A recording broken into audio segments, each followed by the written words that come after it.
Live.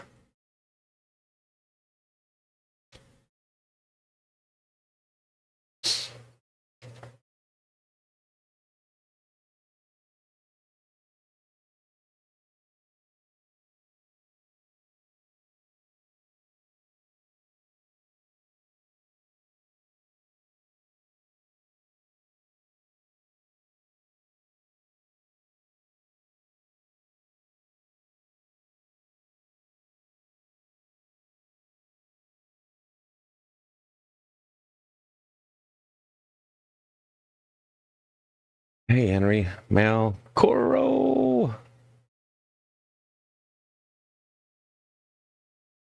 I am short, Coro.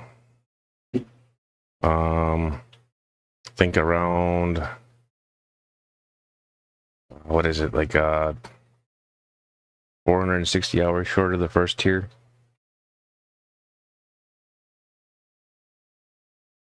Wrong button. Home.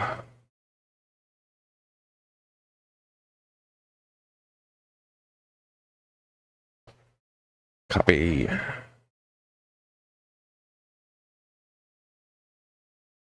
Slap it over on Fishfam.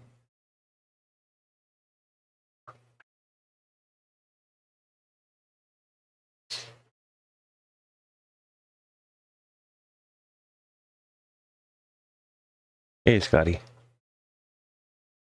Jeremy. I was here on the other one. I was just typing instead of talking.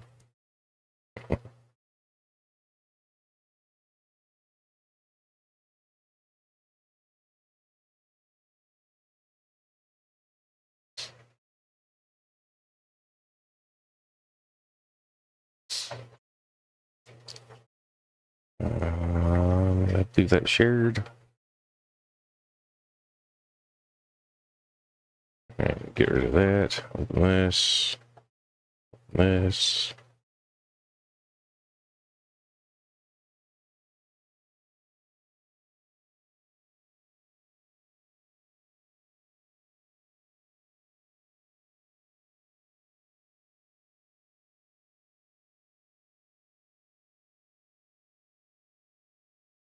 Hey, Sarah.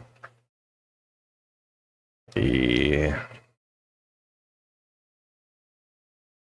So right now what we have going on is the parents are helping the fry hatch on the right, and they're moving them to the pit on the left, right in front of that Java fern, which is perfect instead of them hiding them. Once we have no more eggs on the little disc, then I will switch it over to the other side so we can see the pit where the fry are. I'm sure that the view won't be the perfect, but I'll do what I can with it. I'm gonna adjust the screen a little bit, I think.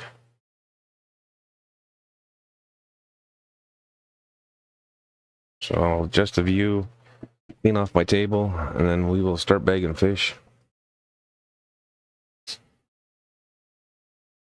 Gonna drag this one down. And up.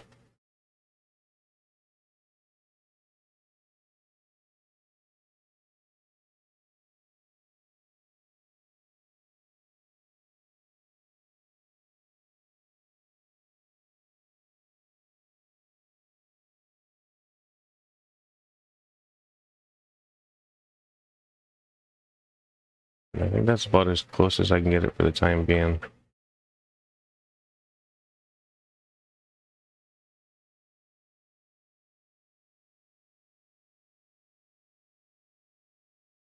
And I believe I said hi to everybody also.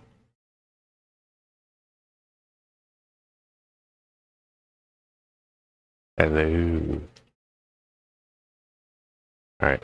I'm going to get a couple things set up. Get some bags in here. And then we start catching the auction fish. Get them ready to go to Foxy and Peplin. Because they're going to be the ones that actually ship my fish out, so...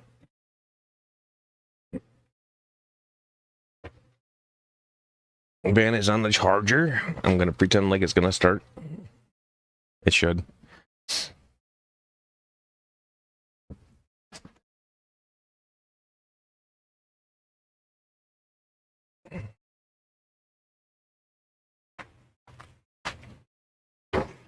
I am away from my phone right now too, so I can't see chat at the moment.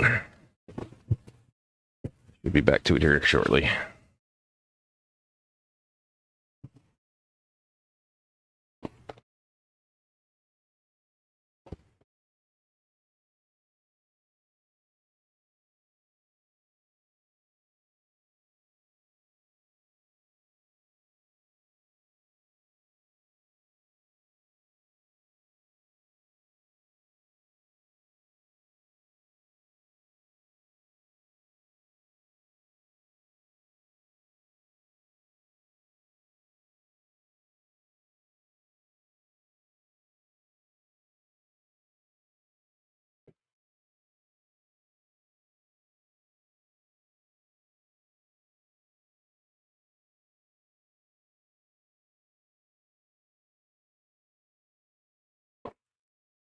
These are bags.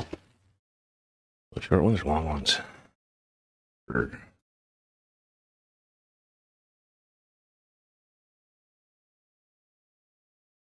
These are two.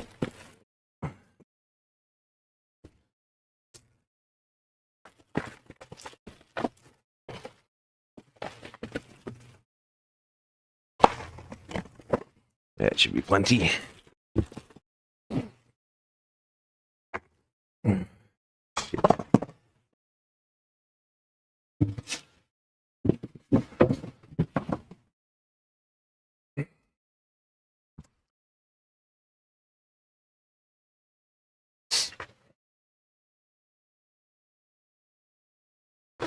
Hey, Jody.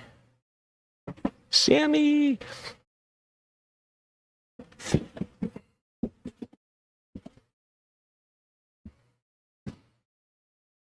Oh.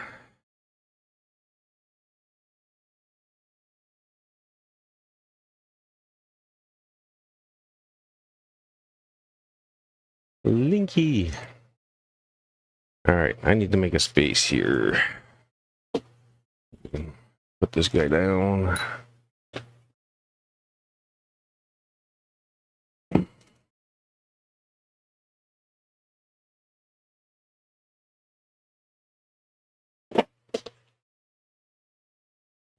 This goes here.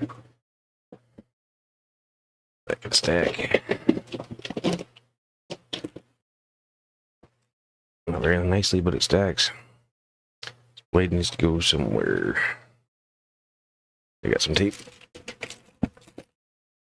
Always tape your blades so they don't cut through the bags and stuff. Where did I put it? There it is.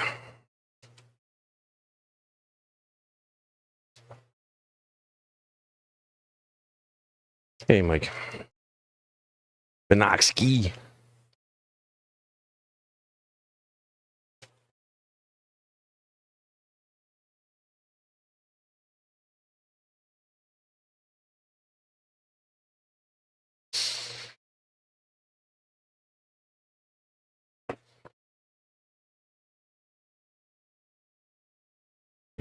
Once I get this table functional, I can work off the damn thing. Get the other camera turned on for the room. Don't want to hide that. Don't want to hide that. That's just garbage.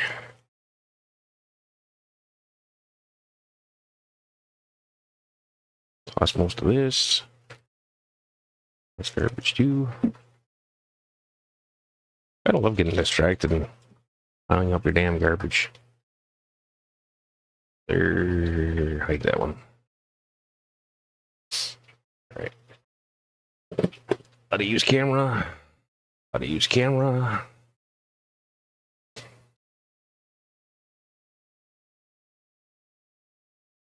This goes in here.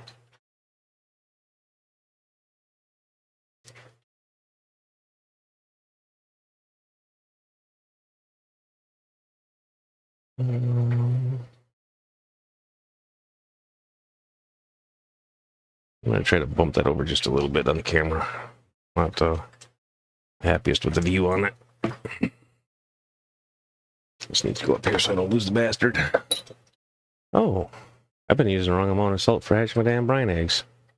Didn't even realize it. Using like half. Whoops. Baster's got to go up here. Hey, red laser. Red laser, guess what I got? I got red lasers. Been hoping to see you so I could tell you. And thank you.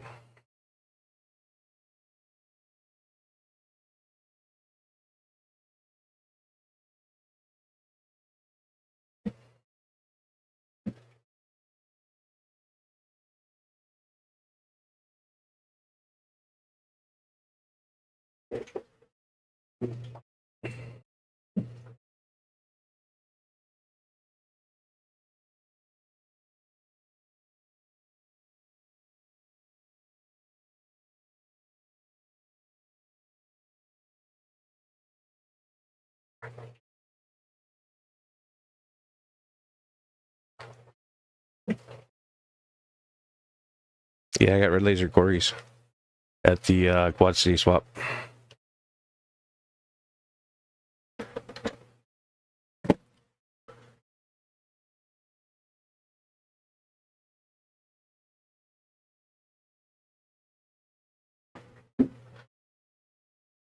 I got the quarries.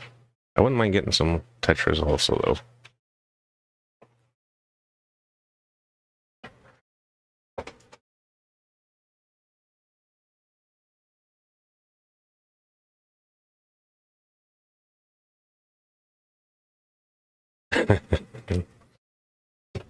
Hi, Sammy.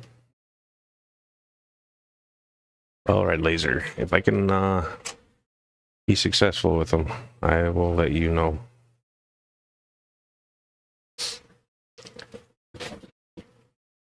I'm thinking about trying to find a way to possibly send some fish to where Stubbs is going to stay when he comes to the U.S. side vacationing, so that way you can take them back across with him. But this will be probably a couple years down the road, I would think, because the quarries are still young, so they're going to have to mature a bit more. The red lasers are quarries. I got neon tetras and Rominos tetras. All the Rominos are pretty well dead. The neon, or the, not neon, cardinal tetras. I know I've seen one or two dead now.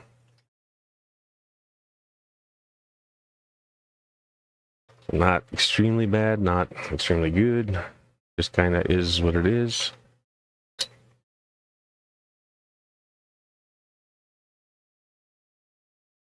Yeah, they've got a bigger, what kind of sauce you looking for, Sam? Oh, the source. That was his name. I got his card. I think I got his card. Son of a bitch. He is a breeder slash importer out of Illinois. He's actually looking at upgrading his facility. He doesn't import a whole lot, but a little bit. He more so breeds his stuff. That's what I know. You know.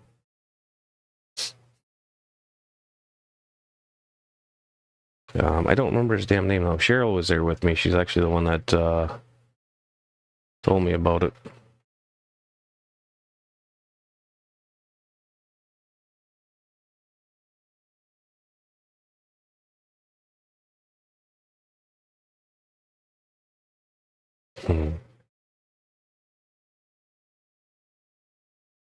Hello, little ramen.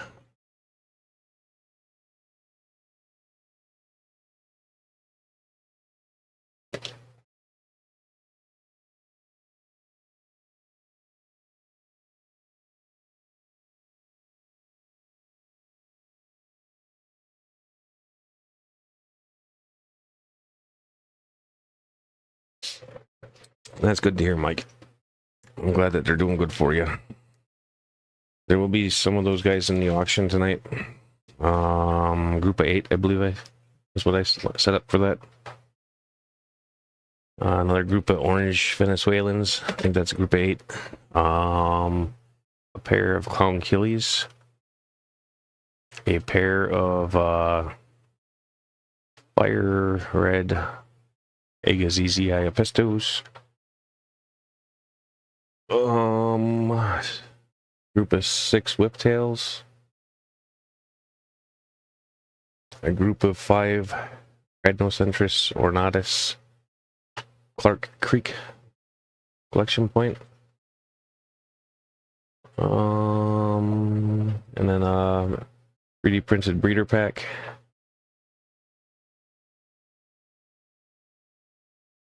What else? I think that's it. I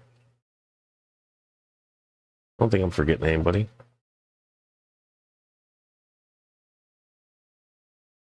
But we will see them all shortly.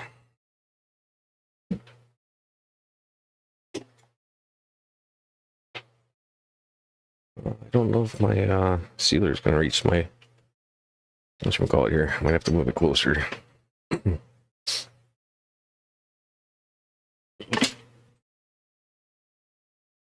Not the goal, but that works.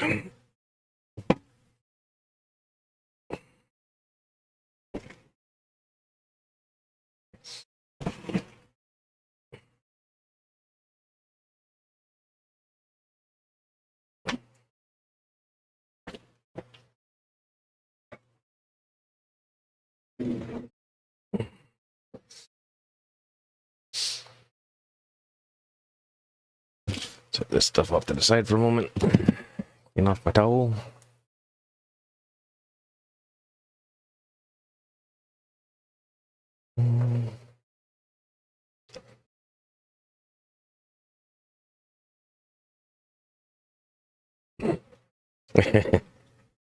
Right, red laser. Alright, I don't think this is going to work for me. Still not close enough.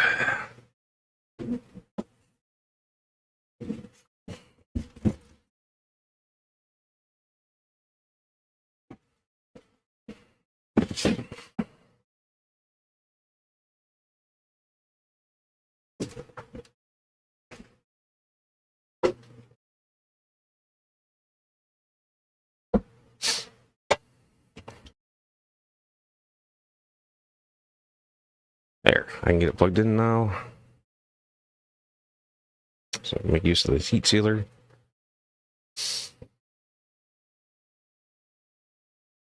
The pistos will be a breeding pair. I mean, they haven't bred for me, but they are male female. So they will when they're ready. Hey, Lumi.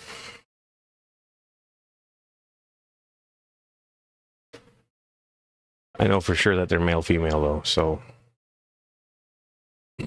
that part shouldn't be an issue.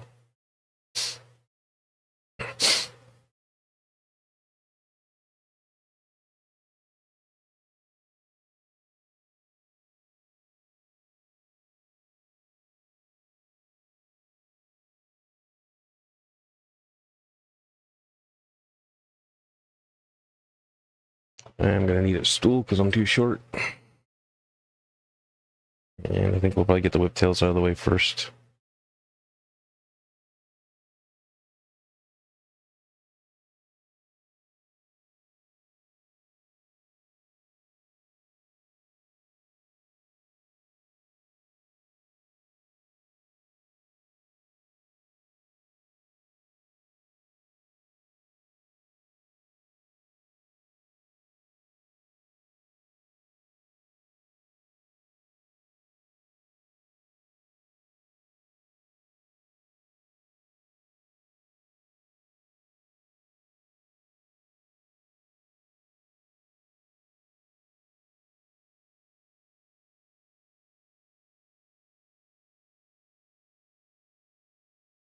Oop, wrong one.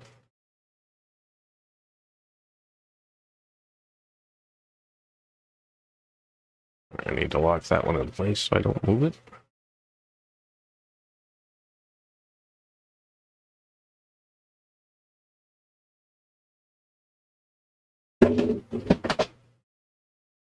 Something fell.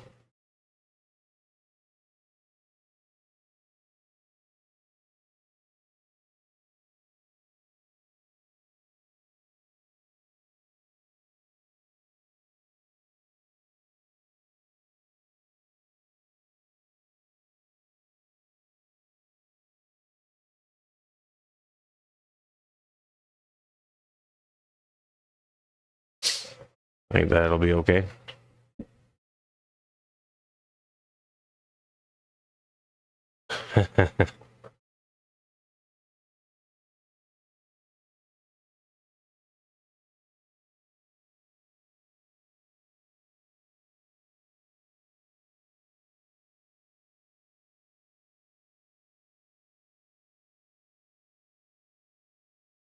Yeah, I've got some plans, Lumi. There's some stuff on the market too, where you just download the file and print it. Right now, the 3D printer's down. I have to go through it and figure out what the hell I broke, but it does not print for shit right now. Like, yeah, you can't even get it started. It just makes a big old glob of mess.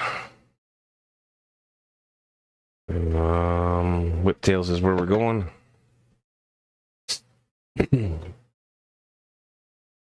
And I need some nets. Did I bring those back in here? I think I did.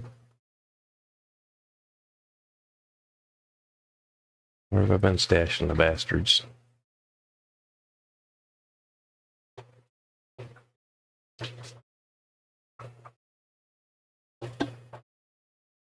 I think I still have a cup out. No, catch cups in here, so nets are in here too. Like there's one of them.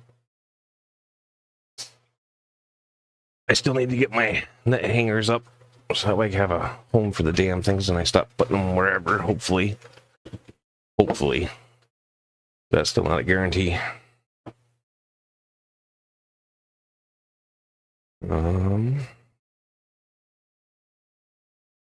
Which net is this? Bigger one. That one will do.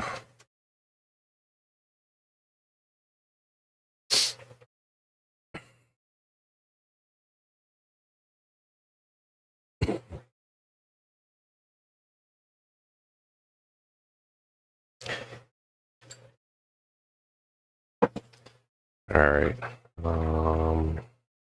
More nets. I don't see them. Oh, they're in here somewhere, damn it. Should be good, though. Should be.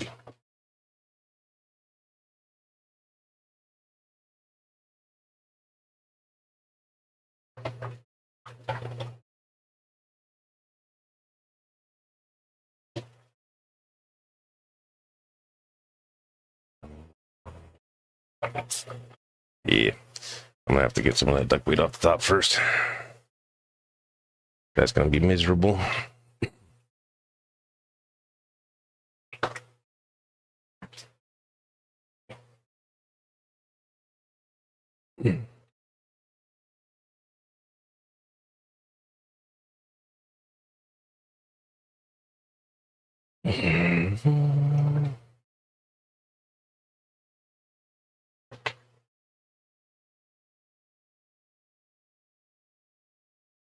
All right, and then scooper.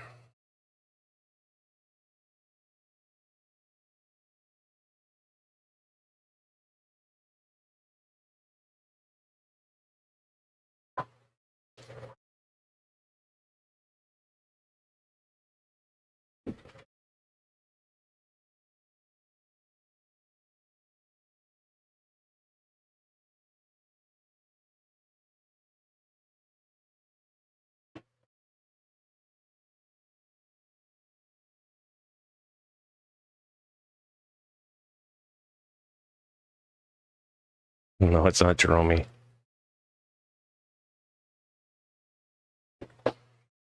He's from Texas.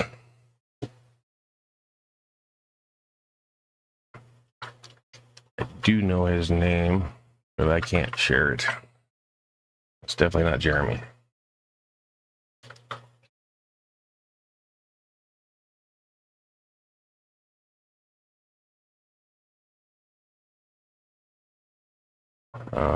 Skeptical is a frustrated fish keeper.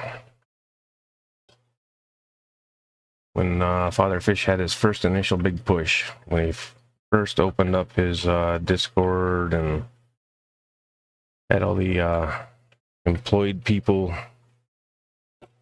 pushing for him, they were pretty rough on everybody. I was a recipient of some of that, so I get where he's coming from.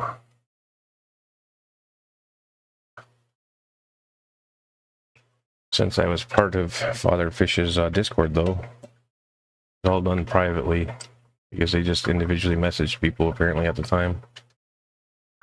I don't know if that's still their thing or not, but that's what it was at the time.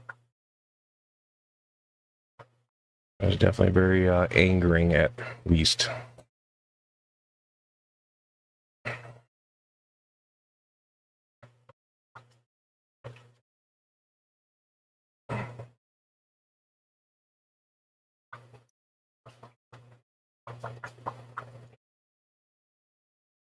And those interactions, along with some other ones, are actually led me to almost delete the account.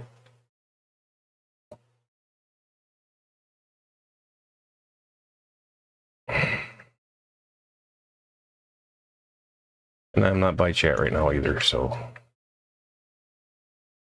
I'll catch up here in a minute.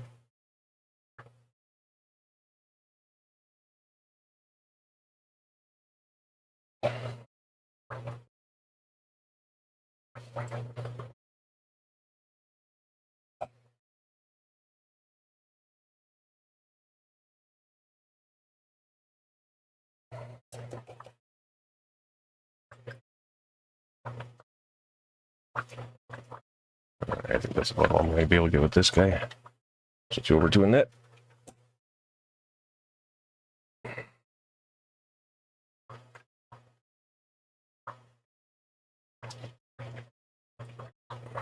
And we'll take it to the sink and wash her down the damn drain.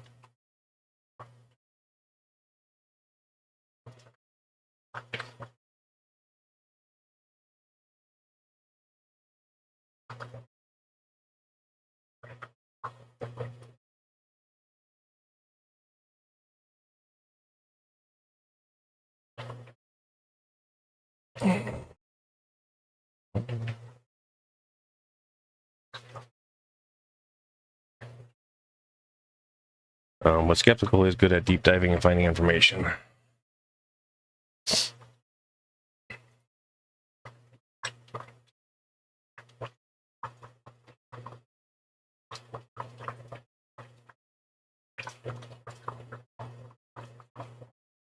And his detritus deal was pretty interesting for me.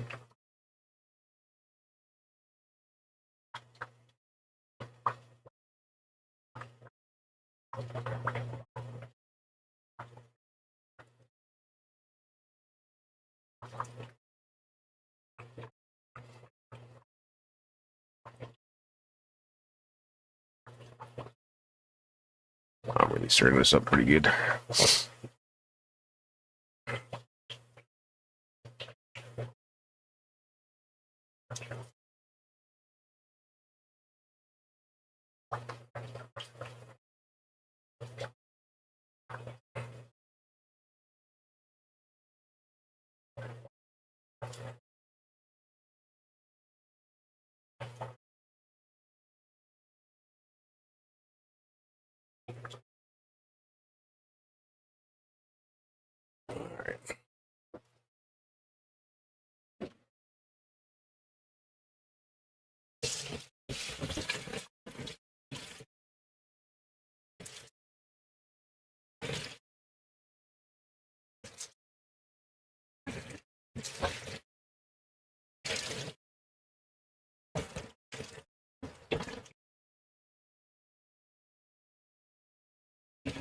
Yeah, the Facebook though is more mainstream, so eventually that will get called out and shut down by Facebook if they get too bad on it. Because that goes against, I mean, what they were doing on Discord would go against the community policies on Facebook. Hey, Jenna. Are you looking forward to the stream tonight? All right.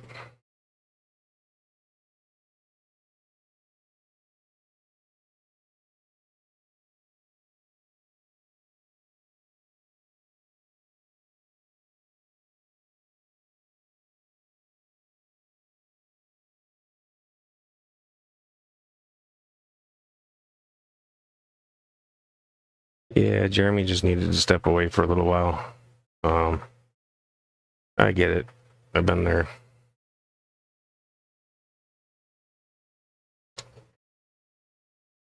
There's definitely a lot of frenemy situations in YouTube. All right, what am I after? What do I want? I want some of that water there. Get this guy rinsed out.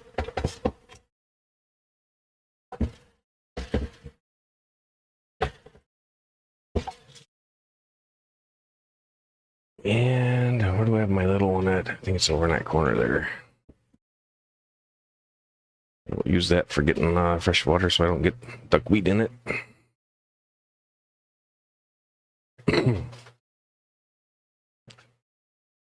Thought I left it over here.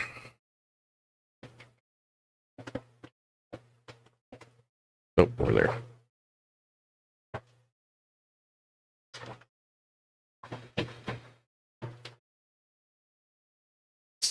So I'm not a recipient in the auction currently, but it's been stressful on me even.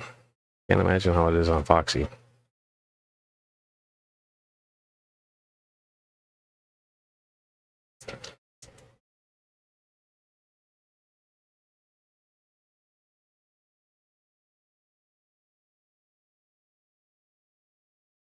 Nice, Jeremy.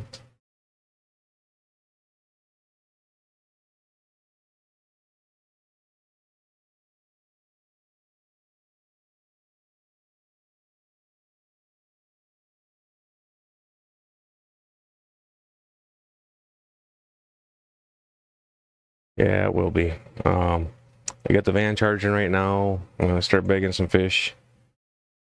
As long as all goes well, I will be delivering fish to Foxy before the auction. I still need to message her as well. I don't know my plans.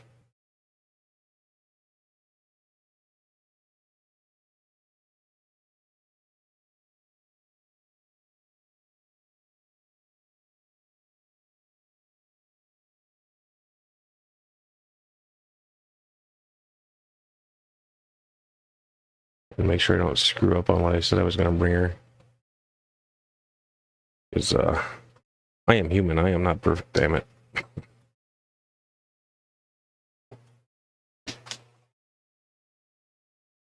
We can't all be Jennas.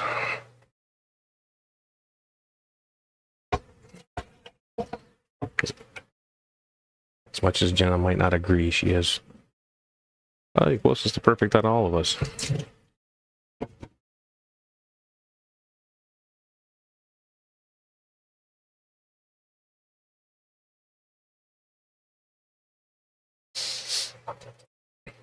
And did you wake up Steven yet? Are you letting him get his beauty sleep so he's not grumpy during the auction?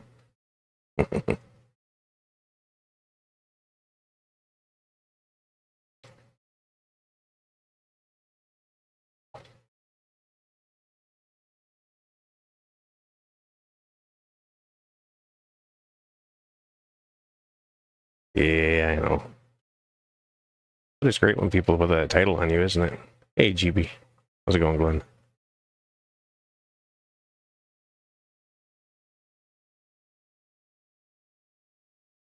All right. Now, can I get some guppy grass without getting too much duckweed?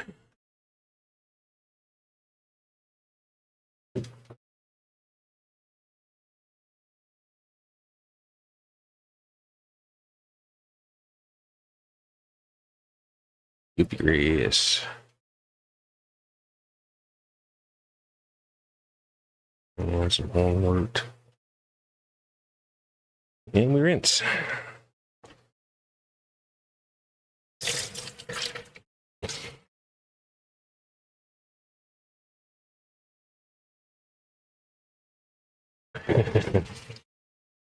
Yeah, I do that too frequently as well, Jenna, so I understand.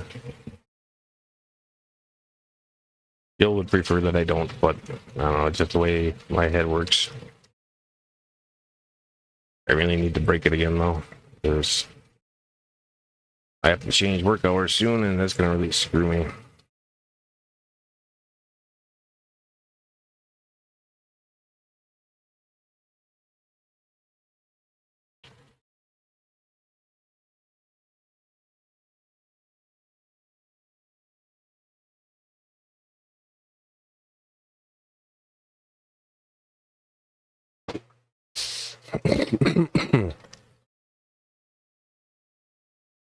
All right, off to catch fish. We're at 100%. I don't need to be plugged in for now.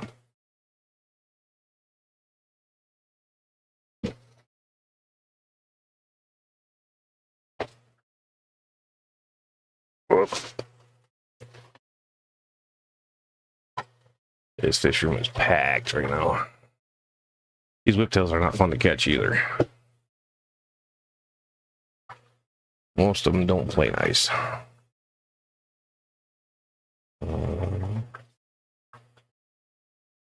Filter moved.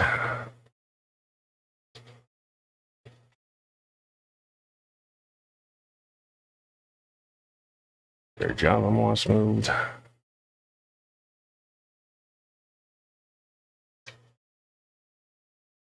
Stump number 1.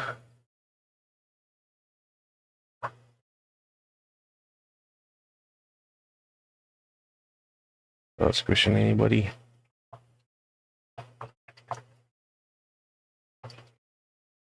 Stump number 2.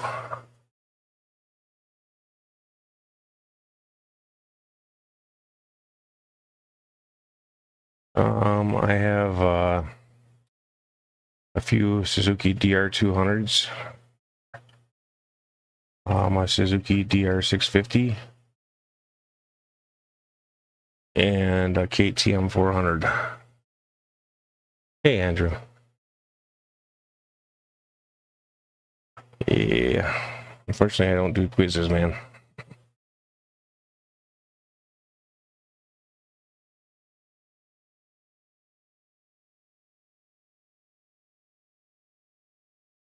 All right.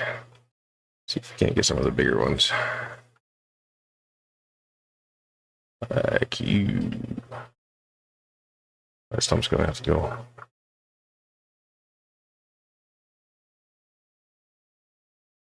You want to get in the net? I know you do. Oop, you're in the net.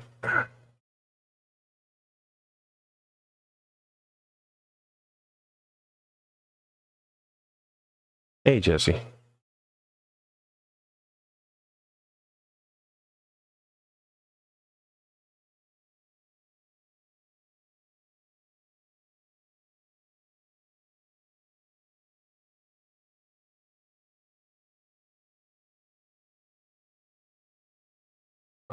I have my cell phone over here. I unplugged it and brought it with because it was charged up.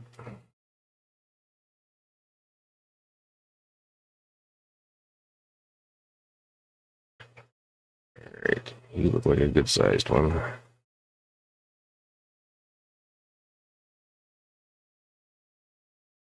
There we go.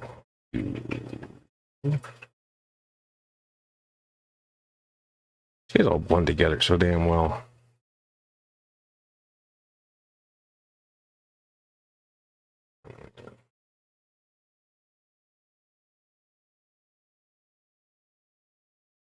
And then I stir up the mulm. I can't see crap. Makes them blend in even more.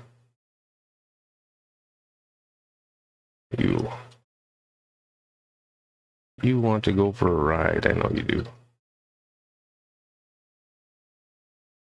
Nice pale one. So these guys kind of change colors a bit. Oh, you were in it, damn it. Some of them are darker than others. I don't know what that's going to equate to, but I'm trying to send some of both. And it's very possible that it's just the mood that they're in and the pigments they have turned on. Since this is my first time with successful whiptails, I'm still learning what the babies do. Hope you had a good stream this morning, Jesse. I didn't make it over there. I was still passed out.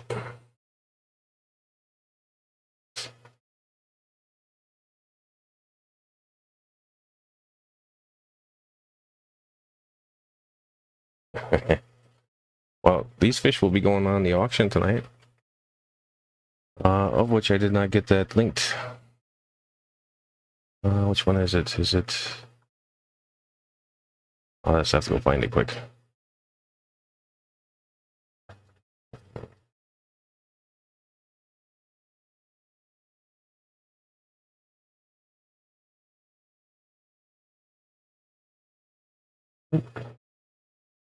Wrong button. Oop, damn it. Wrong button. Close you. Close you. I need to watch her later, though.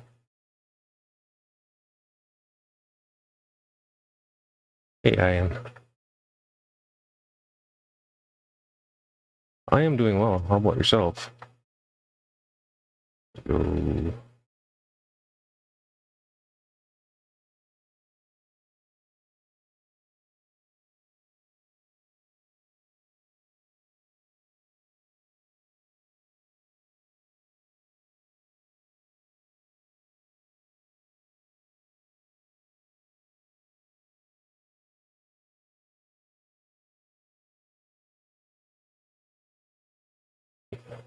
There we go. I have it back on this one again. Sorry about your ears.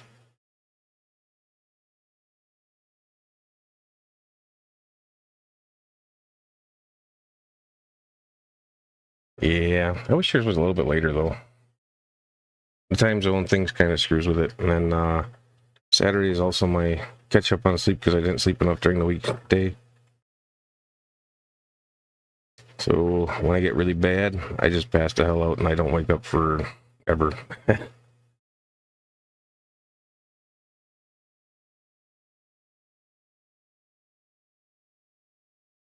Come on, you want to go in the net. I know you do.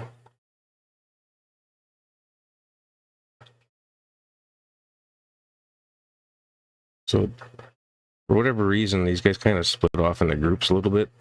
The bigger ones tend to hang toward the back. And the smaller ones, oh, damn you, get back in the net. Hang out toward the front. All right. Oop.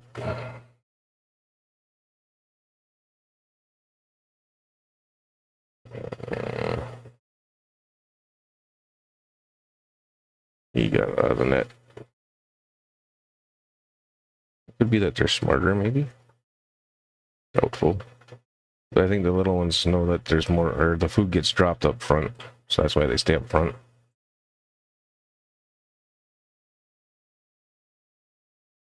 And I'm sure they're slightly territorial.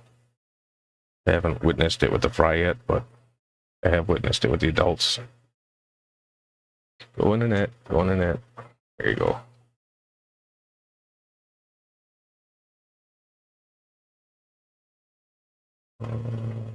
And I'm not keeping up very well, but I'm trying.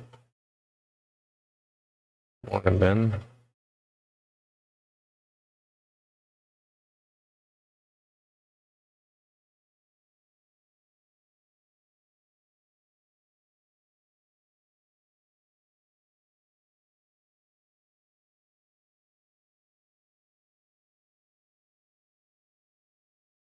Yeah, I don't know about that. In comparison to when I'm trying to be a guest on somebody else's channel, I've been struggling with that. StreamYard has not been playing nice with me.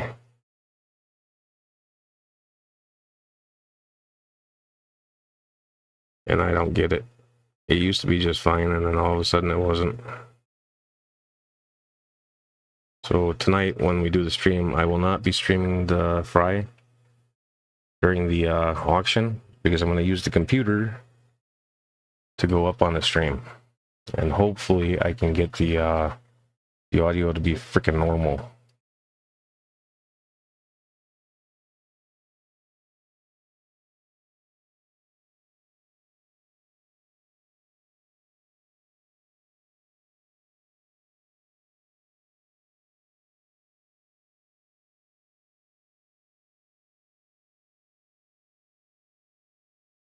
I still have a ton of freaking whiptails. It's probably a good thing I haven't been checking the damn cave. There's so many in here. I need to do a detritus siphon here soon. Get some of it out. Probably add some baby rams in here or something.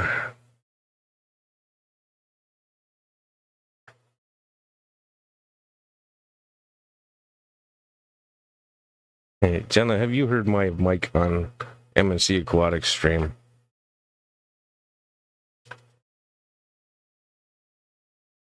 It is like crap. All right, we got 5 in there. I'm going to take a few extras for Foxy.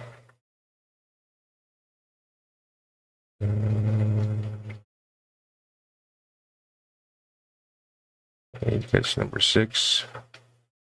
And plus 3.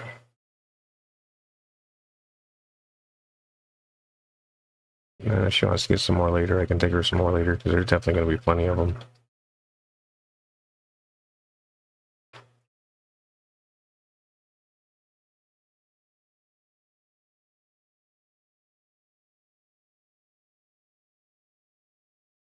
Yeah, that was the me trying to use a headset. It wasn't playing nice. And that sucks because it was an expensive enough headset, and the audio out of it sounds perfect. But when I'm using Streamlabs, I can separate it where I can use the headset for speakers, and I can use my wireless mic for the mic audio. Come on, get in it, get in it. I want to hurt you.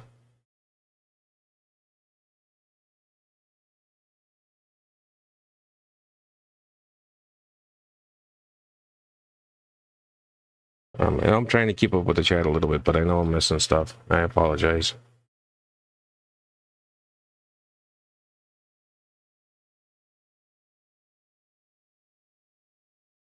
All right, there's the 6.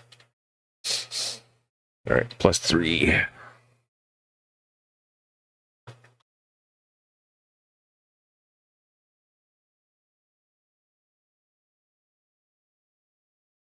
And these guys are only going to be separated by species. They're not being bagged for the shipping bag. That one right there. You want to go in the net. Come on, get in the net.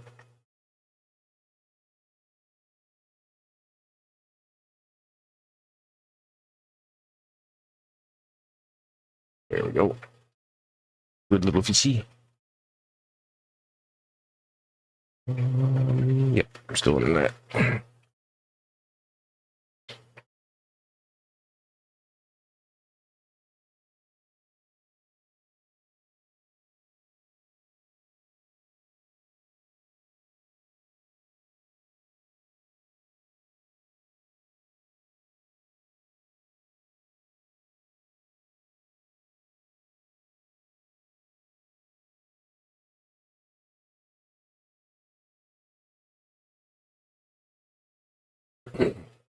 Yeah.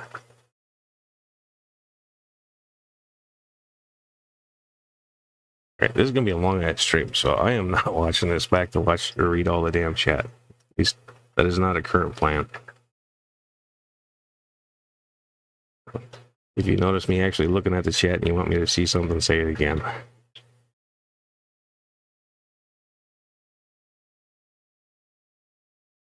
Get in the net. Get in there. Are you in there? You're in there. Yep, you're in there.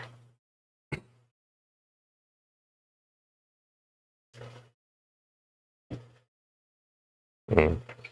That's my everyday Sarah.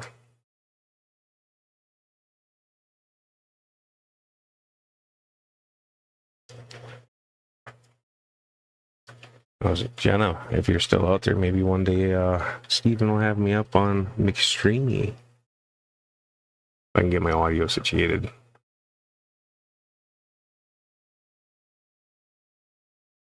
And Jesse, did you not stream this week during the week? Because I didn't get a notification when Susan was live. Usually you guys stream at the same time.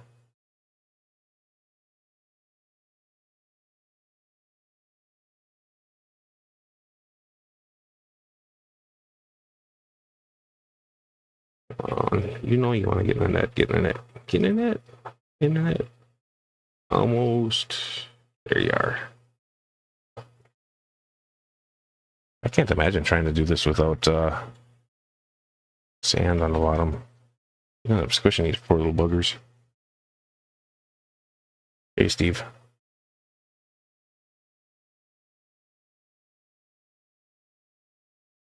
Sweet.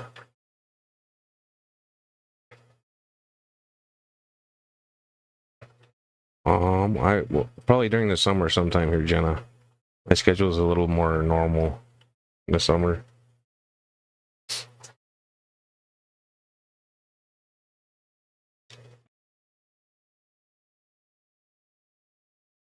All right, 9 little whiptails, 6 for the auction, 3 for Foxy. Right, we're not gonna be begging down here anymore, as far as I know. The couple of orange Venezuelans I still have in here, pretty good size though, so we'll see. Might take those guys for the auction. All right.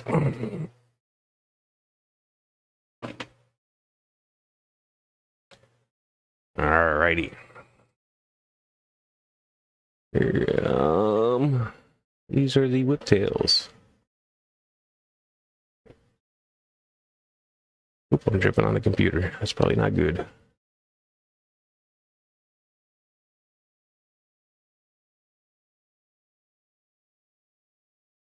No, remember it was hashtag blame Foxy.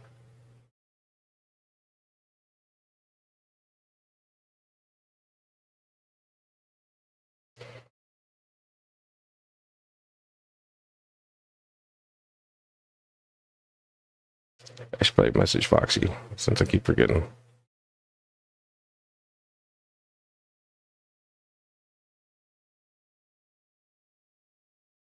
If all my headlights worked, I'd probably just stay at Foxy's until the stream was over and make fun of her while the stream was going on.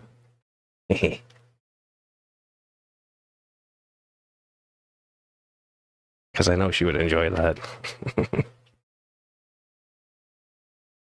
And I might be slightly evil like that at times. Little nets. Need some little nets. Get this duckweed scooped off the top.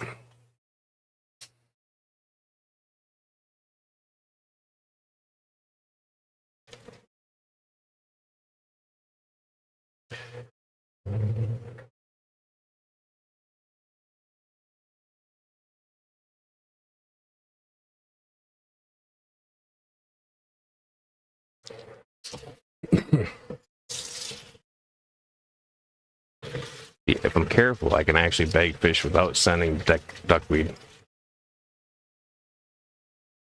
Oh, sweet, Steve. I'll check it out. I think we're connected. If you want to, you can message me with it, and I'll then I won't miss it as easily, because today's gonna be hectic. Or if you see me in a stream later, you can remind me again too. So if I haven't commented on it, I haven't seen it yet. I might need help this weekend with reminders.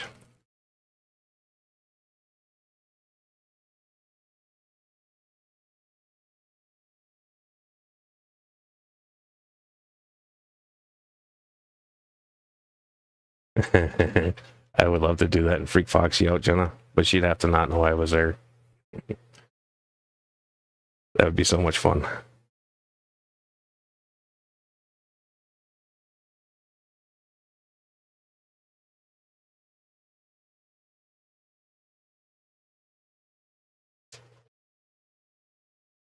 Oop, still one in there. Get out, get out, get out, get out. There you go.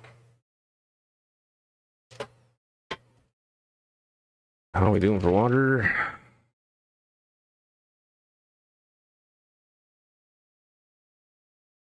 Yeah, it'll be okay.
Yep.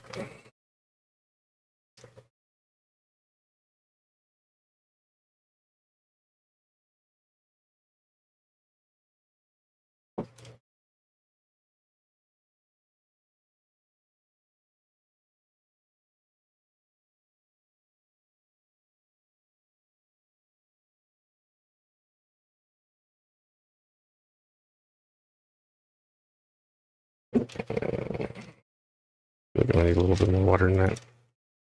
Or less plant. Less plant.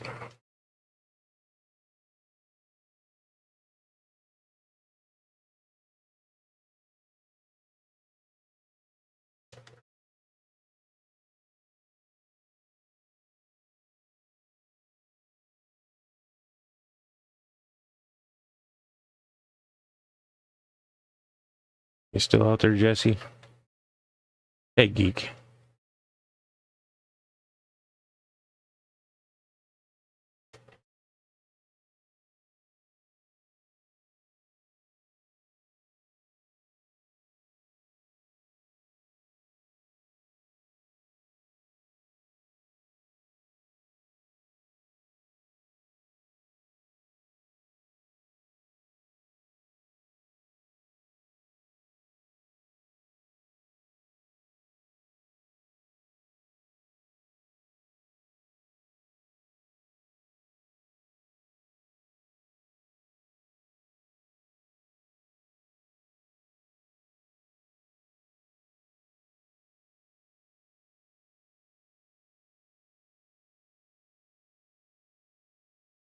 Hi, Steven. See, you're awake finally.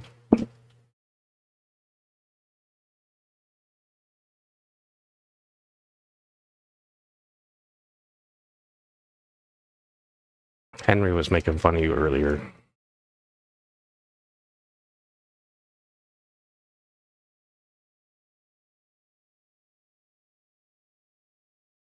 It's possible the rest of us were too, but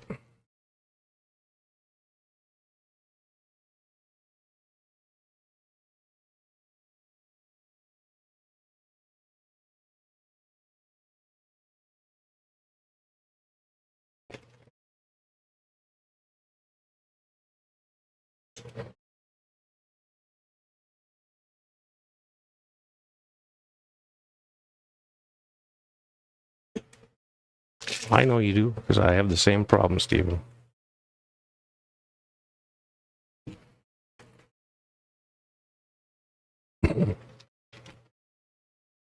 Eh, we were gentle, Steven.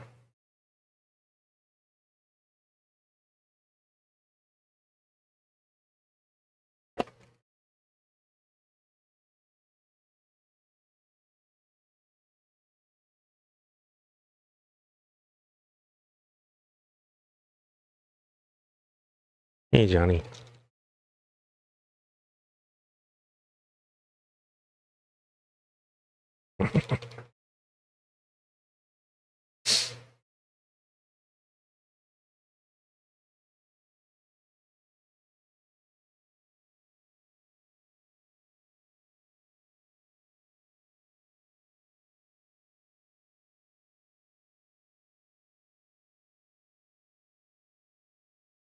All right, come on, you bugger.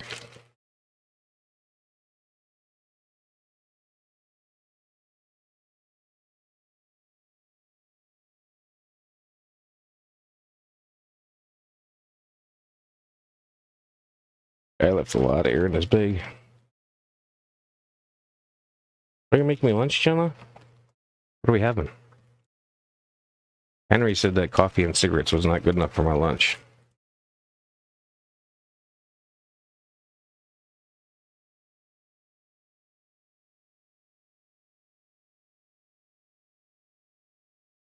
And I'm pretty sure I'm not going to be seeing Jill much this weekend. Because she's got some weird hours this weekend.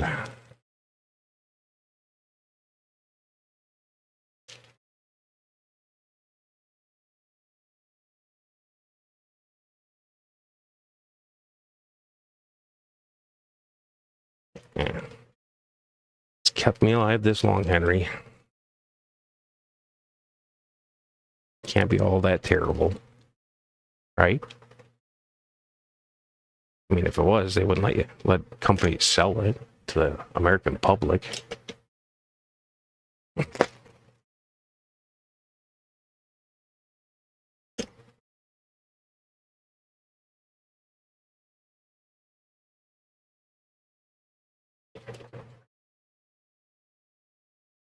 All right.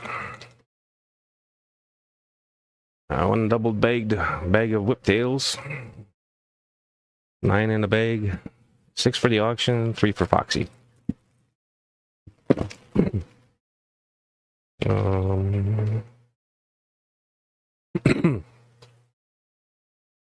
I need to get more organized, damn it. I could have muted that one because I'm close enough. Apologies.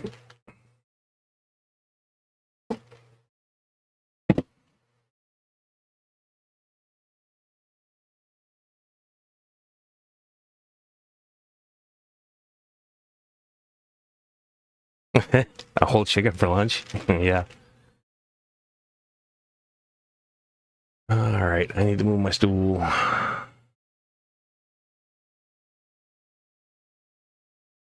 Start pulling decorations and plants out of this tank.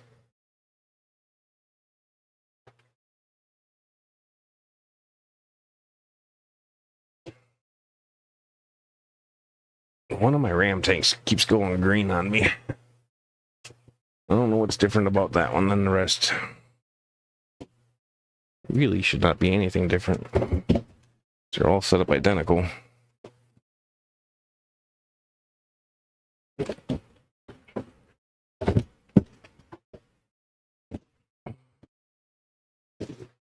Same sand from the same hole.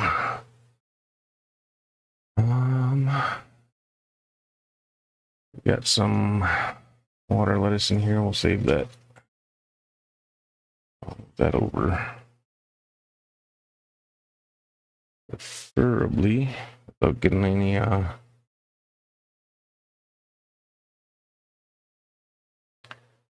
fish. Go in here. You can go in there.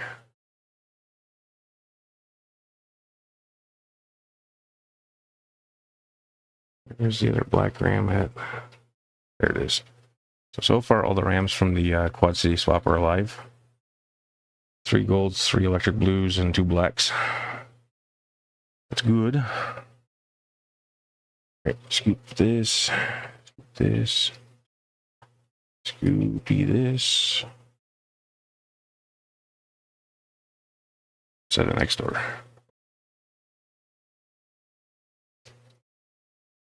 Scoop this, set it next door.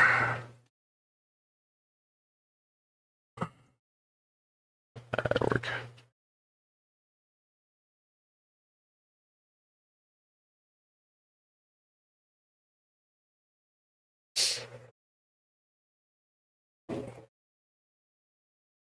Hey, Steven, did you know that Jenna invited me on McStreamy to have a rainbow fish talk?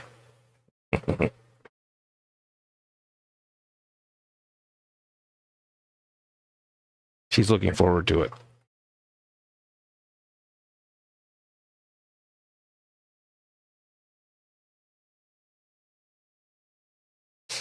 Specifically rainbow fish, though.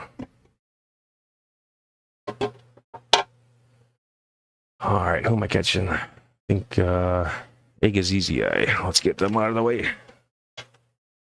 Or the clown killies. Clown killies would probably be better.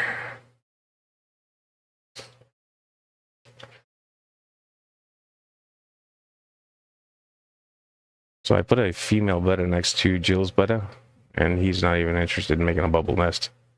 She stares at him like, make a damn nest.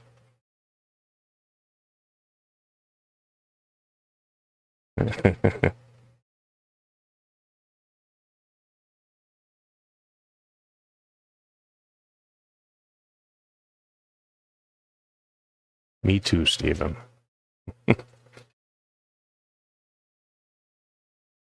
I like their heads, the pseudomagills. They do have a line of standard rainbows that I would like to get. I just have to figure out the scientific name. The scarlet cheek apparently isn't commonly used name.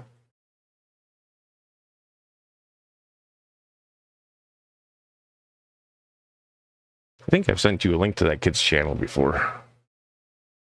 Catches, I believe what he calls scarlet cheeks and rads and gudgeons in Australia.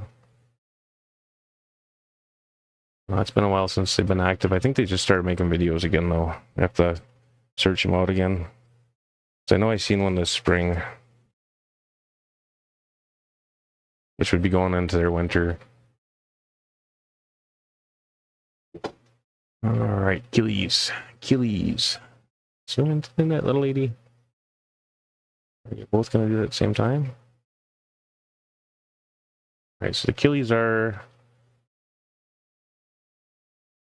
adult, but not old. And it looks like they've been spawning here. She was really big the other day. I'm sure that the barbs and everybody else gobbled up all the eggs. Go backward. It's not afraid of my damn finger. Come on. Back. Go back. Been in a net too many times. She knows the drill.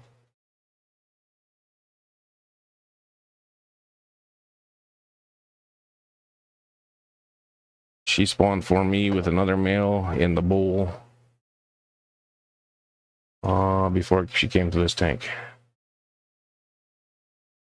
The other male's really old, though. So I didn't want to send him because I don't know how much life he's got left in him. This male's a lot younger.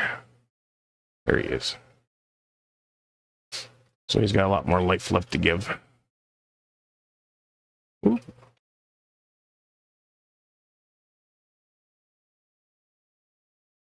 There we go. He has not been in a net as many times, so he knows to be afraid of the finger still.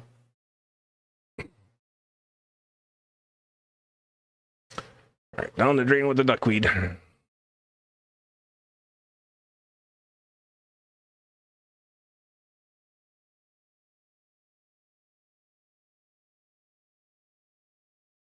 Micro cult. Yeah, clown kill you, Scotty.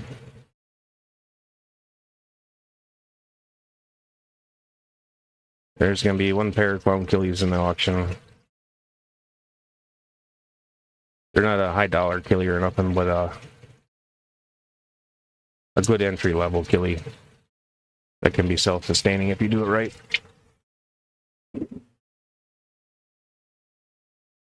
All right, let's move those little farts. Try to scoop the duckweed out without scooping them out. Water.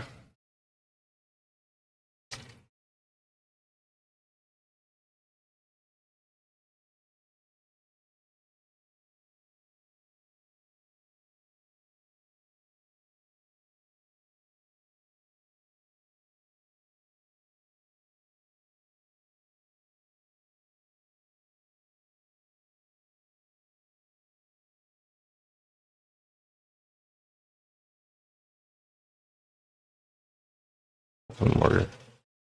Right there. Oh. Scoop one, lose two. There. That's all the duckweed out of that container. Now, if this was for Curtis, I'd be scooping duckweed and putting it in the bag.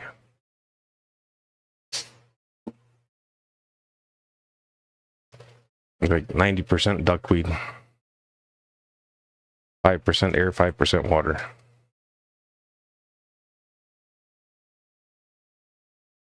Yeah, this bag should be good for them. Maybe too much water though.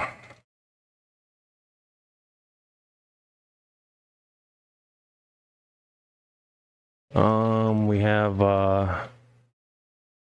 5 rads, 2 apistos, 8 orange Venezuelan cories, 8 barbs. I think that's my list. We've already got the whiptails bagged, got the killies bagged. Just want to bends, barbs, whiptail, bend, barb, killie,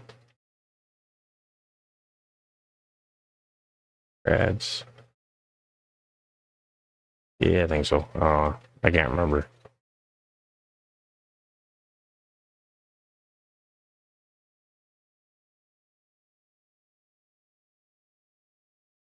All right, little lady.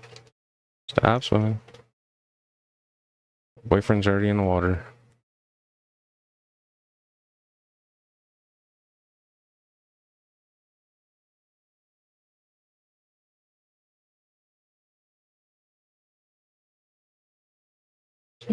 There she goes.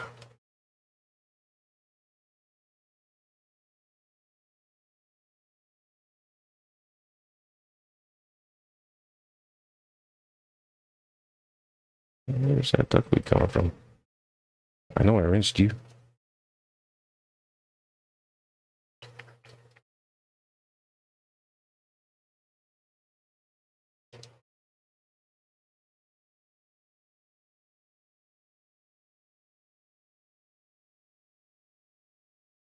How many does it take to make a cult? Probably like 10.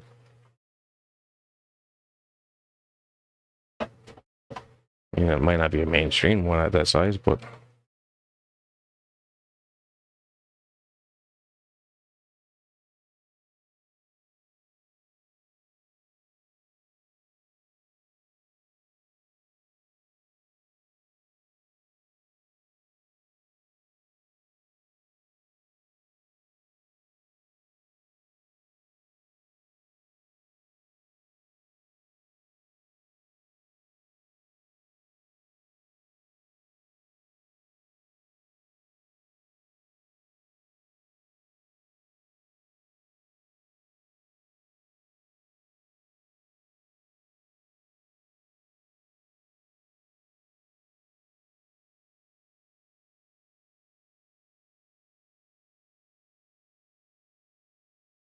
I don't know how Foxy and Peppa want to do these guys, so I'm gonna do them in species bags. So I can store them how they would like.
And I am double bagging them just to be safe, because I do use a thinner bag.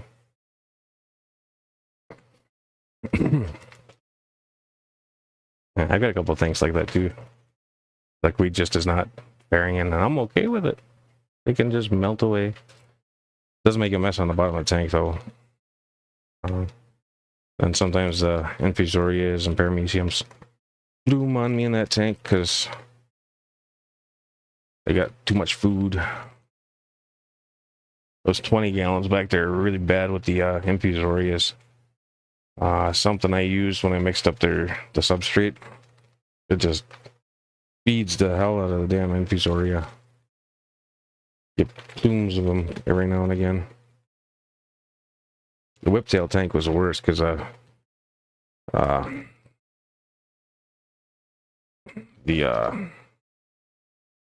whatchamacallits, damn it.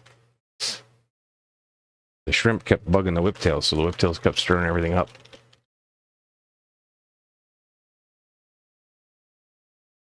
All right. Thanks for stopping in, Don. You have a good night. If we don't see you again.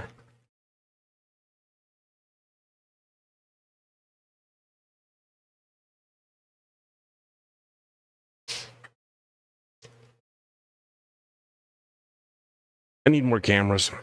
I really do. Or more old phones or something. With better quality cameras than my cat's.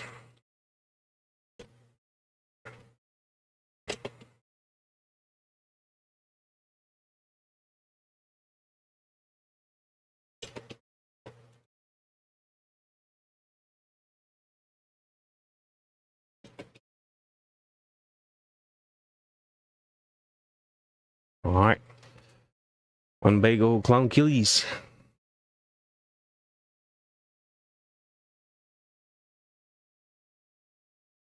Who is next? I think of Pestos. Let's fill up that.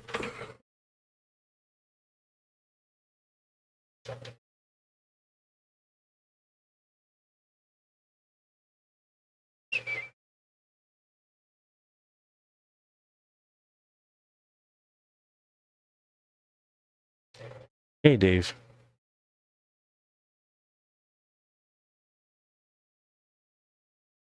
Right.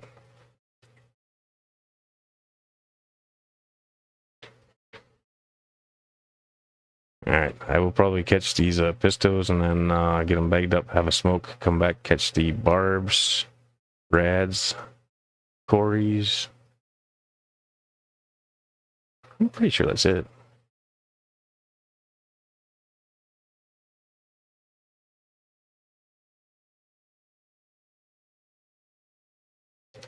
Where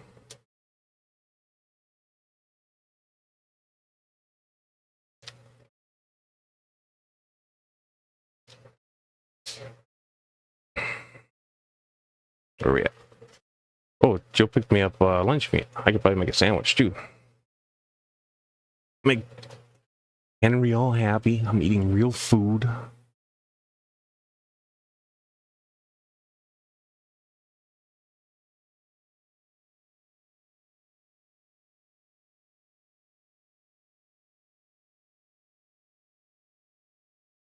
Easy net. Ooh, got the mail. Ooh, nope. Yep, back in.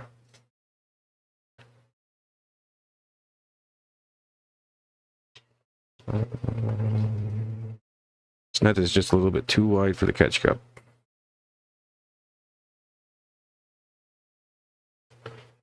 The small one that fits better. Yeah.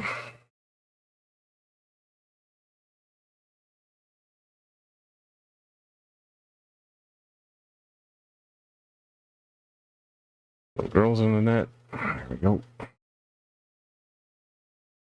You know what? When I caught the other one out for, because I had two males in here. When I caught the other male out for Cheryl, that fish was a dick. Which is fitting, because Cheryl sent me blue cara that are dickheads too.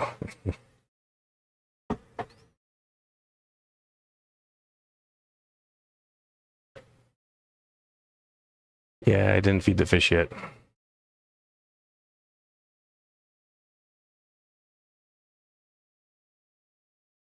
Sweet.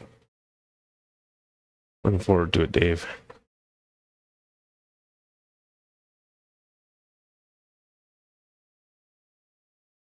All right, these guys can go in a smaller bag as well. That looks to be all the duckweed. Yep. Rinse the net.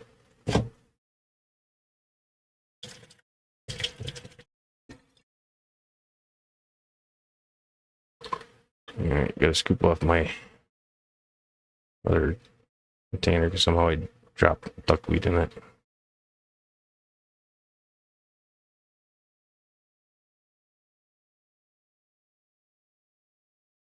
And Rikia. Rikia is another evil one. If you can get it to root to a stump, it looks great when it grows out of the water. But if it's just free floating, that stuff's a pain in the ass to fucking deal with.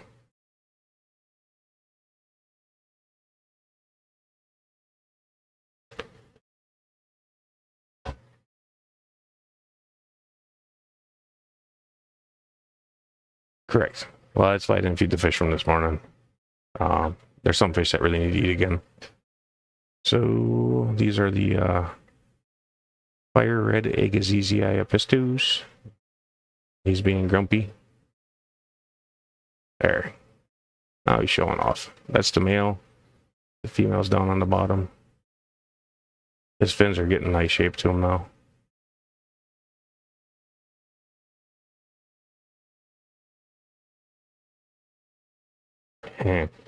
Yeah, but I don't want to send it to Foxy and Peplin. I can avoid it.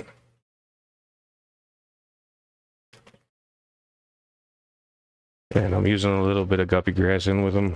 More so, like the whiptails have tiny stomachs. So I don't know how far they can be shipped for how long. They're itty bitty bellies. But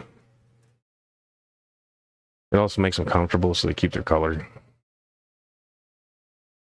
So at least going to Foxy and Peplin, it'll have it. I do think that they should probably throw it in when they send it, though. Just because, at least in the whiptails, will have something to chew on. So like I said, they got itty bitty bellies. And that's why I struggled so much with them, raising them. Oh, jump in the bag, jump in the bag. They are now at a size where I've received red lizards, so. There we go. All right, and it's just a little bit of that water. This also is not prepped water. This is tank water. Because I know that they're getting rebagged. So this is more so to keep them comfortable on the trip.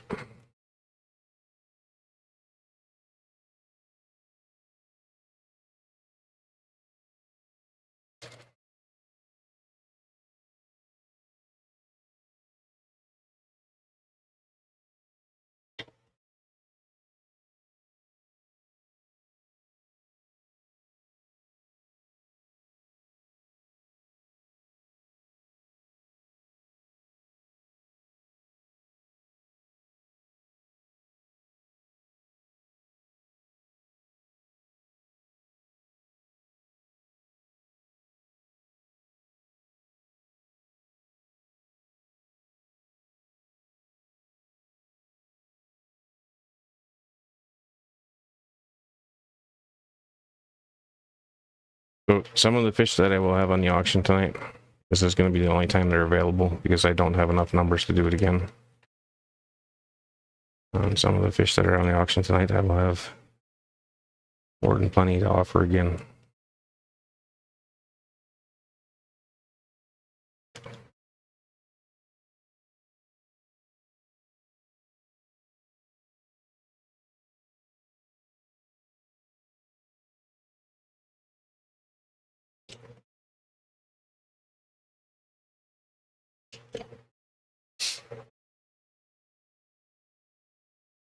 Are you still lurking out there, Jenna?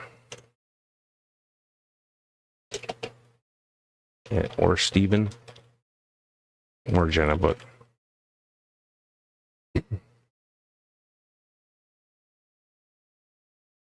I'm assuming Jenna's probably making Steven's lunch, so that way he'll eat.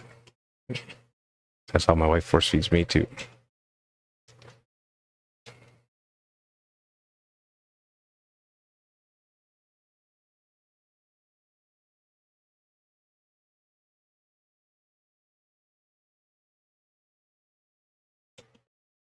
So I suppose I can show you guys this. So these are round bottom bags. Like so. And on the top, I do angle stuff. So that way when it goes into the other round bottom bag, it lines up a little better. I also don't do these super hard, so that way they can move around. All right. So Jenna, I think that the actual fish fam auction needs to come back. The one that's just the fish fam, or labeled as fish fam. It's not associated with anybody. It's just the fish fam.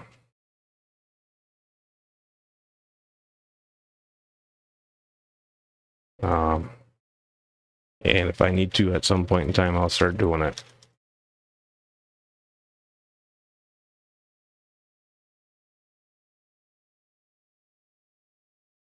But there's some things I don't like about the other ones.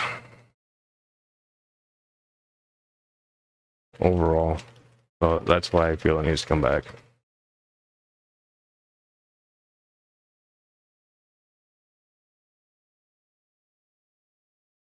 And I feel like there needs to be more protections for everybody.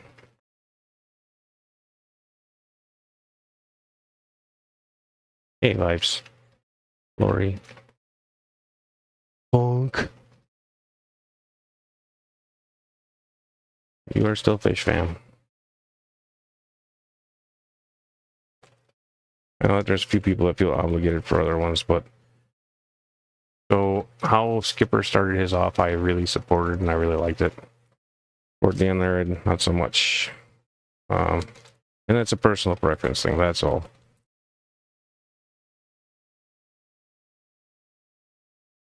But I do think it should have more protections for the seller and more protections for the buyer. And somebody's got to be responsible. As far as I'm concerned, the host should be the responsible one. And I mean, there's not a whole lot that you can do, but you can ban a seller and you can ban a bidder for immoral practices.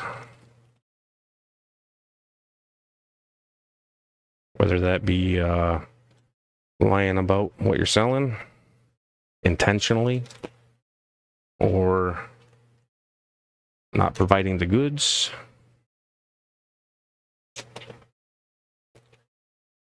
or not standing behind dead stuff, sending all mails, you know, that needs to be shunned. That shouldn't happen.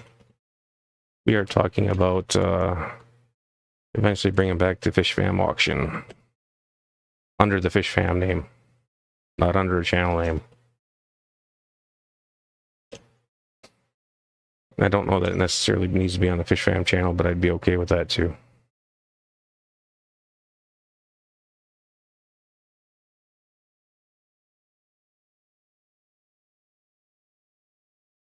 All right, so I'm gonna grab a sandwich quick.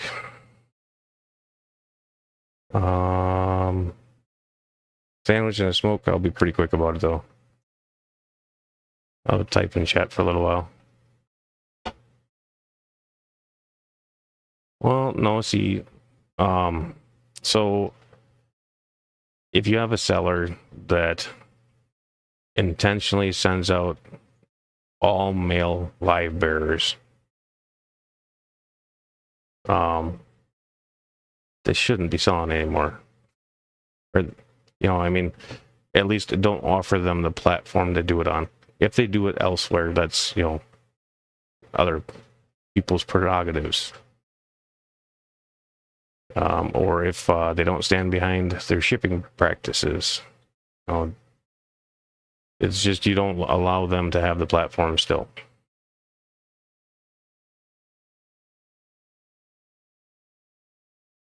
No, I know. I'm not talking about you, Stephen. I'm talking about other auctions that I've interacted with or seen outcomes of. That's all. It needs to be fair for everybody. Everybody should be satisfied with what they're doing or getting or whatever.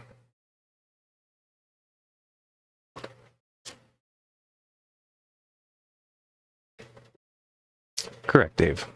They should be. And sexing fish is hard. You know, live bears not so much. I mean, if it's got a stick, it's a boy.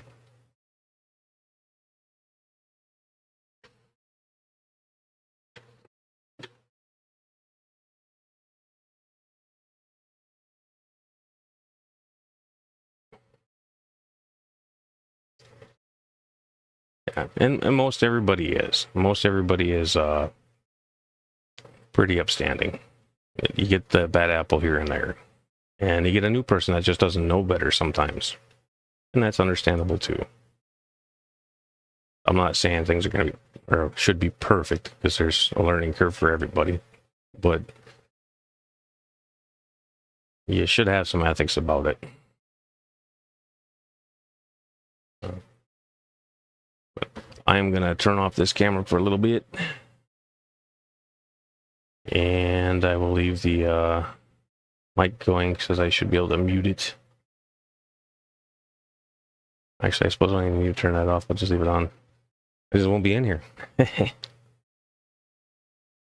But I'll have the chat with me, so.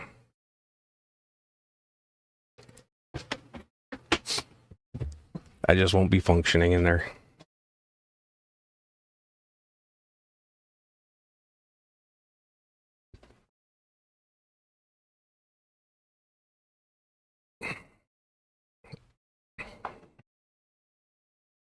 I'm doing all these streams. I'm missing a whole lot of streams I normally watch.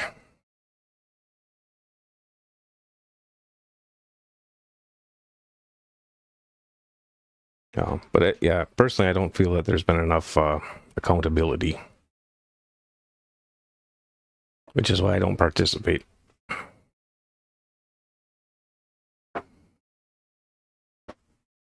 And again, I don't think a lot of it's intentional. It's more of a learning curve people don't know, but should offer help. Something.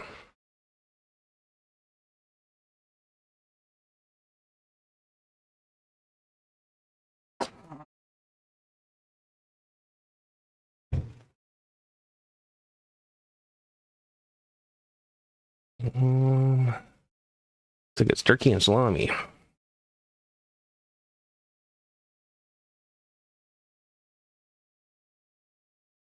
Well, I think I'll do turkey. Well, they should be pretty quick.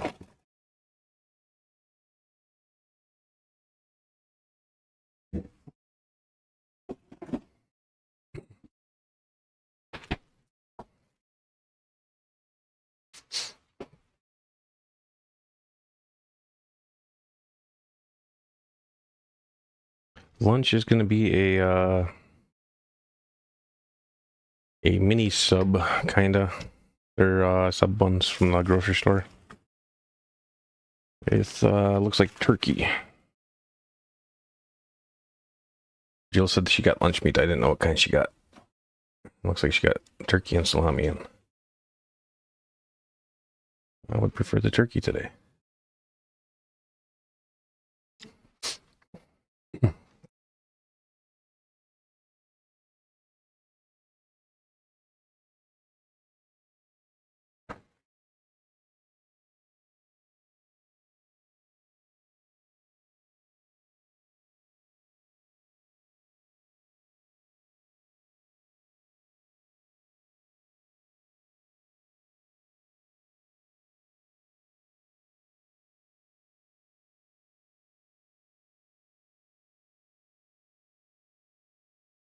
All right, something weird's going on with my stream thing here. There it is. There is absolutely nothing wrong with my coffee and cigarettes, Mueller, Henry. I survived many days on that.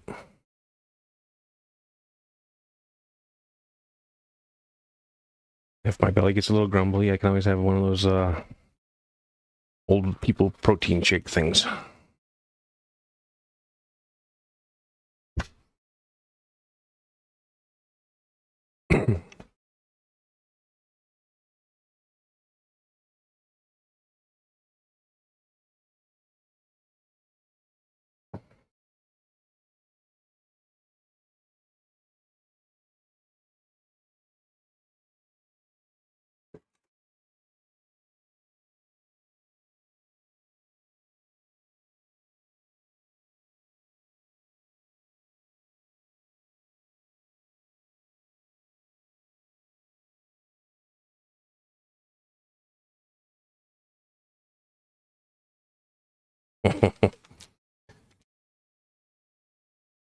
Yeah, I'm working on it, Henry.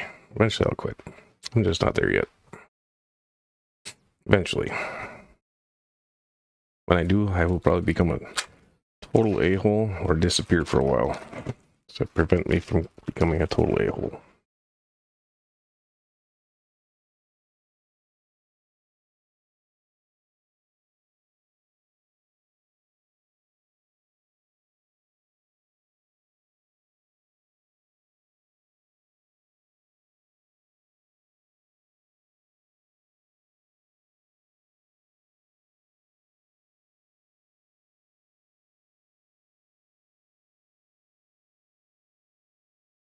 And I hope you're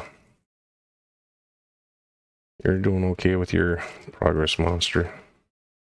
Don't worry.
Should probably start shading pickle jars again. So I have something for catching bugs in.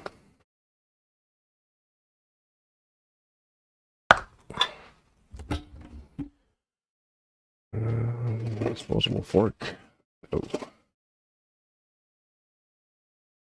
Got a knife though.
That's a possibility, Henry, in the future.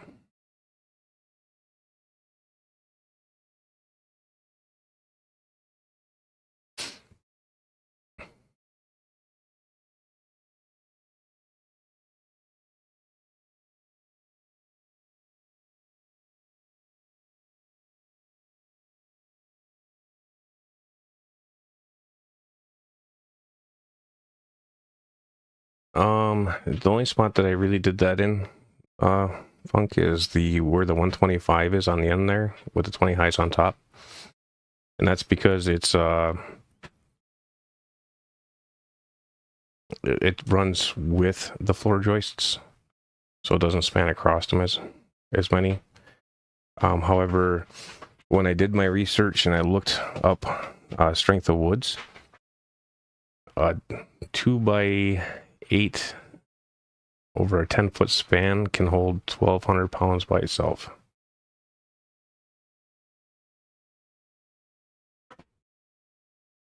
Well, thanks for stopping in,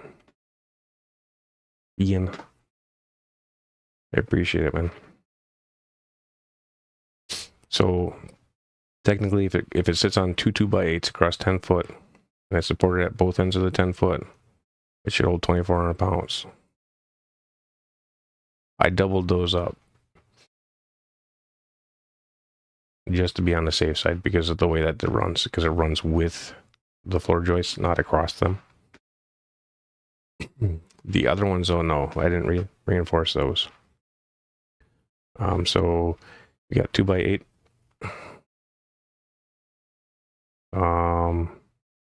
3/4 plywood.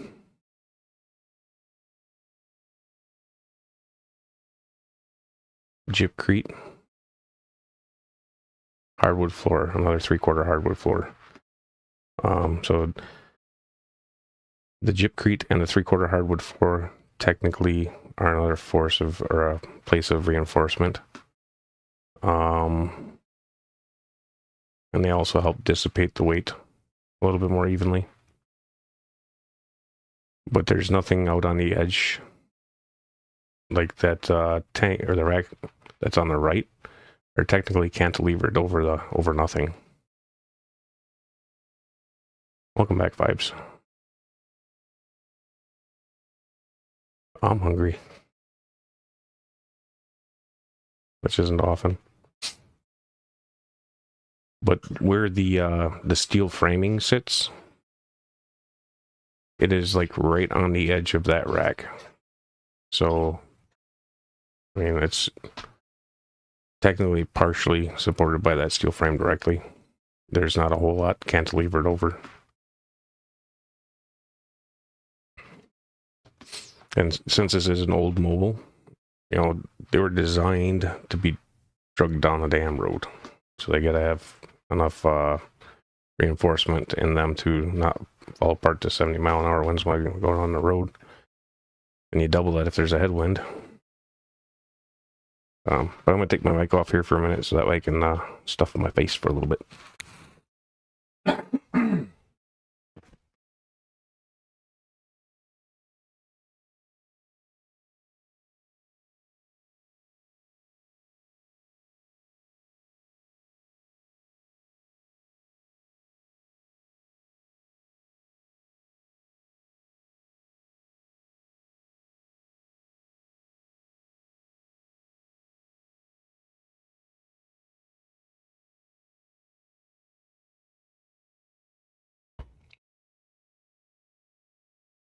If you design it right, yeah, it won't be a problem.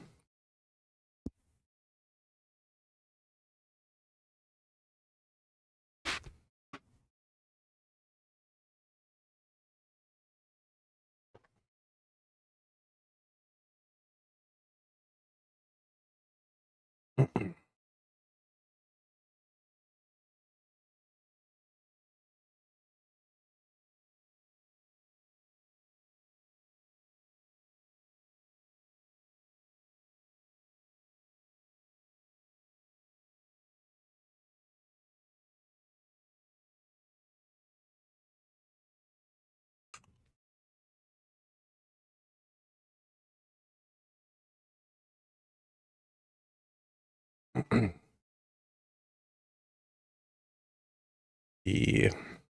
Mine's just turkey and cheese. I thought we had ham, but we didn't. You're making me sad, Vibes.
I looked it through and thought about it pretty hard before I went that path. It's okay vibes. So in the future, I do want to put a slab out in front of the house. I got to take some trees down first.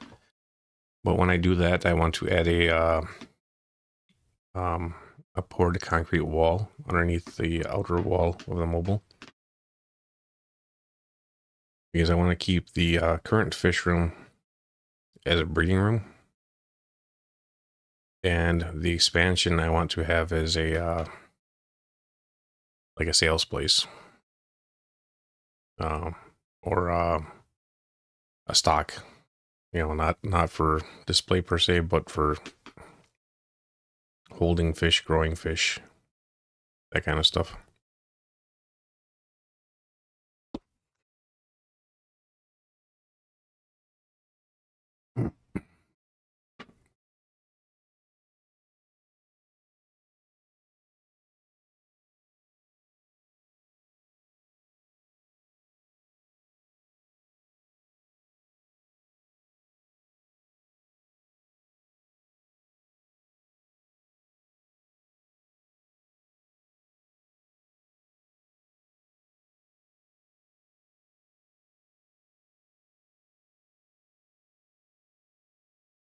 That's naughty vibes.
Are you trying to assemble those racks, Scotty?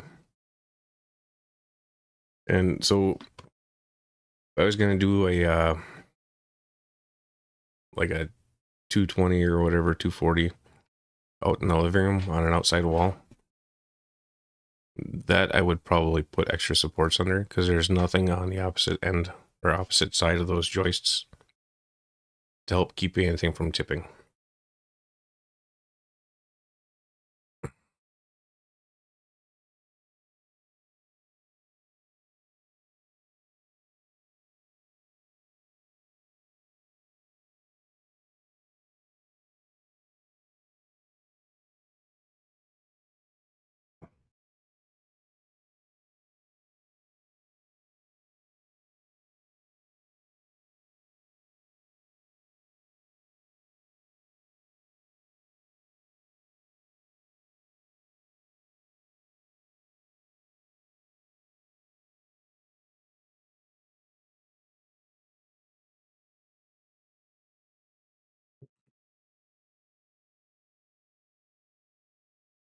I'm not sure, Sarah. I had to close it on my phone and reopen it too.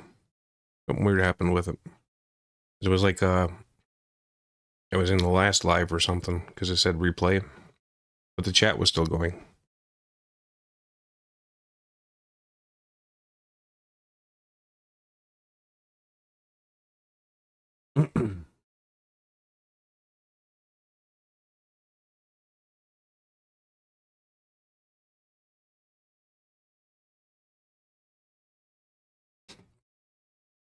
Yeah, those dados are, I've seen that guy's stands are pretty nice.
Why does they still have a few eggs on the dish yet?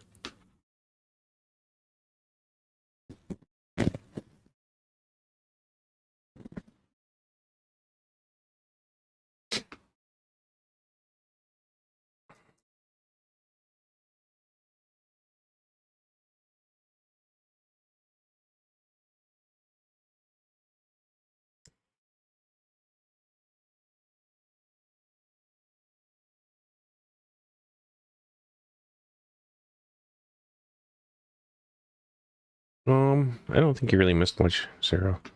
I just got done eating a sandwich. I'm having a smoke quick. So far we have the whiptails bagged up, the pair of clown killies bagged up, and the pair of fire red pistos bagged up.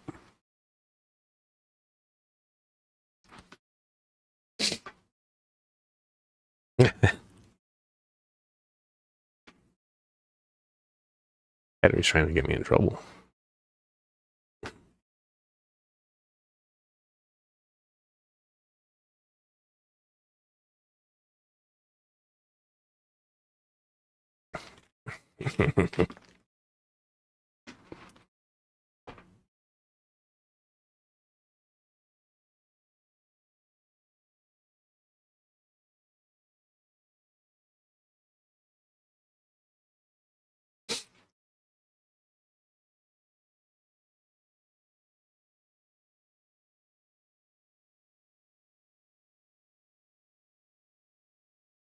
Hey, Mike.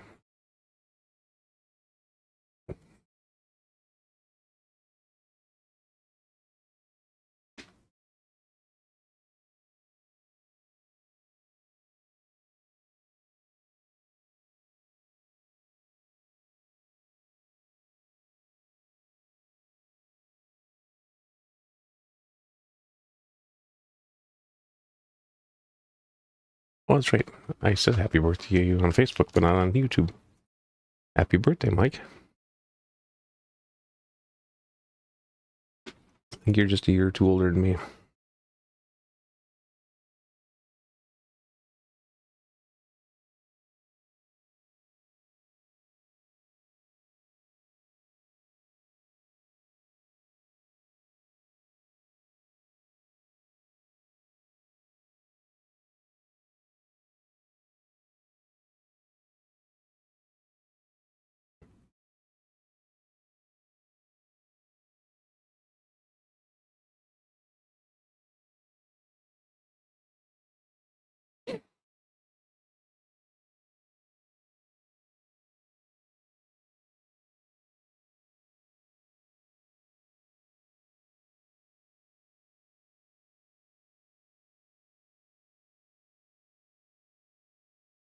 Happy hatching day, Funk.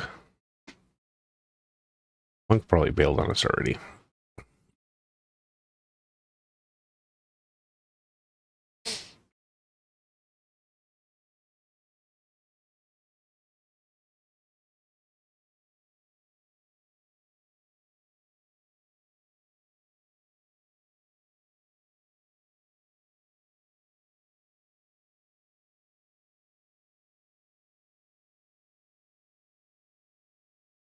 All right, we'll talk to you later, Sarah.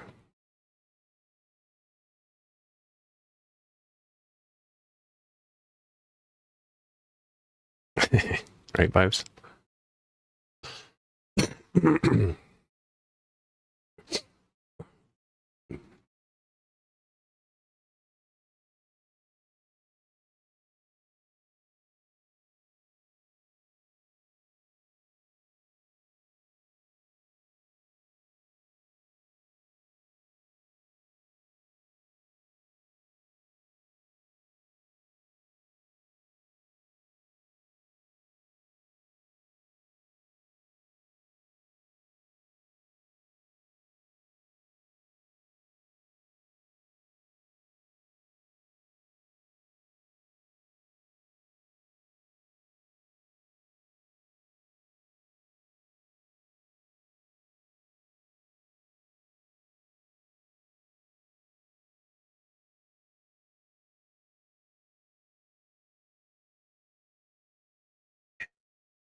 That's funny, Sarah.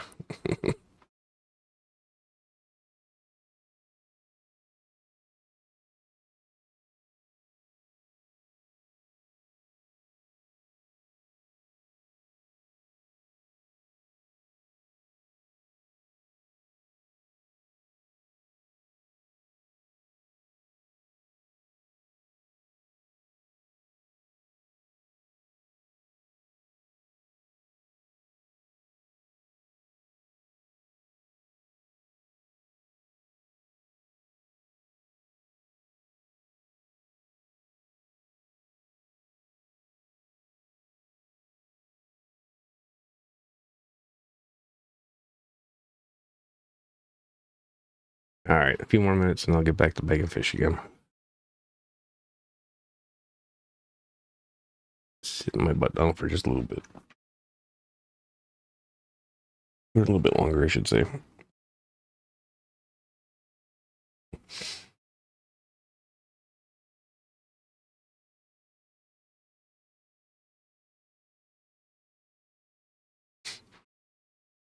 Just a sandwich and pickles, man.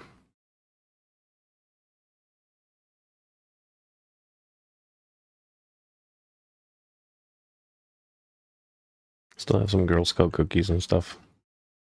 Maybe later.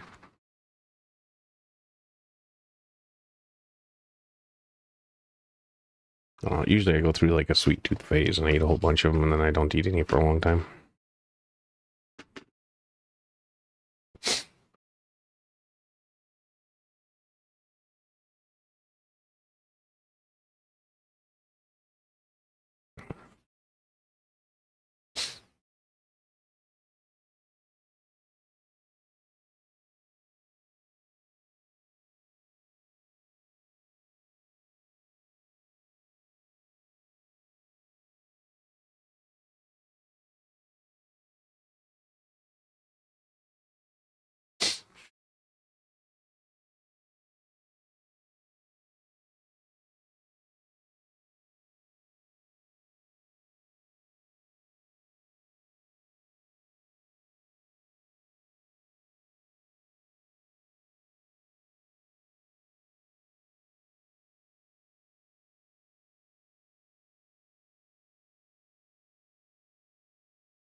Everybody loves Nona.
I didn't share with you guys, did I?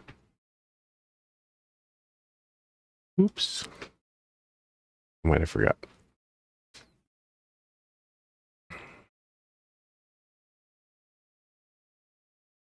Get your cracker in a minute. Just give me a second.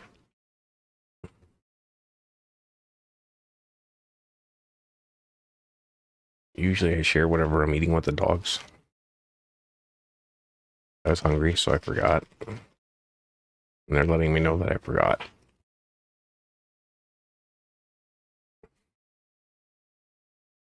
Because they're not happy.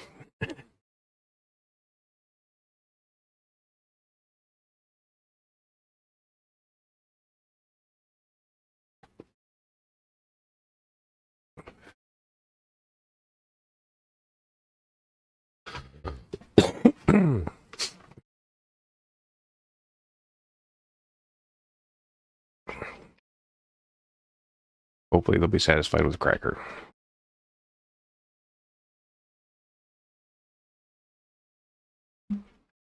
Even though I'm sure they can smell the turkey.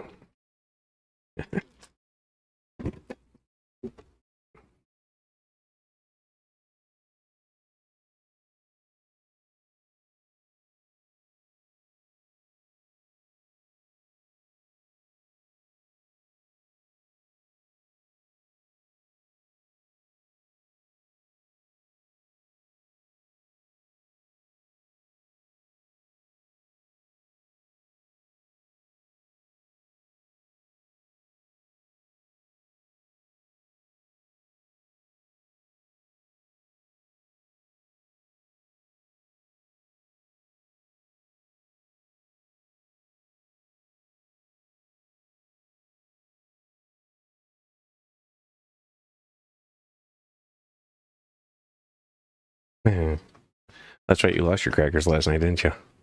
That was kind of funny.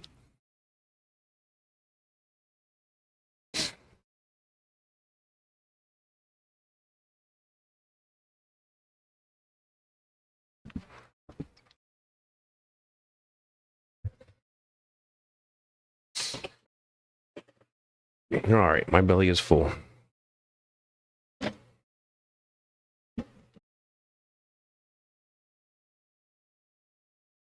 We are back.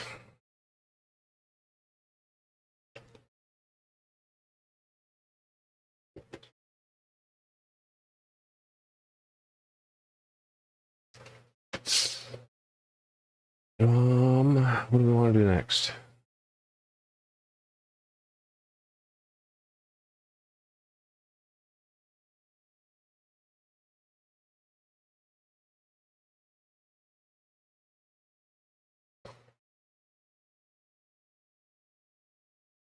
It's gonna be rough.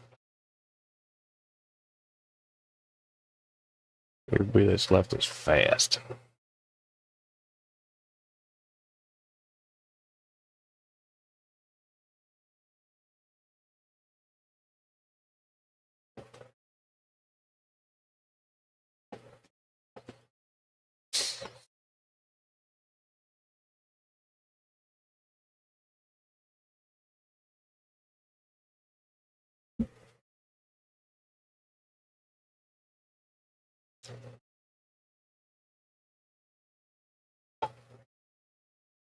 All right, I'm gonna find a bigger net.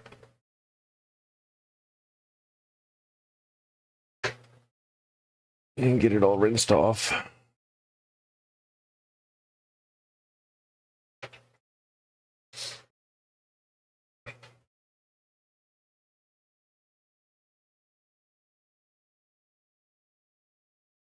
And these guys are gonna know what's coming.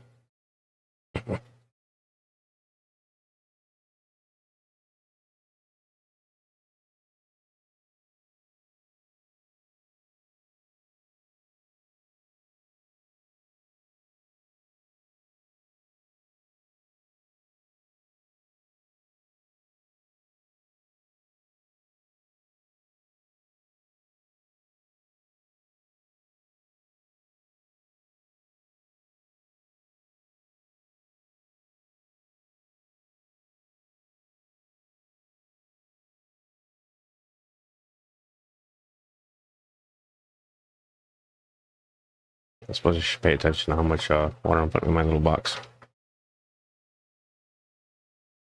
Otherwise I'll overflow it and make a big old mess on the floor again.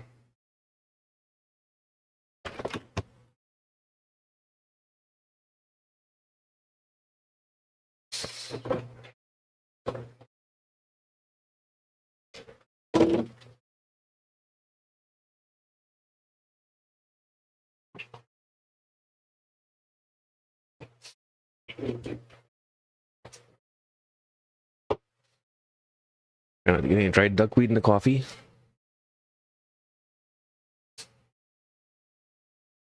That is a good question, Henry. I'll let you know in just a second.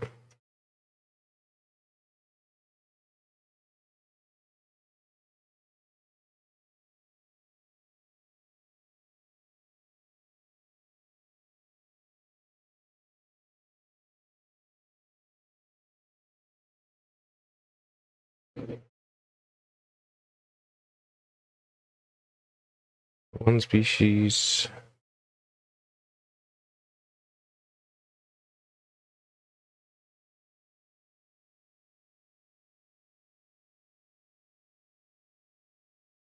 Two species.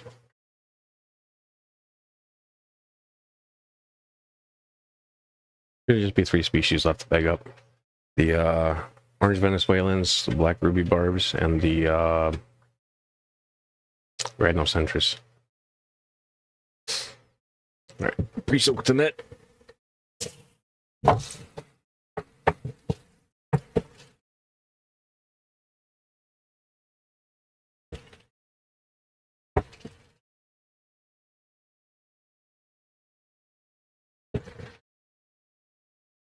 So, Aquarium Co-op discontinued their nets. I'm assuming because they were probably getting a lot of callbacks on them breaking, because they do break kind of easy. But this has by far been my favorite net. The thing takes up almost a whole 10-gallon tank, so it makes catching fish way the hell easier. All right, get the stacker out.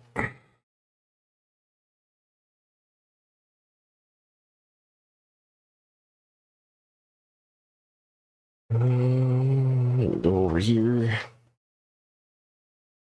The other stacker out.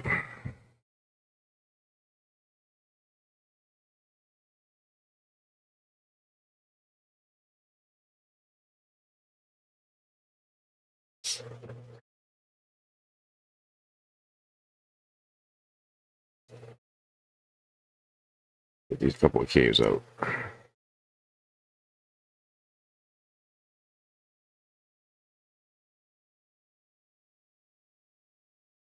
So this tank is probably gonna get allocated to some German rams, I think.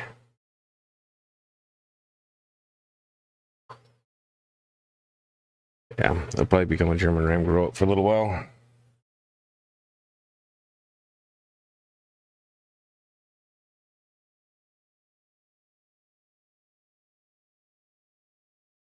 Or a German ram spawning tank if I can get a fresh pair going.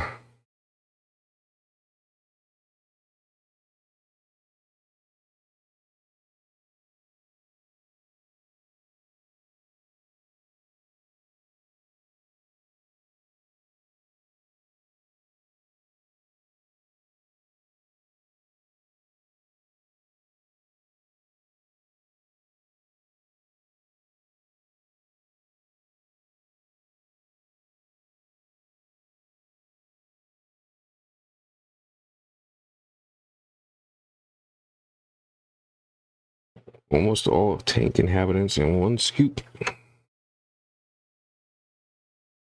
We still have one rad that did not go in. Resatiate this stuff. All the plants up in here. Set you back there. And we'll see if we can't scoop that one rad by itself. And there's a couple Corys that didn't get their butt in there either.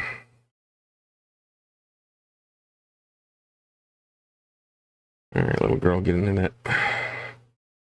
Good little girl. All right, so we'll bag up the rads first.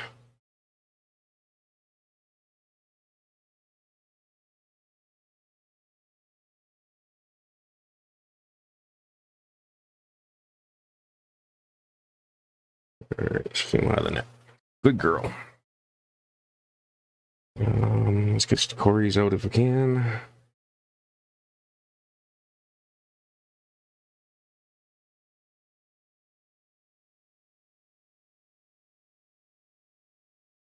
One of them. And I can put the plants back in the tank and not keep them in the net anymore. Make my life easier. See, there's 2 more runaway Corys. These guys are at like the prettiest age of a Cory. Of an orange Venezuelan, at least. About the perfect size for shipping. I need to get a crap ton more of these guys for Jeremy. At this size, at least. Once I got the auction stuff taken care of and fulfilled, I'm gonna start separating these guys out too. I'll probably get some Corys in here again. I'm gonna try to do probably 10 to a tank, so I can grow them faster. Get them to that about 1 inch size quicker. These guys are about 3/4 to 1 inch.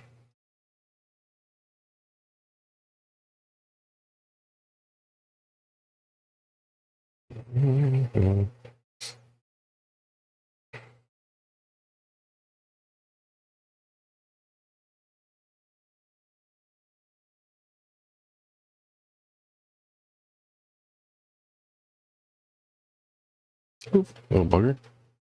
Right at the top of the tank.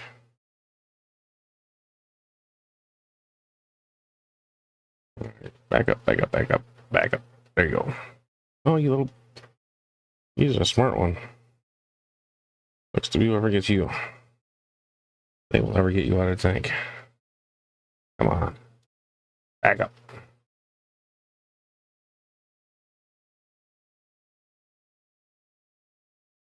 There we go. Thanks for cooperating.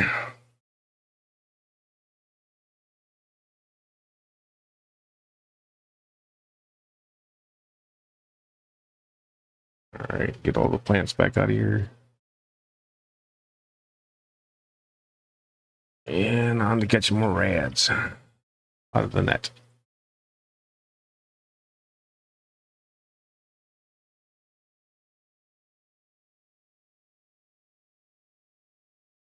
And a shrimp.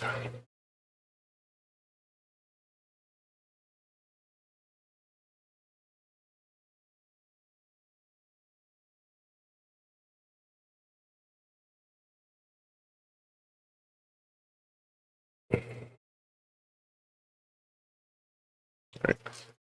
No go in there. They can go over there. Do not want them in the tank. There's a fish.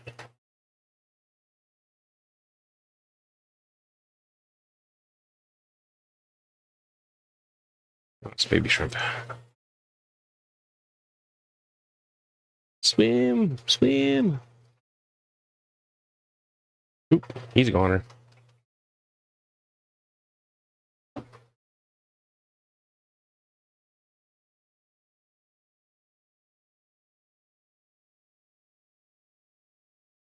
All right, next red. Where's the next red?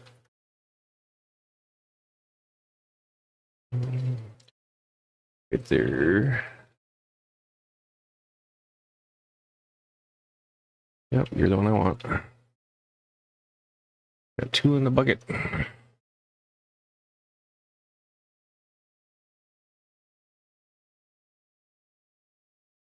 3 in the bucket.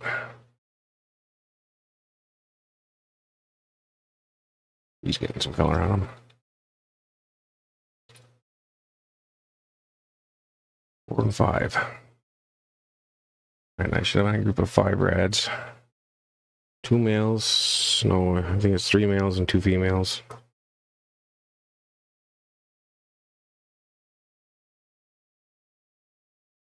Not sure why he's getting some color on him in a bucket though. Oop, there's someone in there. Oop. There we go. Everybody's in their home.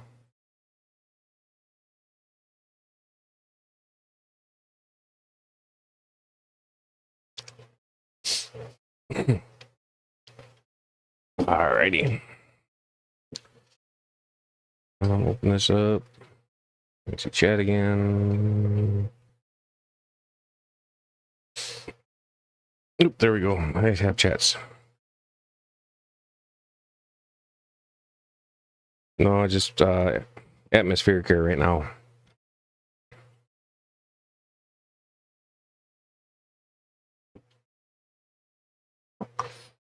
Sorry, Scotty. All right, so where did I put that light at?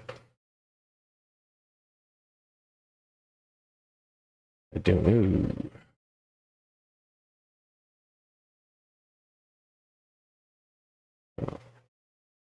But here are the rads.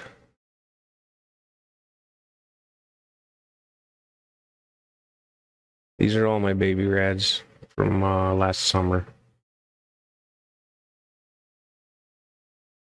Get the kabamba out of there.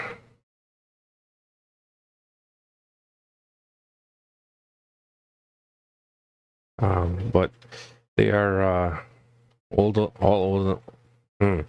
They are all old enough to spawn now.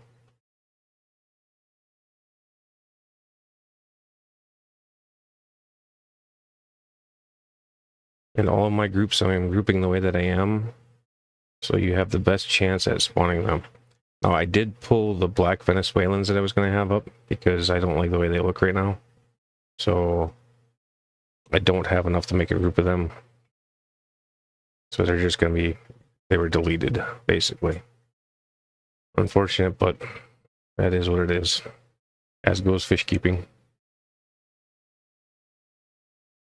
Alright, well, thank you for stopping in, Vibes. This is going to be going for all the way up until the auction.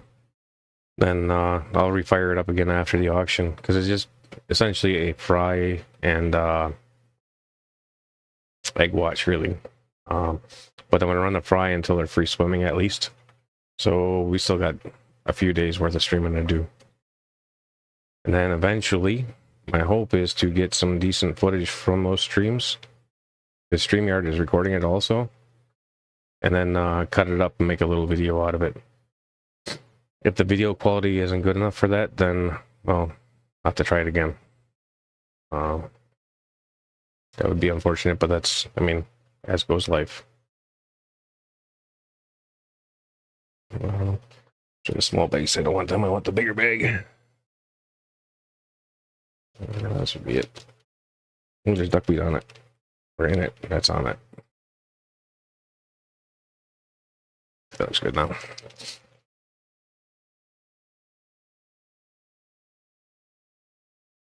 Are you trying to build a DIY stand, or are you trying to build a kit stand?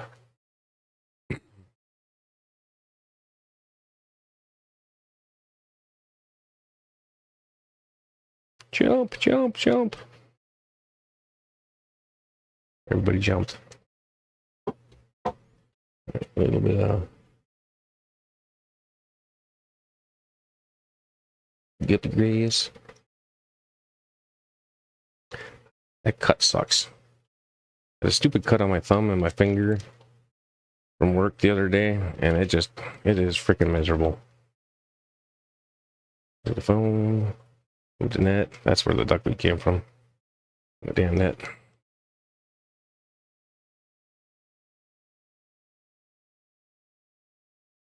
I don't know. You should send me a picture of what you're working on building later, Scotty, on Discord or something.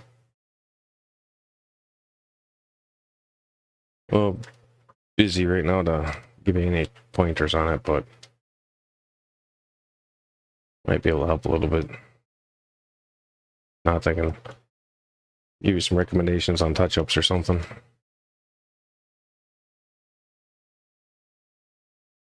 DIY are my preferred.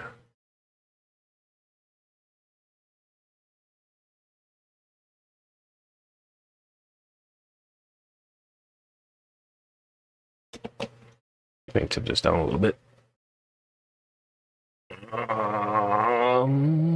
Hey, you can see the heat sealer, kinda. Computer's almost closed, but you can see it. So these are rounded bottom bags. I've been putting a little corners on them.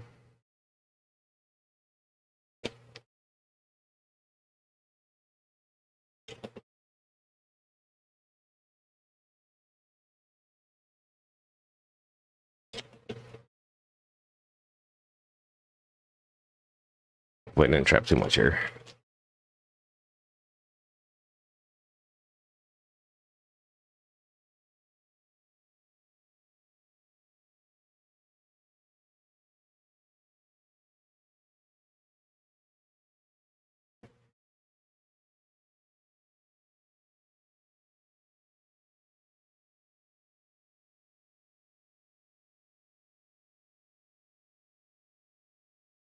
All right, so we don't need to make it any tighter. We want a little bit of play on it for getting it inside the next bag. We put our second and third seal out further. If we need to take up some gap, then we would pull it this way and seal again, and that would make our bag tighter. But I like having it a little loose, and this is already a lot of air.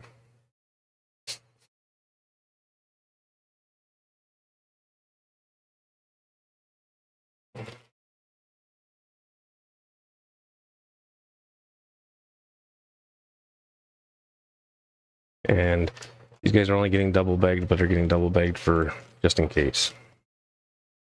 I don't have faith in manufacturers, so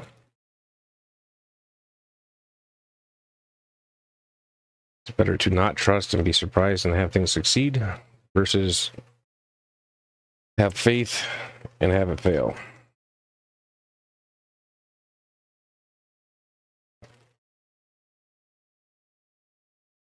And when you have them super full like this, they are hard to get them inside the next bag.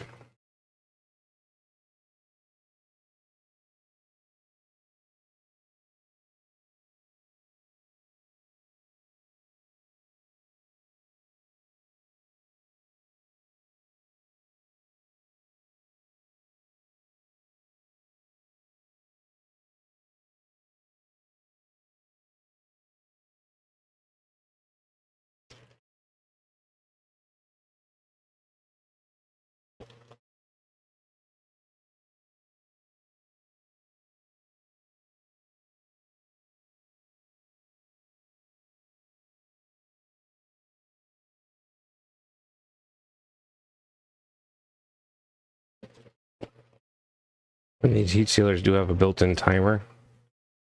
And turn the knob, get your set point. If you set it too hot, you melt through.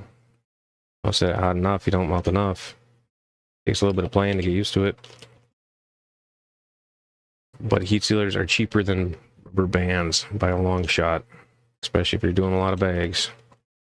Doing onesie twosies, rubber bands aren't so bad. If you take them to fish auctions or sell online, you're way better off to invest in and learn how to use a heat sealer properly.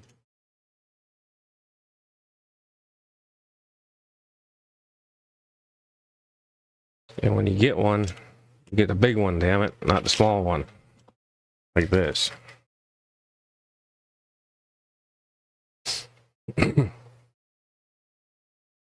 I need to order a new one, and I want to get like the like 15 or 18 inch or something like that. Because I also use this for making my boxes. I heat seal the bubble wrap to make a little box out of the bubble wrap. As long as I don't forget that, at least. But, so this is This is our bag.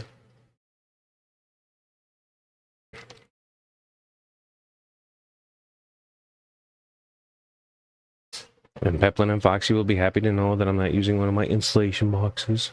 Just a standard fish box.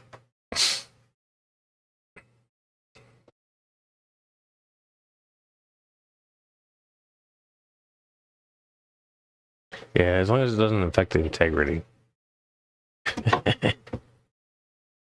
Yeah.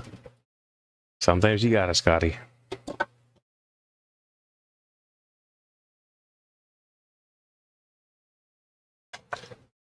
Alright, I think next up we'll do the 8 black ruby barbs.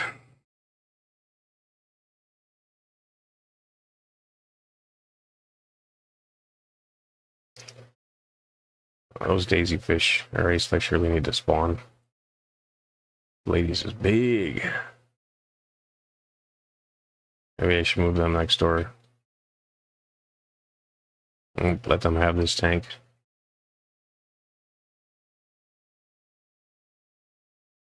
Probably.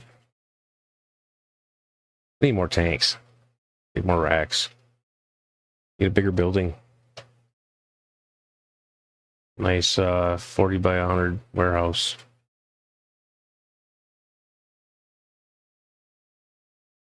Do a 16-foot ceiling in it and split it in half. 2 levels. Set up the upper level for plant tanks. Lower level for fish. That would be great. One lifetime I might win a damn lottery. So that's the only way that's happening. Alright, sounds good, Lumi. Hope you find what you're looking for. I'm gonna put that in that here. Alrighty, ruby barbs. Get up to net. Got it clear. Hurt my handle, so I don't need it that long.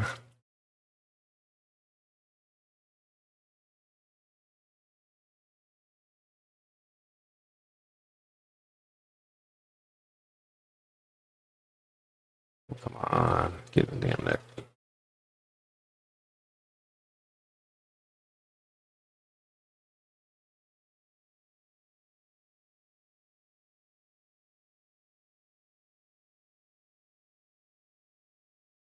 Some of these guys are already getting the red faces.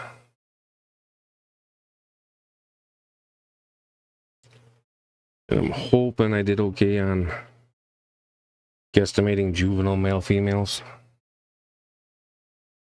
Well, there's a reasonably split group. People can spawn them if they like, but they'll at least get the male-female interaction and coloring.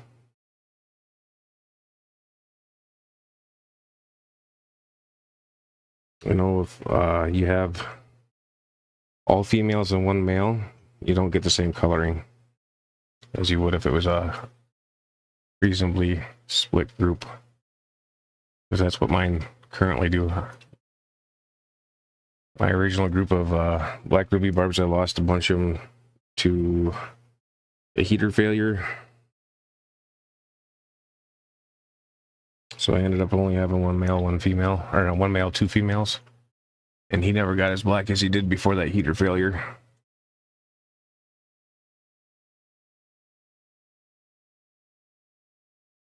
I ended up picking up some more, and the other ones were still juvenile, so they didn't get to interact the same way.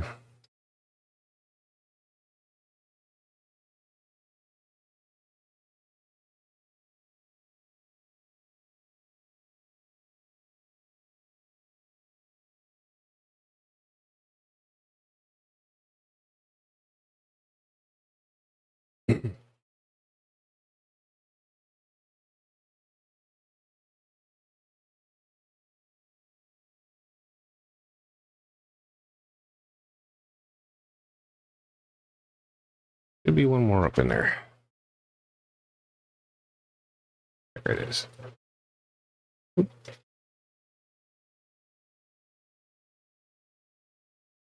You are the last one.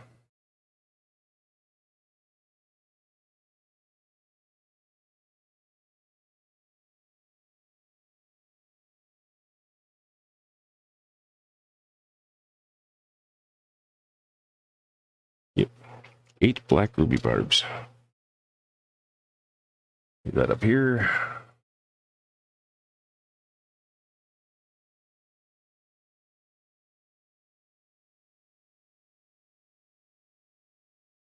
Yeah, I hate heaters. Absolutely despise them. It cost me a lot of money in fish. And if you're actually trying to heat all your tanks, you've got any volume of them, Inkbird is not reasonable.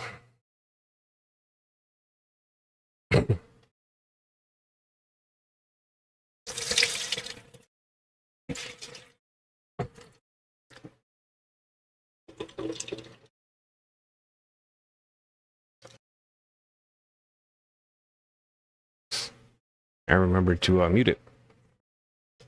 Go me.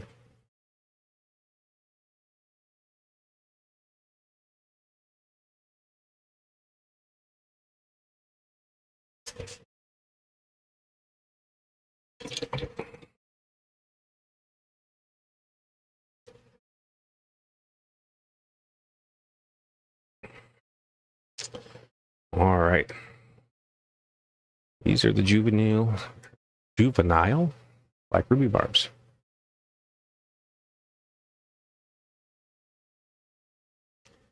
There we go. It is really hard to do this. All right, let's point it down here.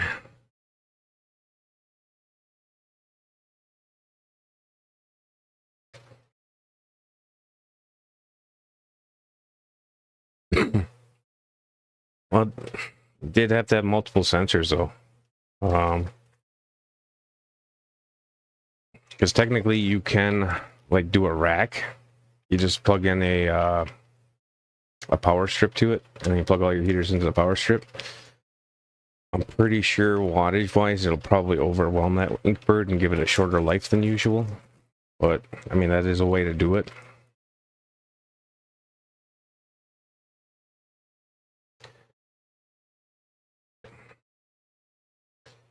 To play on a slip and slide. Oop, flop in there. There you go.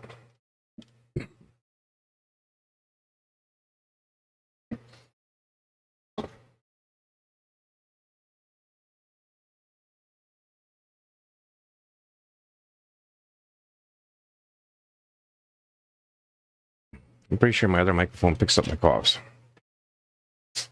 They're supposed to be muted though.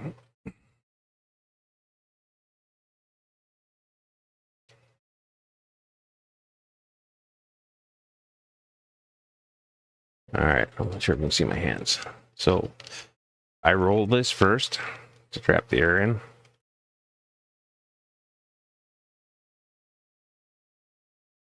And then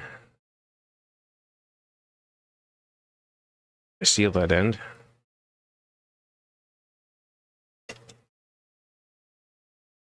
Now the air can't escape on me.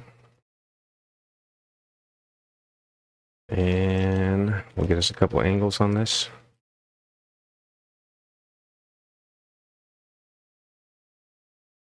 You guys can still see me? Yeah. Ish, kinda. Well, looking at my junk. I have pants on at least.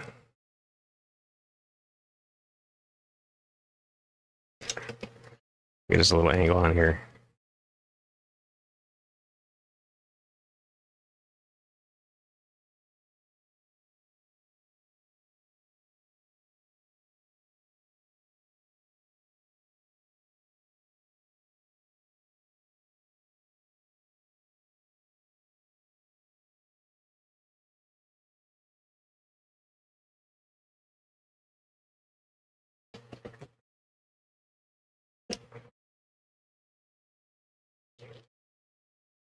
All right. Now we can pull it and make it a little bit more snug.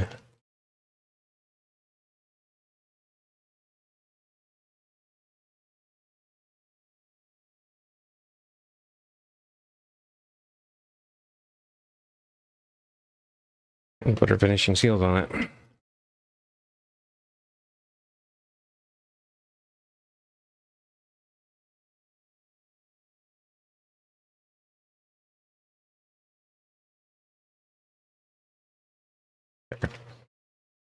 Birdie. Hey, Lance. That's not the size I want.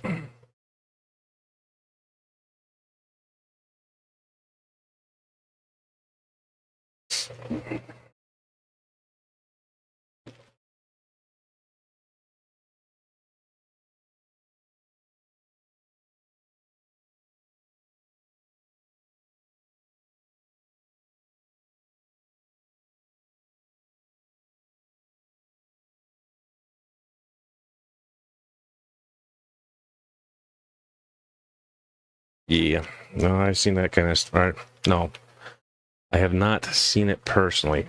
However, I do know that inkers do fail on sometimes. Not always off.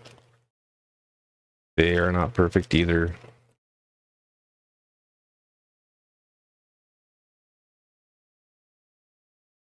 Anything man-made has potential for failure, no matter how you look at it.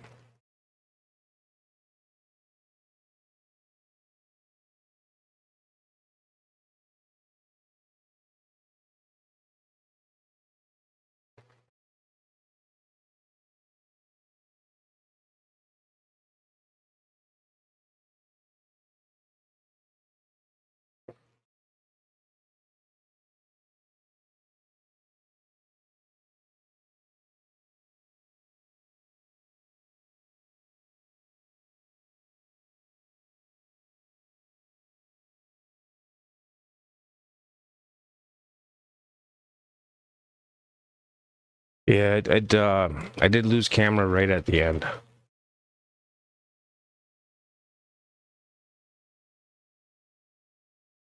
That was like around 10 o'clock this morning or something like that. I guess when I finally crawled my butt out of bed. Like, it was still going when I got up, and then shortly after it was down.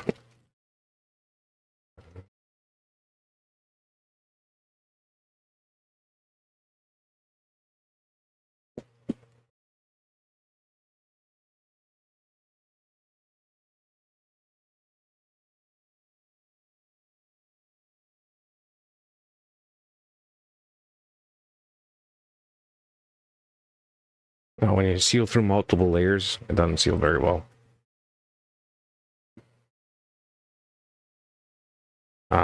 This is not a final seal, fortunately.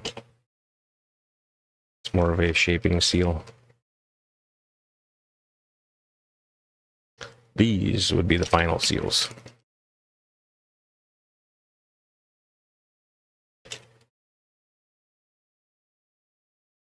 And if you redo it a few times in that one spot, you can just pull off the extra. It gives you a nice clean cut.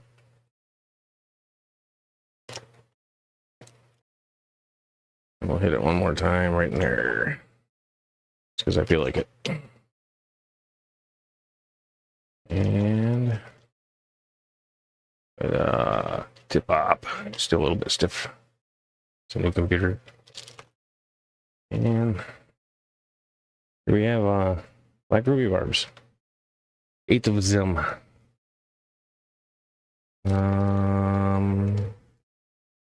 Move Achilles. Put the black rubies down, and I didn't put any. Damn it! I got to put some got the grass in there for them. That's okay. They'll be okay. They just might not be as happy. I'm pretty sure the other pair is going to come up too, and the Corys are going to go on the bottom there. Did you wash my van too, Dave? Pretty sure it needs it. Stepping on pine cone. Or not pine cone, Pineapple.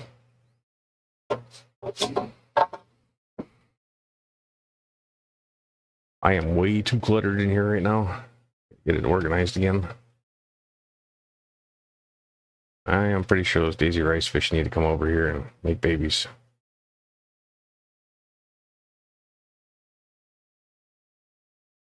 Because they look like they need to pop out babies.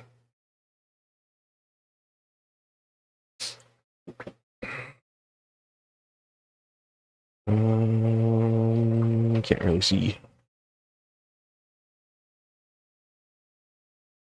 So that little dealie there next to me, shut it off here. It's a DIY drain. It keeps a permanent siphon in it. So this guy, I just ordered some fittings for ice makers or some shit, and got some 90s on it just to make a little loop. So you siphon it once, and as long as you keep the valve shut, this guy, it holds its siphon forever. Now, if you're using it for acclimation, then you want to run a good 2 cups of water through it to get all the old stuff out. I need more than that. And I also use it for acclimating. I don't do it as a drip, but I do it as a flow through, depending on the fish. If I get a bag of fish in the winter and they come in frozen, usually I'll run something like this into a bucket with the fish, and I will run another hose like this out of the bucket, and I will just continually flow them through. Do the same for stuff that gets ammonia burn usually, if I've got time to handle it like that. I have saved angelfish that weren't breathing in a bag doing that. I've also saved some rams that came in at like 40 degrees. Half of them were dead and half of them I was able to bring back. And they lived for another year and a half, year, whatever. They weren't babies, they were large juveniles to sub-adult. So they lived pretty close to a full life, at least.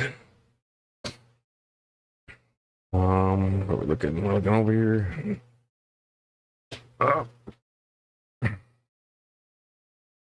But my water is a lot different than most people's, so that is the biggest reason that I do what I do. All right, we got 1, 2 Corey. 2 Corey.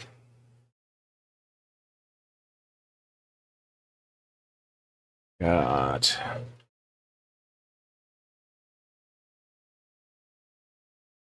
2 more Corys.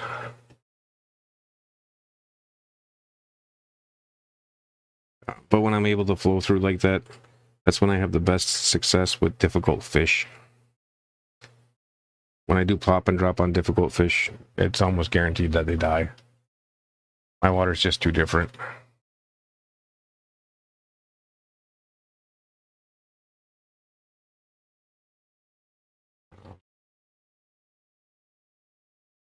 My fish don't tend to have a problem going to other people's water, from what I'm aware of. People are not telling me stuff, but even Juanita, my angel, is going out to her, and her rock hard, no RO water did good. And that's a species that should have suffered if it was going to.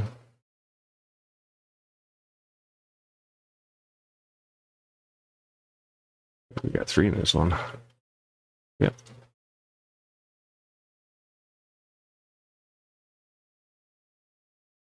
I'm scooping them from one net to another net because it's easier to make sure that I get them and they don't flop out into another tank or onto the floor or anything goofy like that. And this net is tight enough that the Corys can't get their barbs into it. So it's a smoother transition for them. You gotta get them to swim out of the damn net.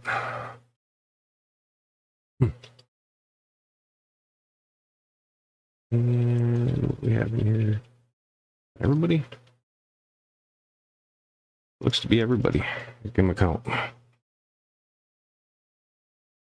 That'd be 8 Corys. Alright, let's get this guy out of the water. Dump our Kabama back in.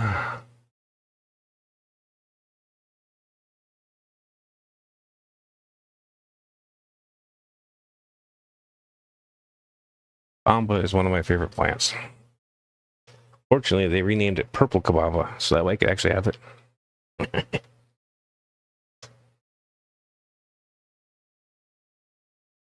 Because Purple Kabamba is not on the list. Where's my other net? Oh, what the hell did I do with that little bugger? This is the big one, right? Yeah.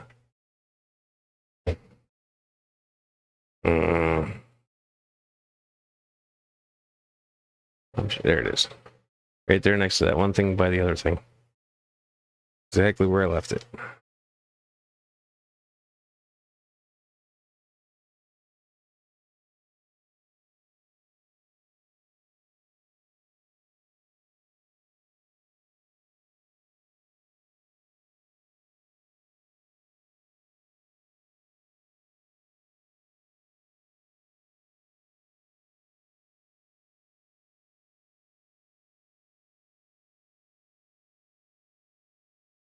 Hey, Brandon.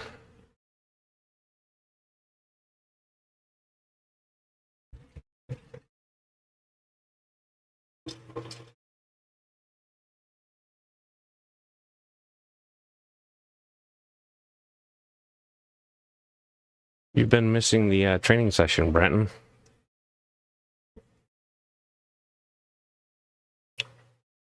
That better, Brenton. I still need some audio from you. Totally forgot at the Clash, or not the Clash, the Quad City Swap. I did not get my You Suck audio from Willow. And I am disappointed.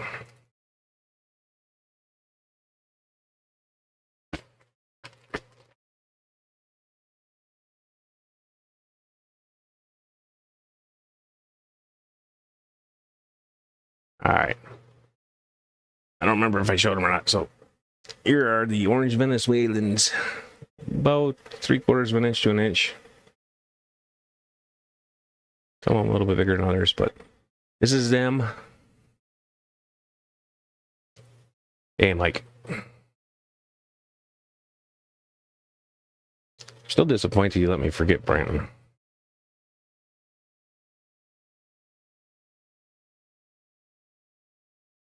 How am I supposed to play the Wheel of You Suck if I don't have the You Suck audio? Oh, come on, get out. One more. You can do it. One little flop. Flop. Oop, they're on the wrong side of the bag. That would not be good.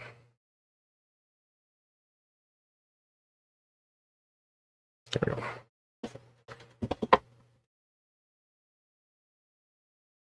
Yeah, that'll work.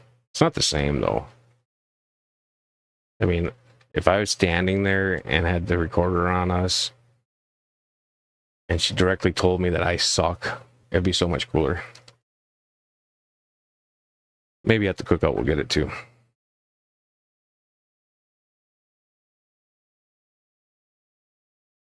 Alright, I should reorganize this since Brenton's actually here. Here's our sealer, Brenton. No. I do a little roll to trap the first level of air in there.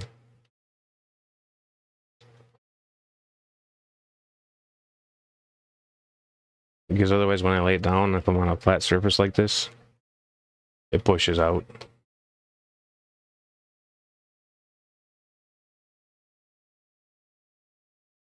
And you go like so. Let the timer run out. Good.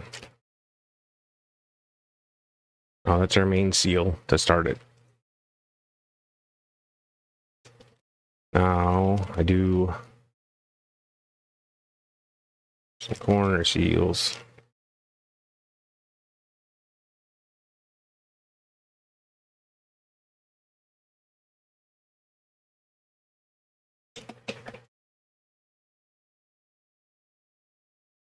And give it a little bit of time so it cools off. Otherwise you burn through if you have it set properly.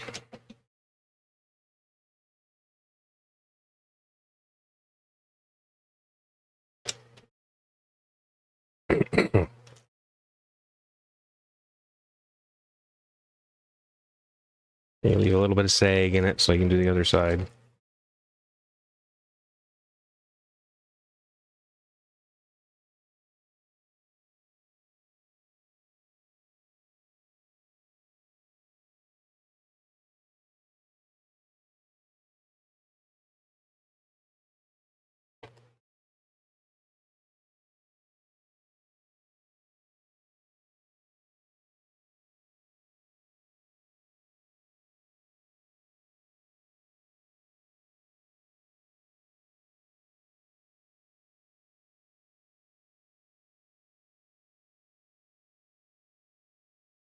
You can do it with the initial seal if you do it like Brian does, where you've got it hanging over a ledge.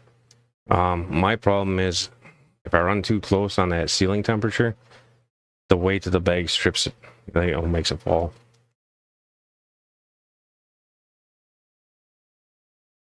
Because I do it both ways. If I'm set up on a proper setup where I've got this board and then this is up like 6 inches on a pedestal or something, then I can do it the way that Brian does it, with that initial sealing it in.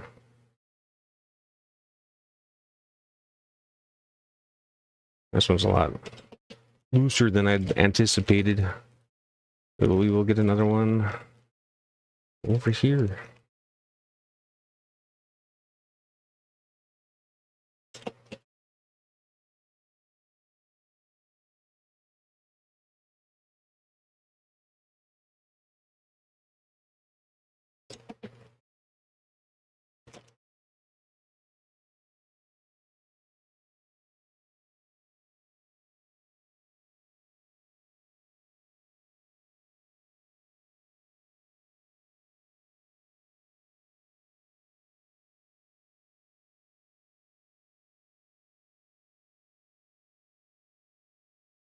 All right, this one will get rid of the excess.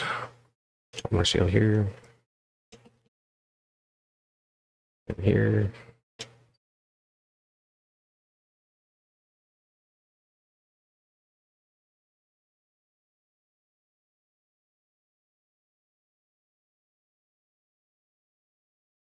Yeah. This is one of the Harbor Freight, Home Depot wheelie carts. And I just got a piece of plywood on top of it with a towel. Eventually I'm gonna get this thing out to be my bagging station. And so all my bag supplies will be down underneath. And I can move the top off to the side. And then my bag can sit inside of the top. So it's only got a few inches.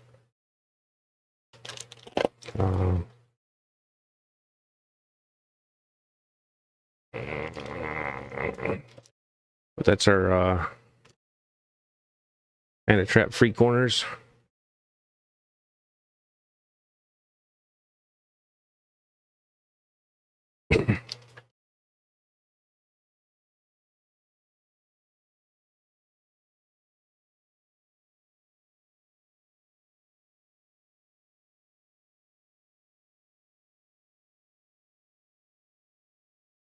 Yeah. I don't know. I don't mind bagging fish. It just depends on what I'm doing. If I'm shipping fish, I have to start bagging them Sunday morning. 100% for sure. If I'm doing more than 3 boxes, that's a guarantee. I got to start Sunday morning.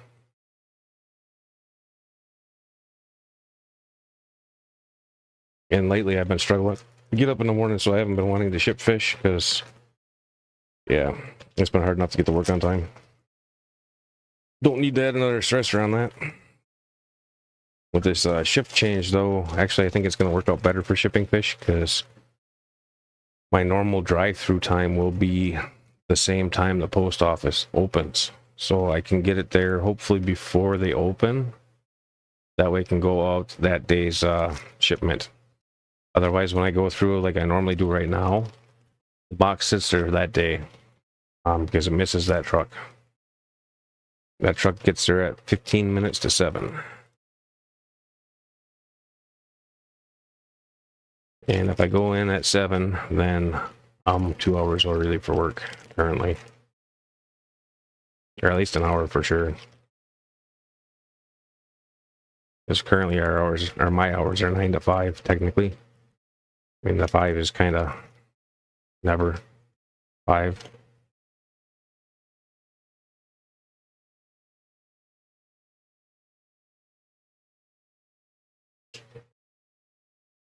Even though this is round bottom bag, I still do the corner rounding down here. It just makes me more comfortable.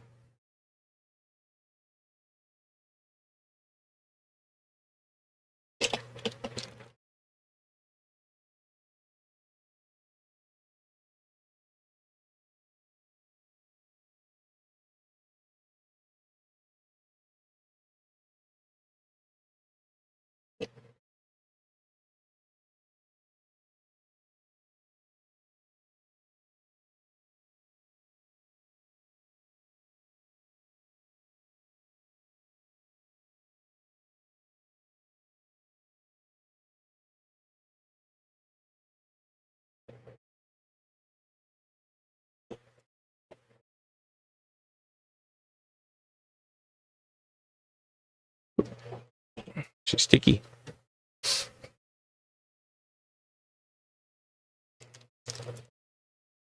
All right. 1 bag of 8 orange Venezuelan Corys.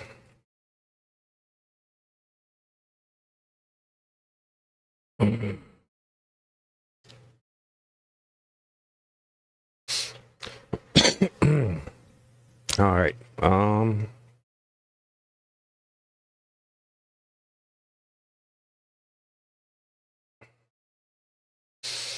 Currently post office.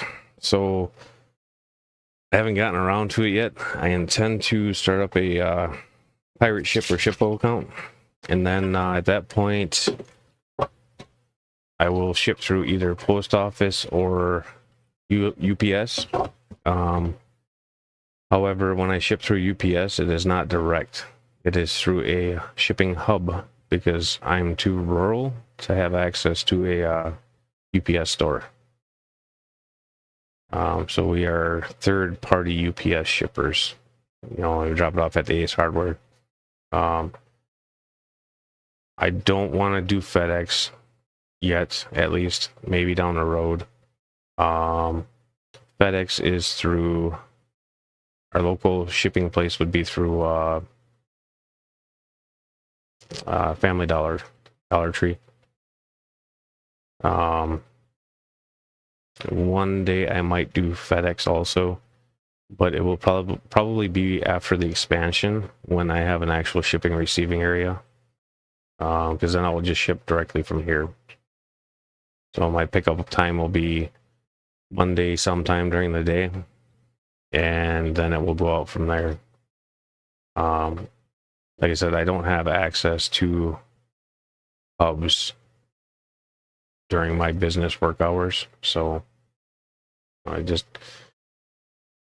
you can hand it to a driver if you're home, but I'm not home. However, if I set it up as a business shipping receiving area, all I have to do is have it in its place, and then they just pick it up and take it, scan it, and go. I don't have to be here for that.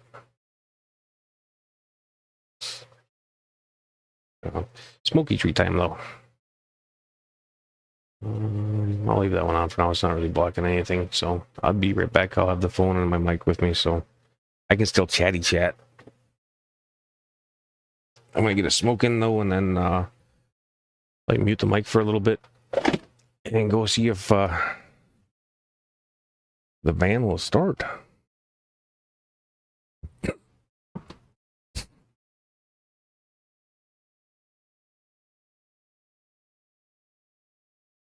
Then I gotta try to sneak into town, with expired registration and register it and drive down by Foxy and Peplin.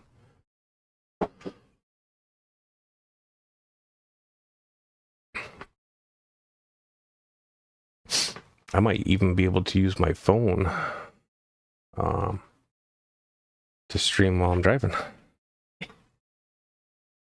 I connect it to whatchamacallit. As long as I don't lose connection, I think I can do it. We'll see. I'll try it.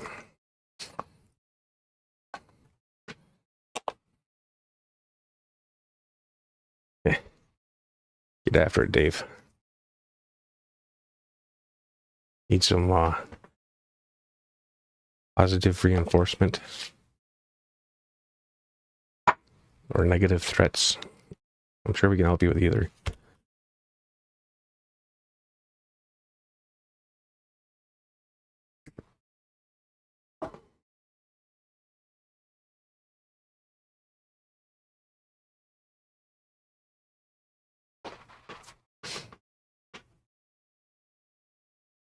Yeah, the problem is I'm not here to hand it to him.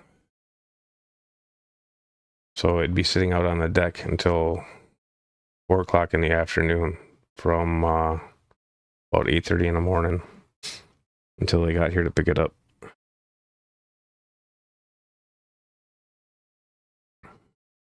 And it'd have to sit out there because sometimes they swing through early instead of late.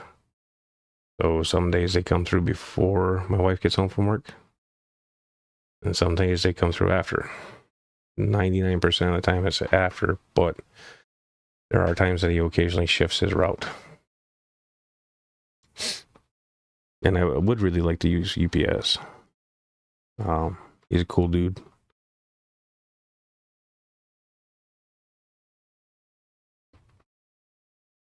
When we get far enough along on the remodel, he wants to check out the fish room.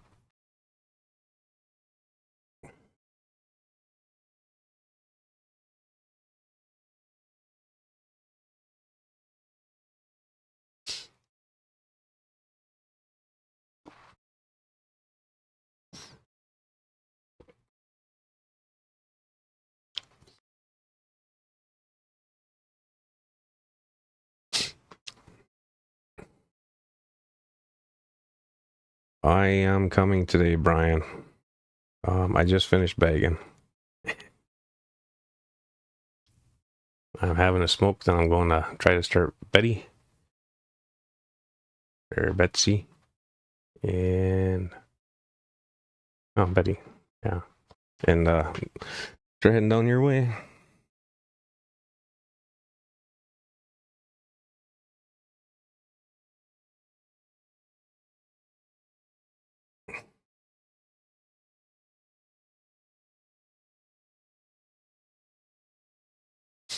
Once I finish this smoke, I'll mute the mic and go out and see if the band fires up properly. Check the oil, all that good stuff. See, we can't pull our drivers over to hand them stuff either. If we could, I'd just flag down my brother-in-law and hand it to him.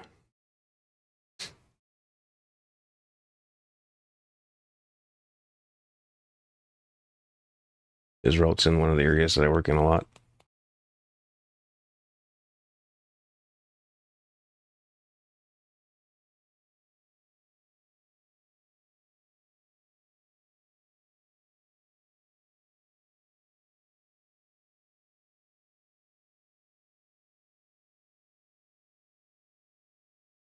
If I remember correctly, my my stuff goes up later in the stream. If I remember correctly.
Mhm. Well, I definitely can't take you to Peplin's house, because Peplin's house is a dead zone for me. So as soon as I turn on his road, I lose all reception. Oh, take you with for that? Maybe. Give me a second.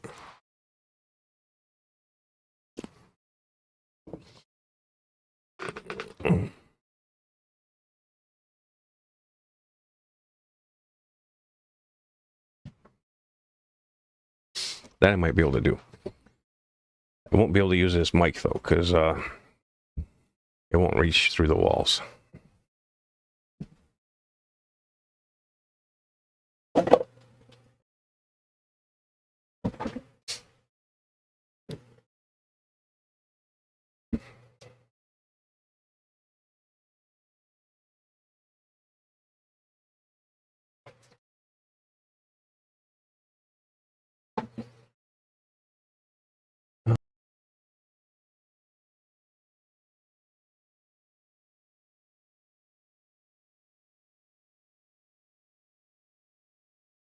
Don't need to mute that just yet. Where am I at here?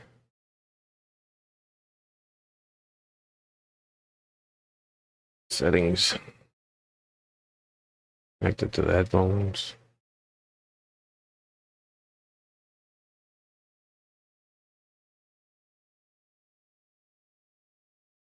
Sorry, Henry. I'm going to have to close out YouTube, though. I won't be able to have that open with me. So I won't be able to see your chats. This is the one.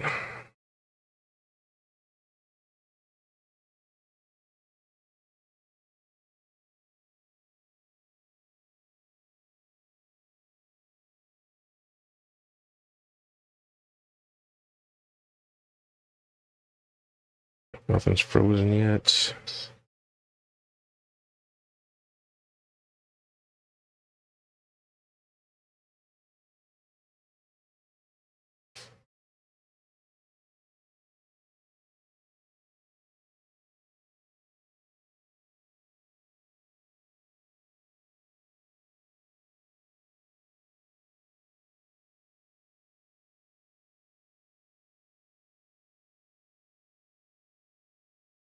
See if I can find me. Where am I? Right here. So we're gonna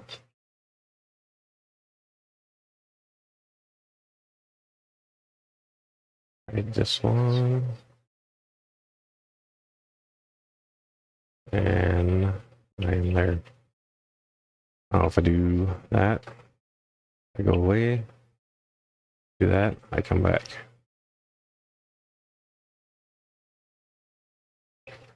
All right, that should work. Now,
AJ. So I cannot hear me on or coming from the phone.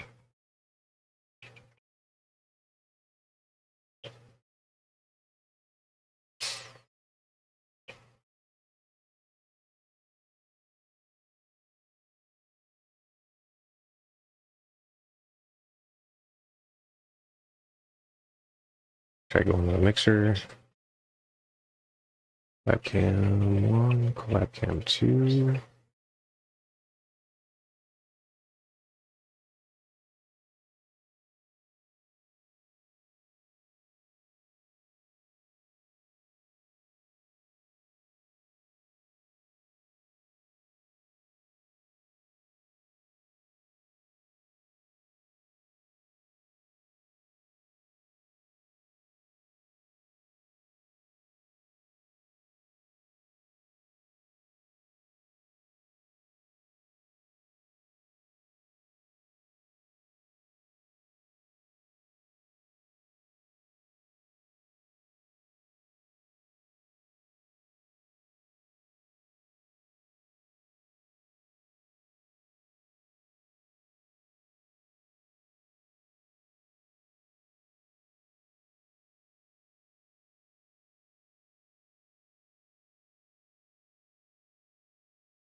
All right.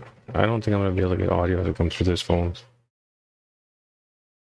I don't know why just yet.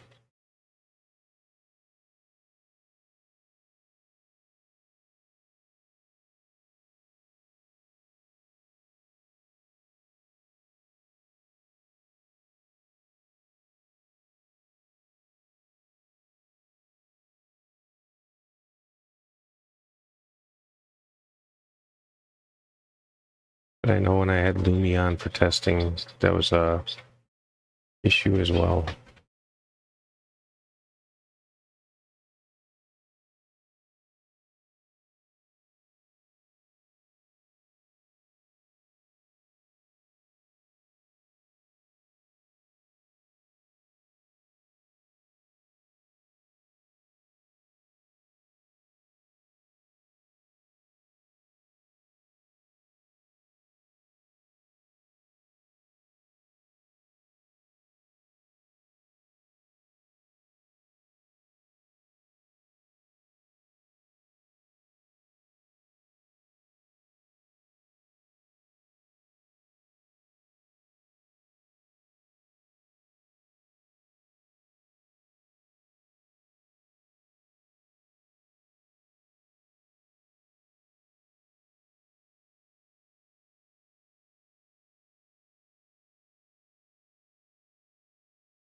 Can you hear me?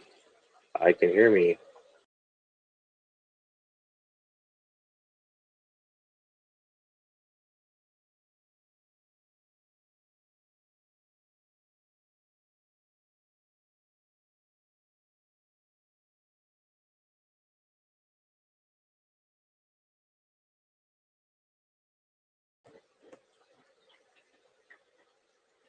Make sure I don't accidentally click something. Can I still hear me? I can.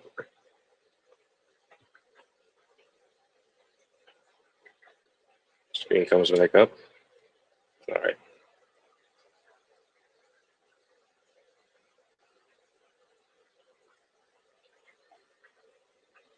Yeah, it's the cell phone. All right. See if we can try this.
I can see me again.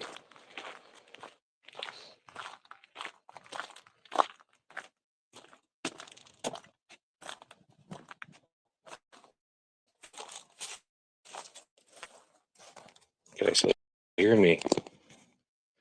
Hello? Chat or anything.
No van.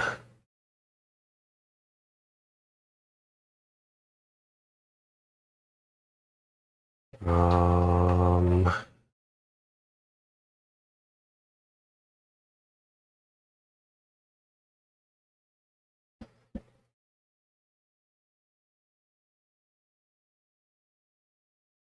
yeah, it's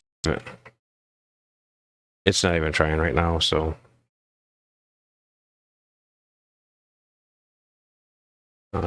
I'm gonna fur on with this a little bit though.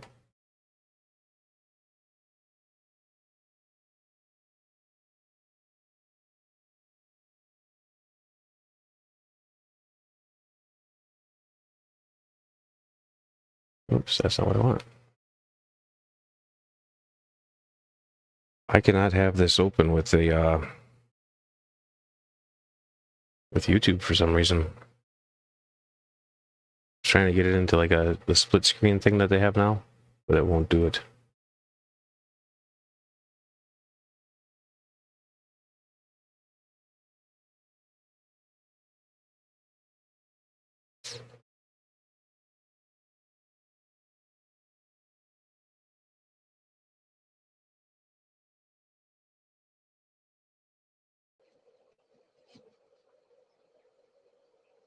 All right, are we in a loop?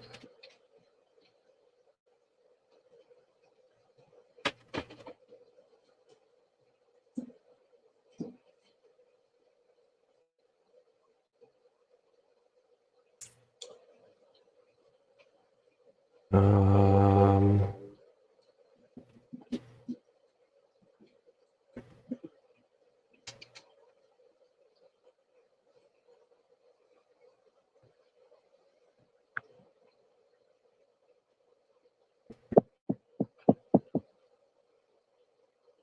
yeah. So maybe let's go leave.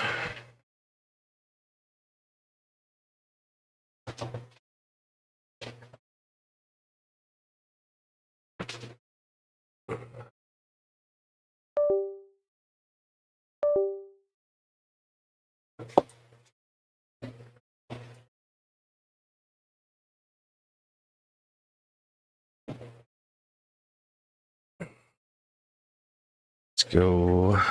You still hear me? I can still hear me. Well, I can't hear me, but I can see me talking. So that's a win. Damn it, it's a win.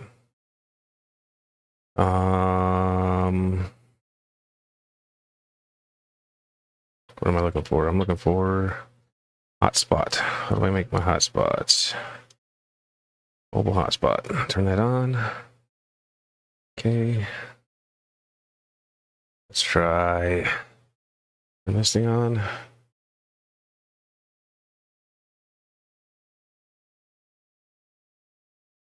Great. We find an app quick.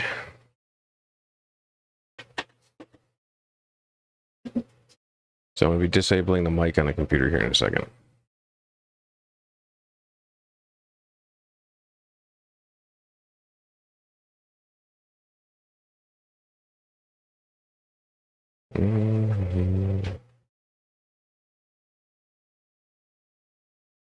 Play Store.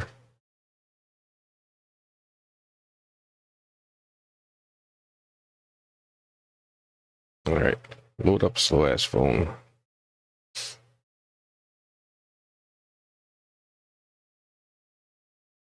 Where's the tube view? Here's the tube view.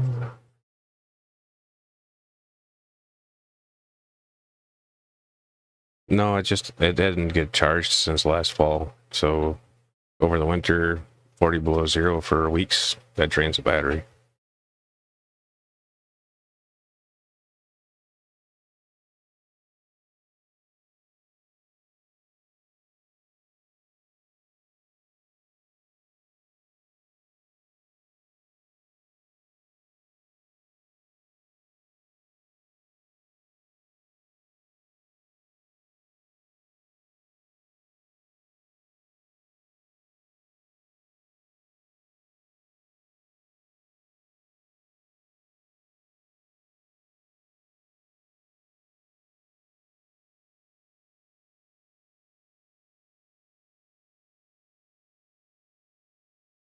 All right, so I'm trying something new.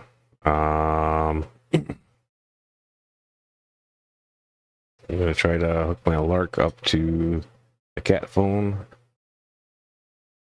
and hook the cat phone up to the hotspot on my cell phone. And then I should be able to have YouTube open, chat, and be able to do camera on the phone. So we can turn this one back on again. So testing, more testing. Right, open. All right, you're about to lose me on the mic.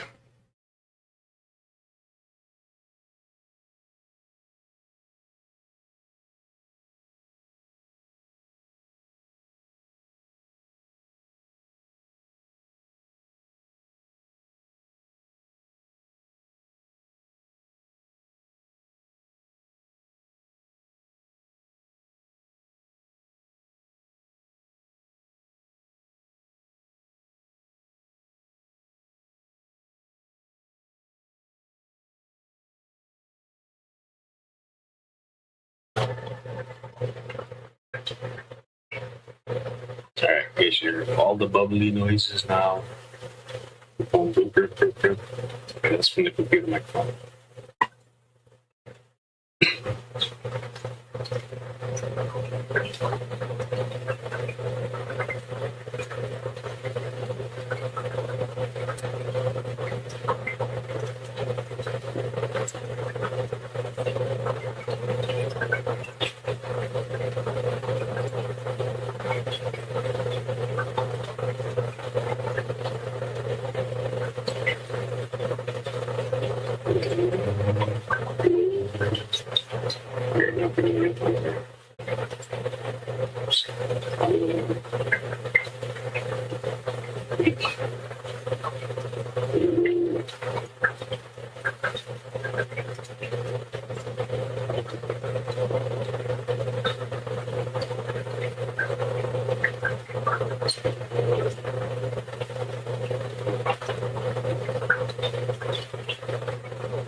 Yeah, that's because it's off the computer.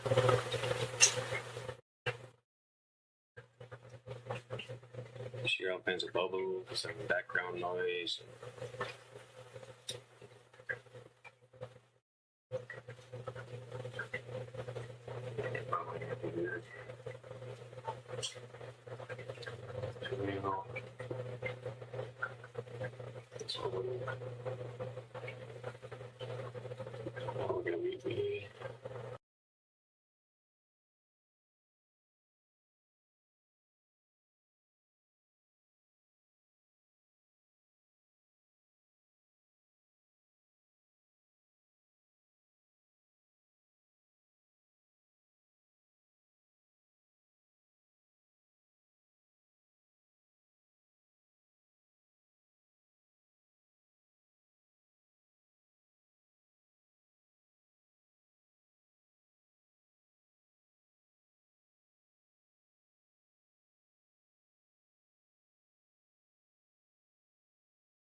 I don't know my phone's password.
Alright. I believe I'm back. Am I back? Hey, Kitty Jake Dean. No, I had it blocked off. I was trying something and it was not working. Unfortunate, but it is what it is.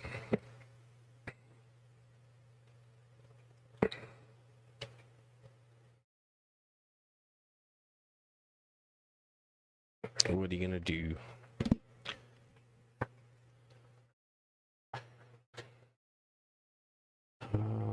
This guy right here. I want that. Come on, you bugger. Get that puppy charging. No, it shouldn't need a new battery, Henry. It's a brand new battery. It's more a matter of it's 40 below zero up a good chunk of our winter, so our batteries freeze to death, and if you don't start it, it doesn't get charged.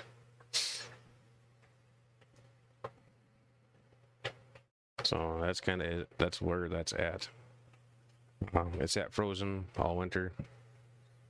Yeah. And the jumper or the charger that's on it didn't have a good connection, so only got a partial charge. It is what it is. Jill's not going to be home until like 8 o'clock tonight, so it's possible I might have to drive fish down after the auction. Or at least after my portion of the auction. Yeah.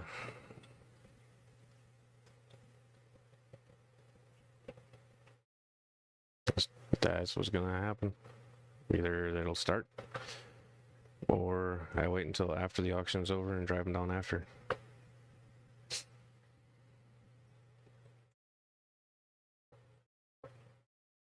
I think they're moving the babies again.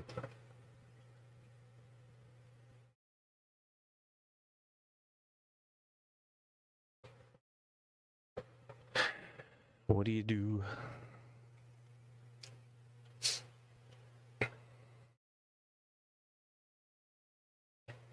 Let's see if I can't get a top-down view on that other side over there.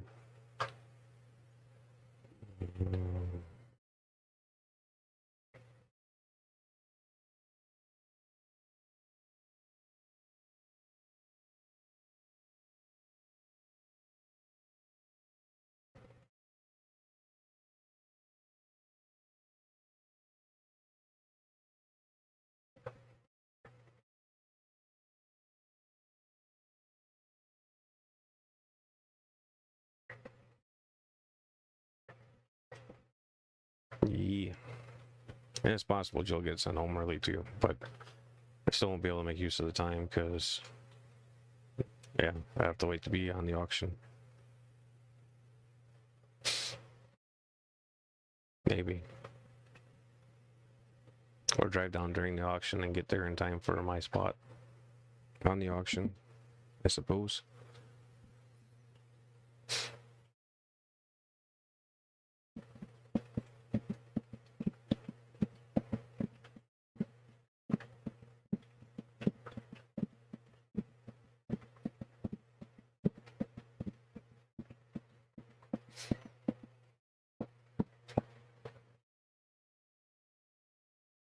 Fire up. It fired up. So we're gonna go Gmail 66. Open up.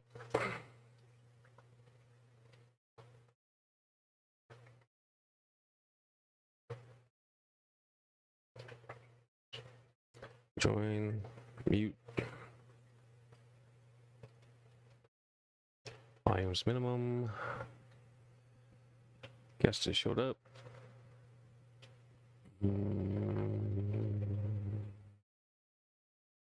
Cat phone 2, that's the one. Show on stream.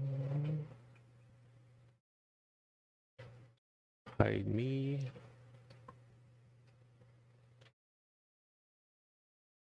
You guys are on stream.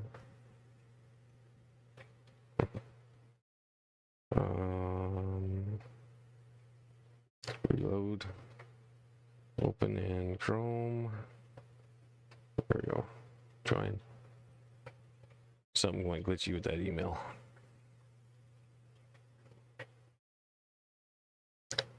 So we go.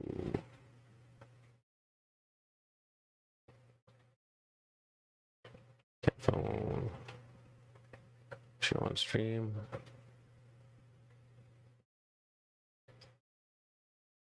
There. Is he baby brine shrimp? We're gonna eat vinegar. Yeah, I can talk today. Vinegar eels.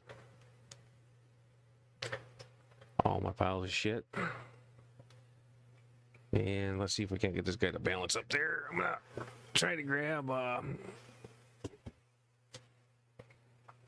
stool.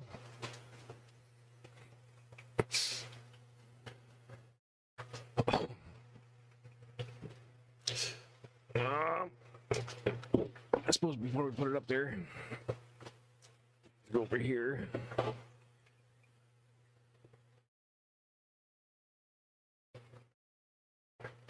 Here's their babies.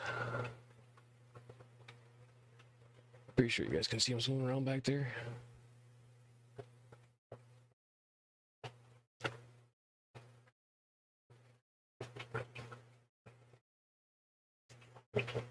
I can see them in my little screen, so I believe you can see them. All right.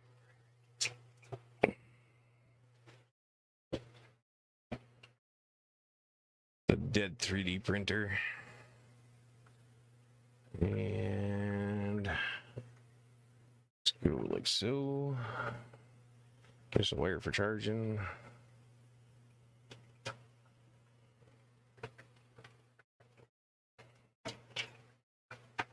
Come on, don't be like that.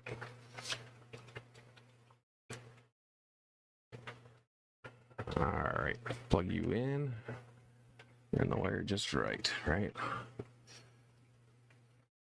What are we looking at? We're looking at air filter. What are we looking at now?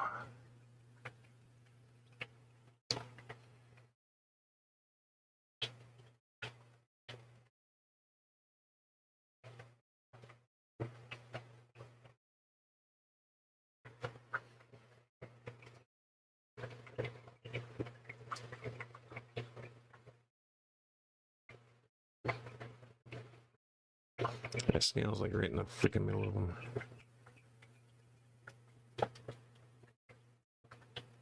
I think we got into one of those echo loops. Well, it's because it's not muted. Somebody could have said something. All right, slide this forward.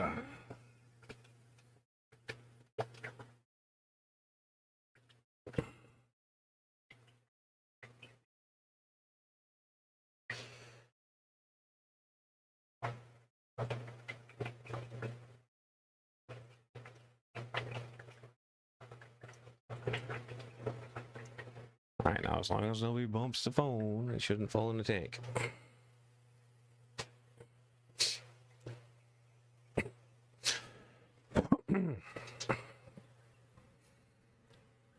Alright, you see where that snail is there? That is like smack dab in the middle of the damn babies. So I'm gonna go with this one, slide it over. This one. Try to zoom it in some.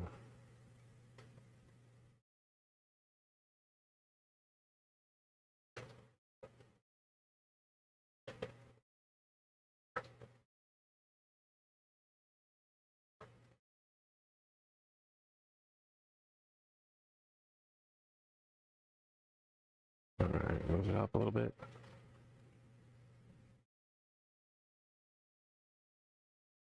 This one.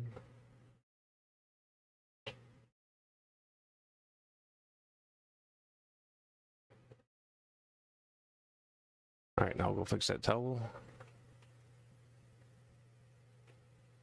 Yeah, the snail is like right smack dab in the middle of the babies. Tweezers. See Pappy get all pissed off at me. I don't know if I'm gonna be able to see this or not, but I'll try. I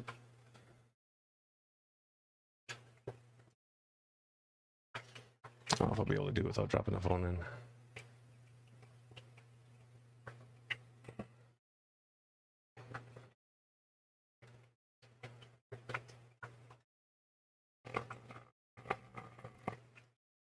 I'm gonna try though. Put all that fuzzy stuff down there.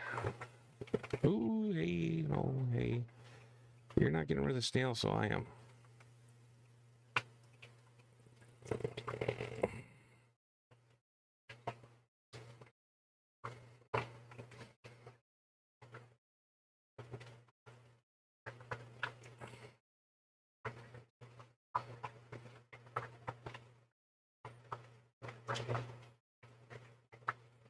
I'm trying there. God damn it.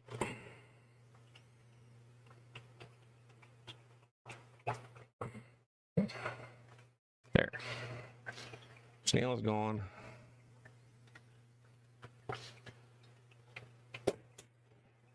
Drop my tweezers.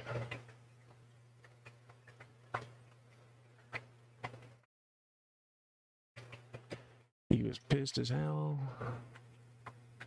This guy's on mute.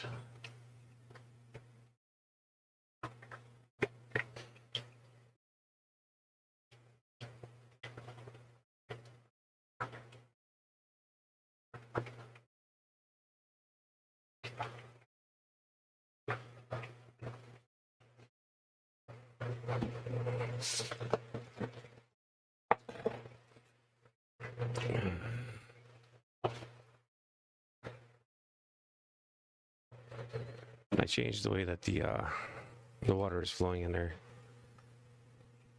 Well, I don't know if he got any of the babies or not. The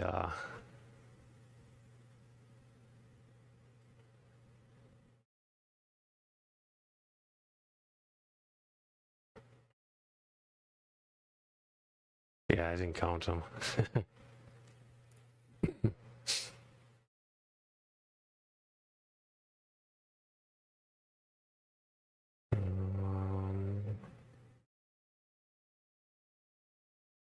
That's right, that one's locked.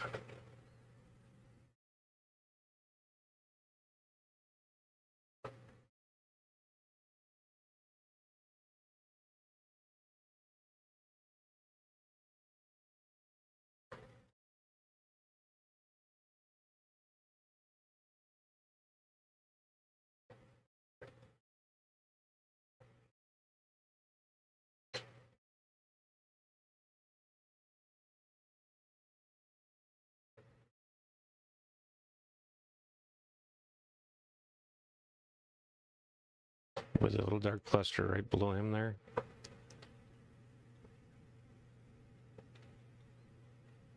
That is the babies.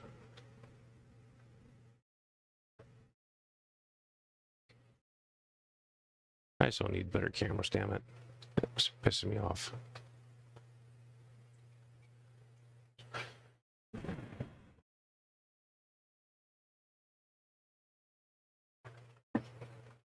So I don't ever count any of my babies until they're sellable size. Until then, they don't exist. At least not in a meaningful manner.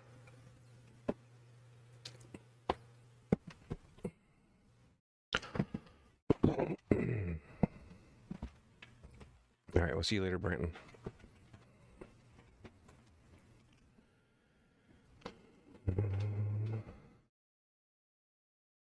Down to an hour before the auction.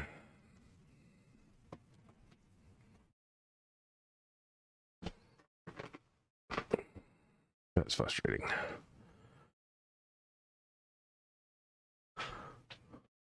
That's what I want.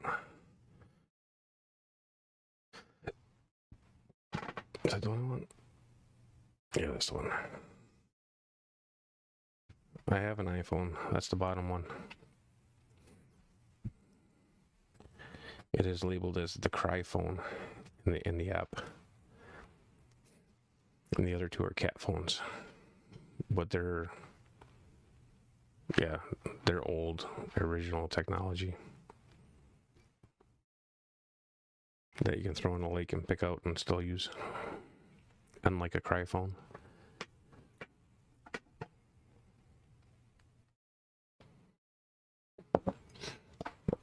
I need two new Samsungs, the S24s, or S25s, sorry. Then my S22 and Jill's S22 need to become my new fish room cameras. That is really what needs to happen.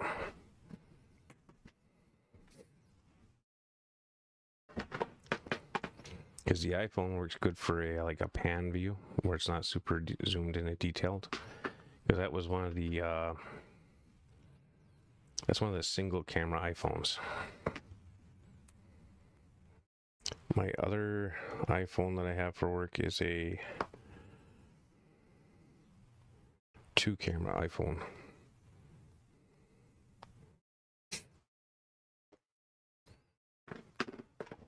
But the Samsungs are a, what is it?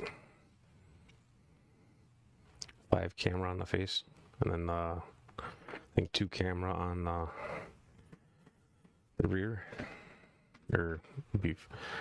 2-camera on the selfie one and 5 cameras on the not selfie one.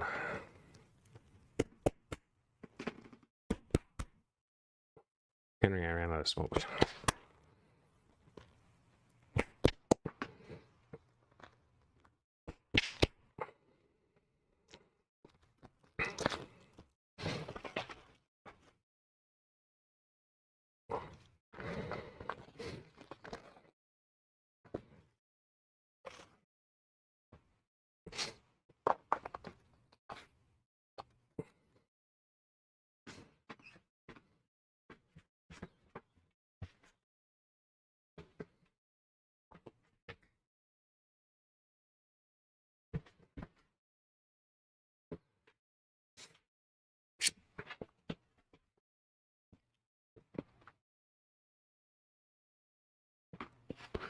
He is one dark ram when he wants to be. Something I have been having problems with, though, Jake, is the phones have been overheating. And then when they overheat, they just kind of lock up and shut down.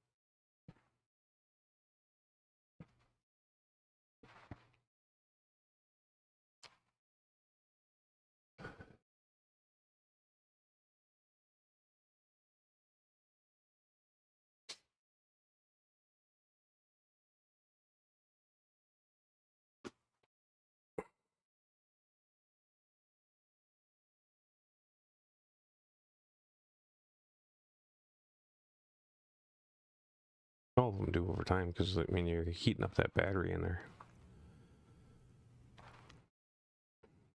But the fish room's not helping, because yesterday that fish room was almost 88 degrees. I think it was 87 something. I think I turned the fan on and that helped. Just getting the heat away from the phones.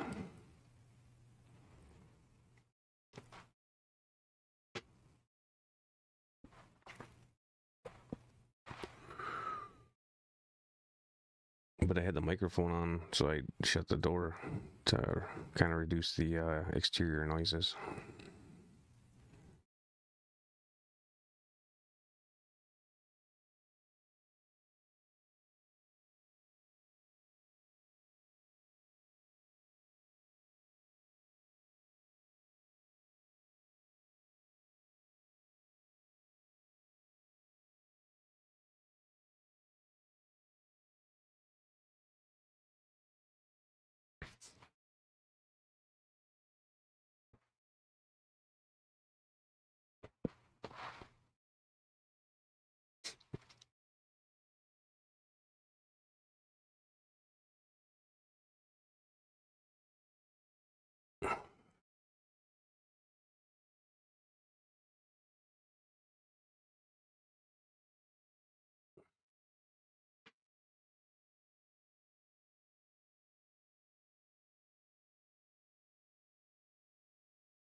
I won't be either, Henry.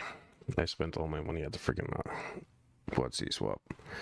I am a broke-ass mofo right now.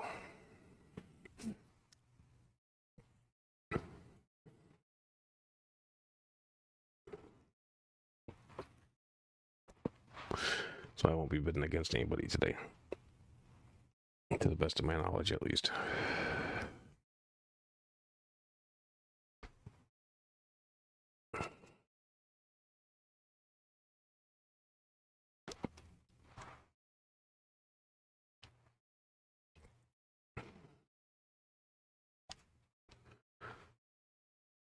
Hey, Craig.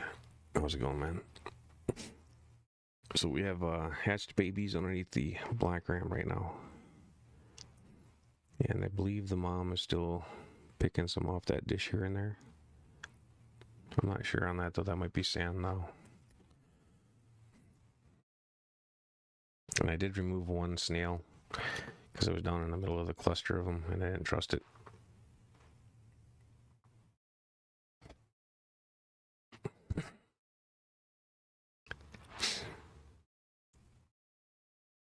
Yeah, I'm still paying off credit cards, man. I have 2 more to pay off, I think, before I put anything on them again. And the next thing I think I'm going to finance is a new 3D printer. A bigger one. Faster one. Put a bigger build plate on it. I want to be able to print bigger shit. And I want to be able to print it faster, damn it.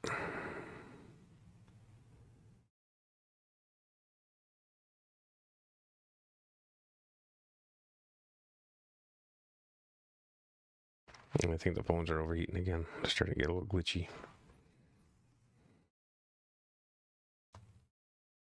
I'll have to turn the damn fan back on.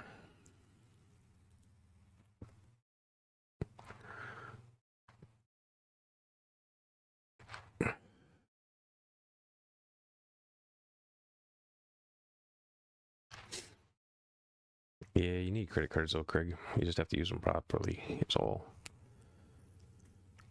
I used to use them properly. Then I started a fish room build.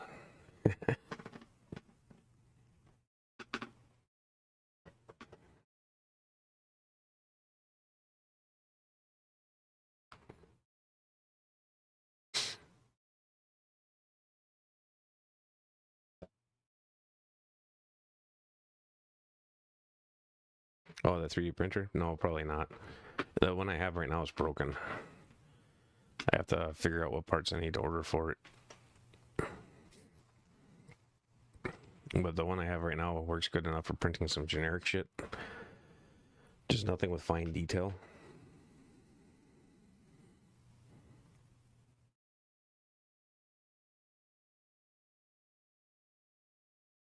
Yeah, that's the way you got to kind of keep it, Craig.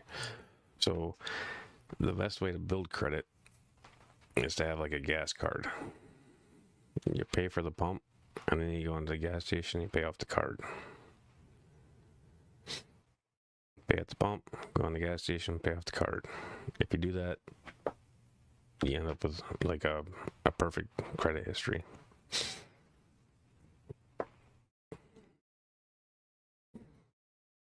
When you start waiting 2 months to pay off the card, you fall into a hole. And then it gets worse, and then it gets worse, and then it gets worse. And then you end up in the same trap everybody else is in.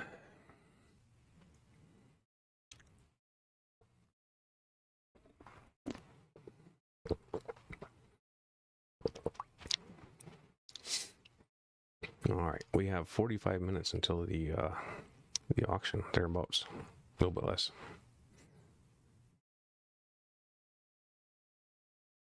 What'd you get, Craig? Oh, your credit score, yeah. Well, so if you don't buy anything, you don't get a score, which is shit. But that's the way that it really is, at least in the U.S. side. If you buy nothing, you have no history of credit, and they won't give you a loan. If you don't pay for something that was on credit, you have a score. It is a benefit auction for Foxy and Peplin to raise money for the pizza party for the wedding at the Clash.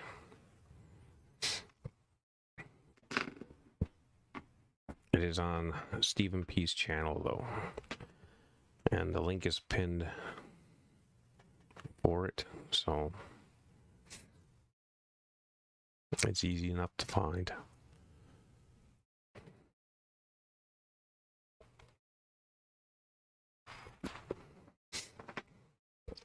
And I'll probably run this stream for another 30 minutes, and then I'll shut her down.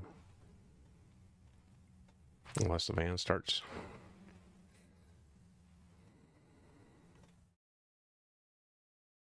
Well, even if the van starts, it probably will.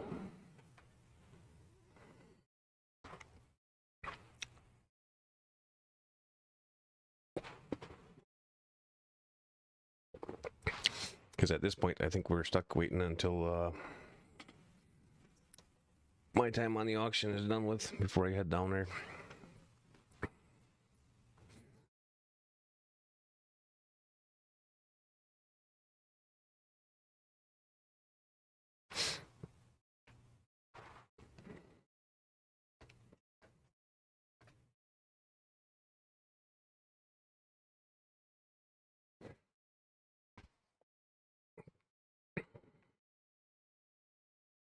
Well, some of the fish you can't, Henry, because some of the fish aren't available after the auction. And there's some that I have a lot of, but some of them, this is going to be the only time they're available this summer.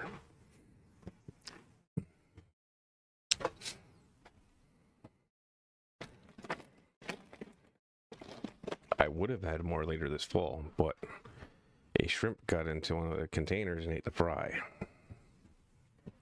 Because shrimp are vile creatures when it comes to breeding tanks.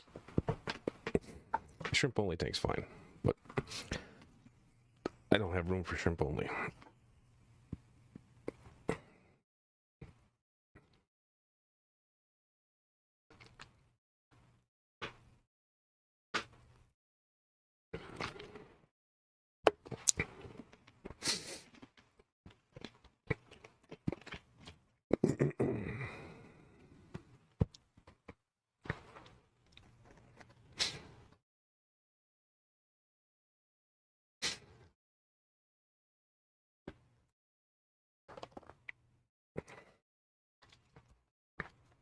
A son of a bitch.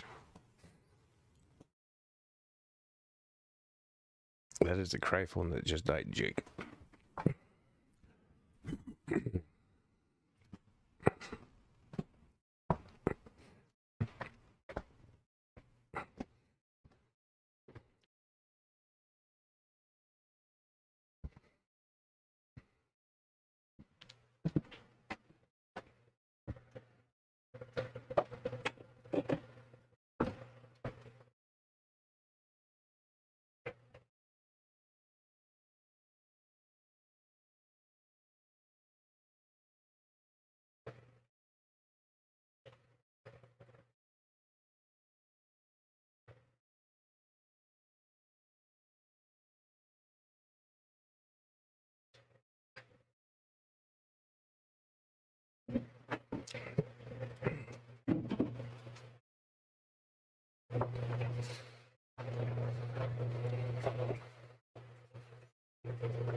Alright, I fired up the fan.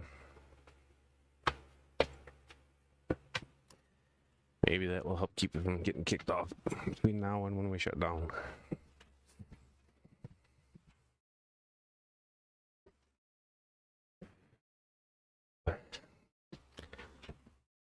But at the very beginning of this stream, Craig, Mom and Dad were running babies back and forth from the disc to the pit that they're in now. And that top camera, that gray foggy space, that's the group of babies. All bunched up. And you should be able to zoom a little bit. The graphics on it aren't the greatest because it's a cat phone, but it is what it is.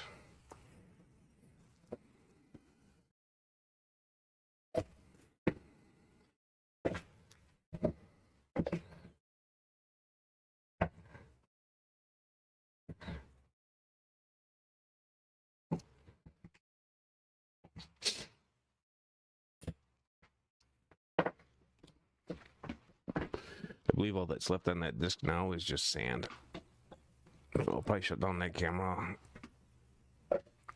after this stream. And then when we fire it up, we'll have it repositioned. I'll use that one over the top of the fry.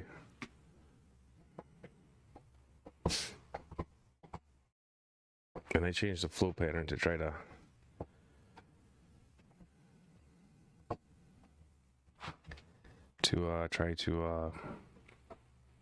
minimize the ripples.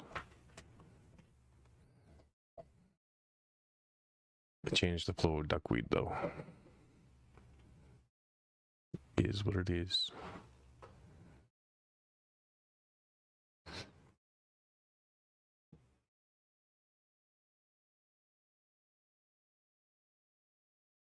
No, I didn't try the van yet.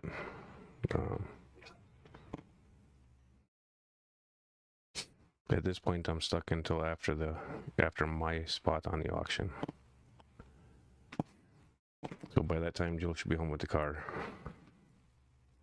Then I'll steal my deep cell back out of the car because I have that in there still from the auction or the swap.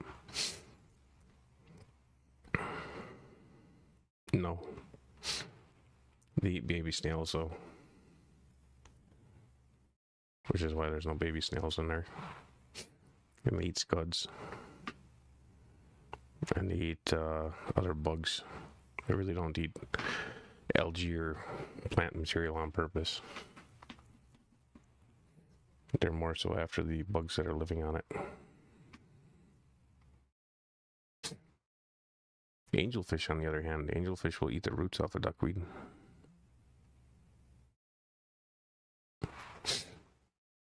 And they're probably after the bugs too, but in the end, they eat the roots.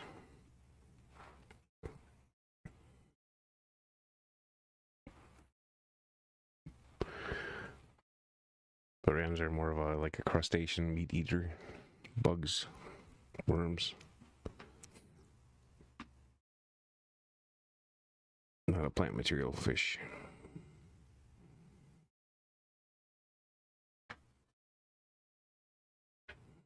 But they have smaller mouths so they can go in with like guppies and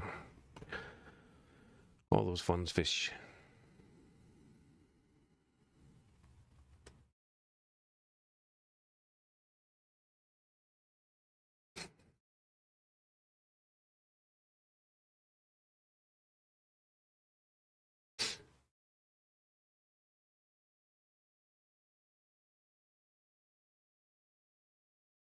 Yeah, they do.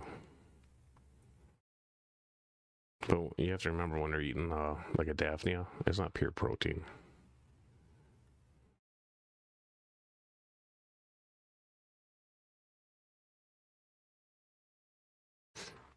It's mostly water.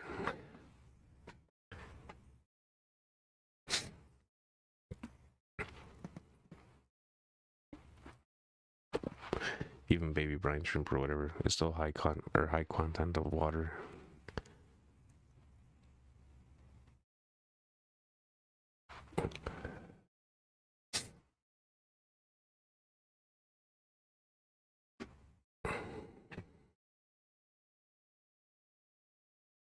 Hi, Katie.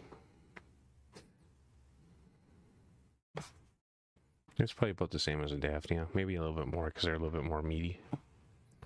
Probably be equal to a shrimp.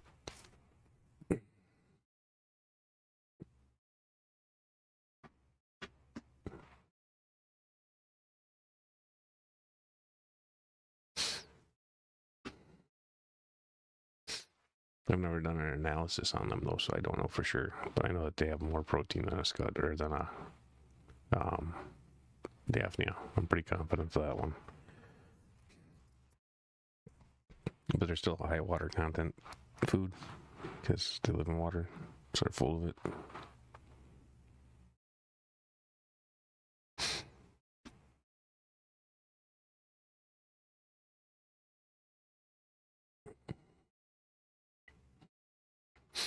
And then they have the digested veggies in them, partially digested. So when fish eat it, they get their veggies from eating the scud or whatever. I'm not sure. I believe black worms are pretty high protein, but they're also, water. So there's no way to get 100% protein out of anything.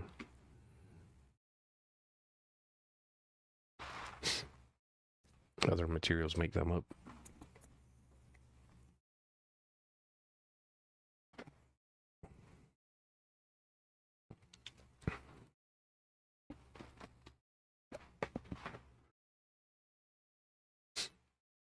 Isopods would be another one.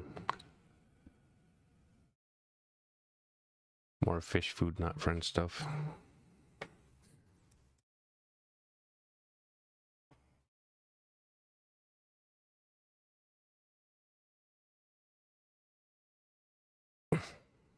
Yeah.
Hey, Mike.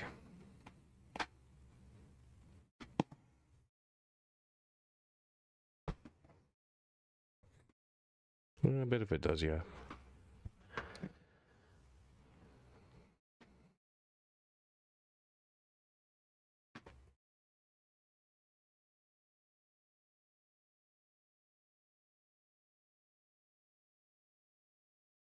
I don't know that there is the highest protein. They should all be pretty well the same. I mean, within reason. I mean, if you're trying to min-max stuff, you're not going to feed them a live food. Then you're going to feed them a prepared food.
There's a ladybug floating in the tank.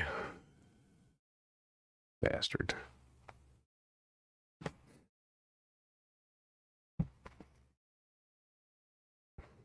Nothing eats those damn things. Those Chinese beetles or whatever they're. The fake ladybugs. They bite. If you squish them, they stink.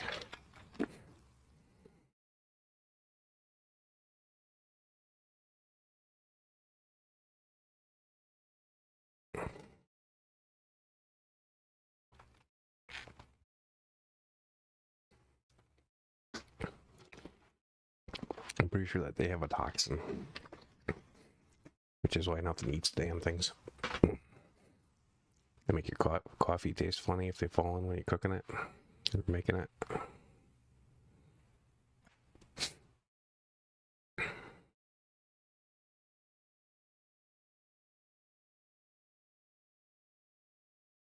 About the same, Henry.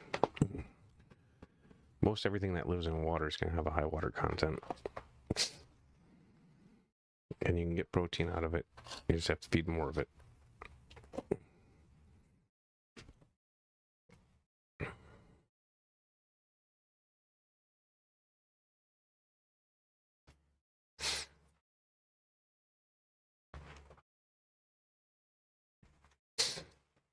But the only way to know what the actual protein is to send it out and have it analyzed. And I don't know that anybody's really done it, or I haven't found it, if they have. Like the actual breakdown analysis of what the vitamins are.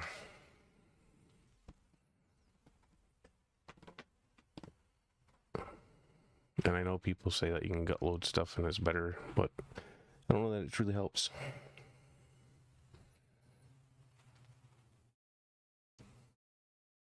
I mean, you want to feed them a quality food, but beyond the quality food, I don't know that gut feeding actually helps.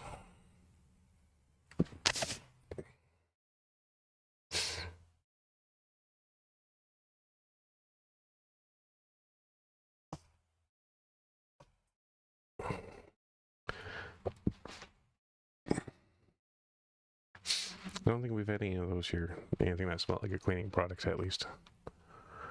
Those little Chinese beetle things just stink.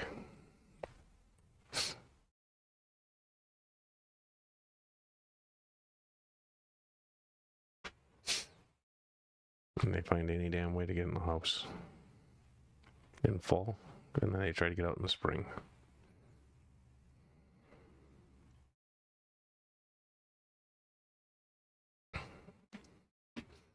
They also climb up inside hornet nests and destroy those.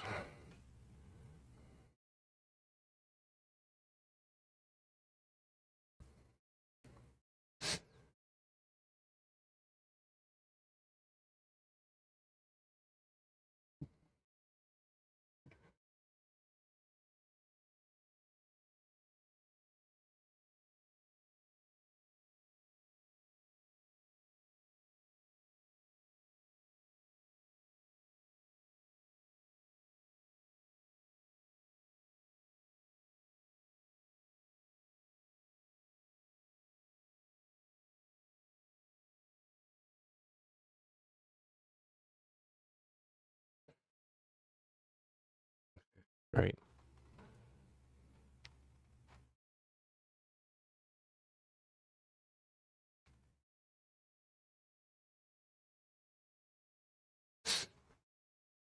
I'd say it's probably very similar.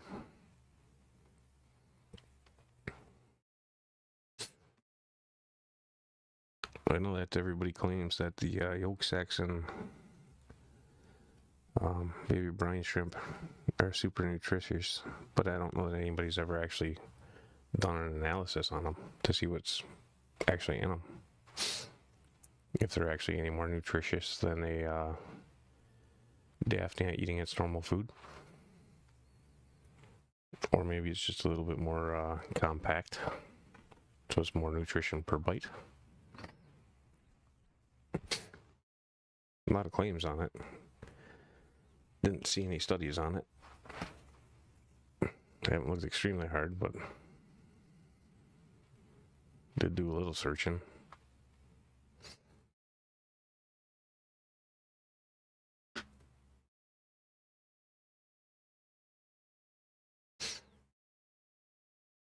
The best food for your fish is whatever is native to its area.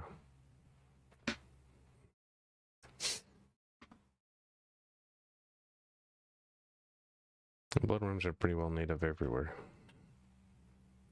So live bloodworms are probably the best.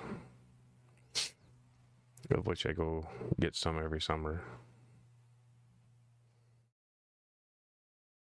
I just set up a little dish of grass clippings outside. Let it bake in the sun, gets all nasty and putrid. And then I scoop out the mosquito larvae and the bloodworms.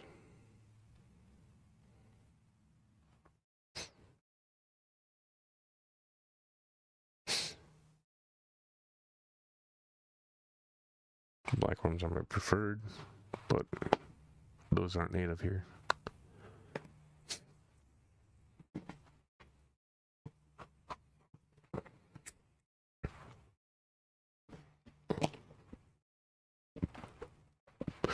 I don't really think that any worm can have more nutrition than another worm.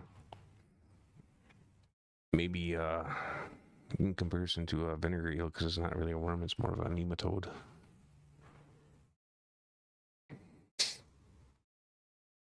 Yeah. Bloodworms are.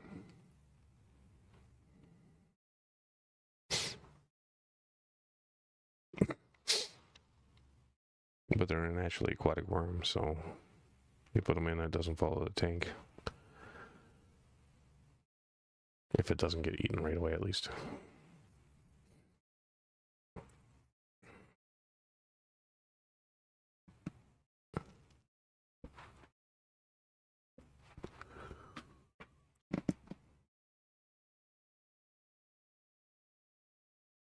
I'm pretty sure Jill would get mad if I started an indoor mosquito farm, though.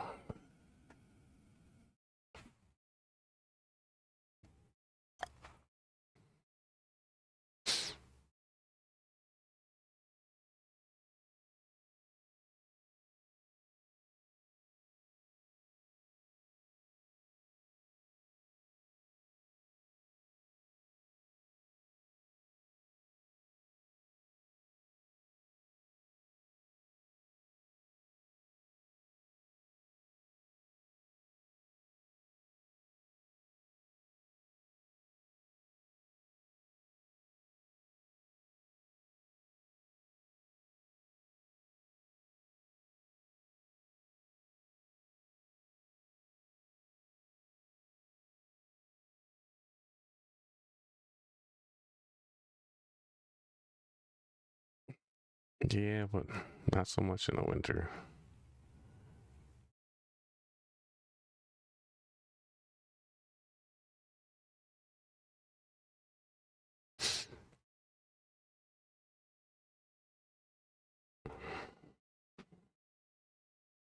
Do you keep them in a fridge, Craig? Yeah, if you don't feed them very fast, you should probably just put them in a freezer. And keep them there until you feed out of them. I mean, you can put the frozen eggs directly in the water. And they'll warm up and hatch.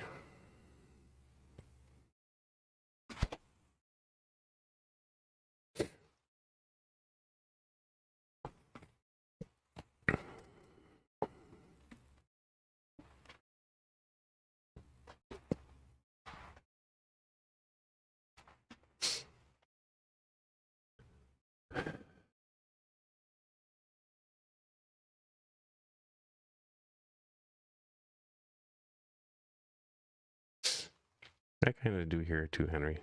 They live underneath the trailer. Then every once in a while they make their way in the winter. Then I try to direct them to the standing water in the fish room. And they don't make use of it because they suck.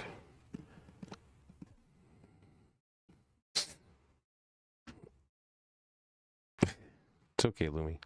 The auction's about to start, so I'm going to be shutting her down here in a few minutes.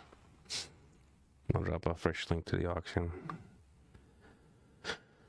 Even if you're not going to buy something, you can support.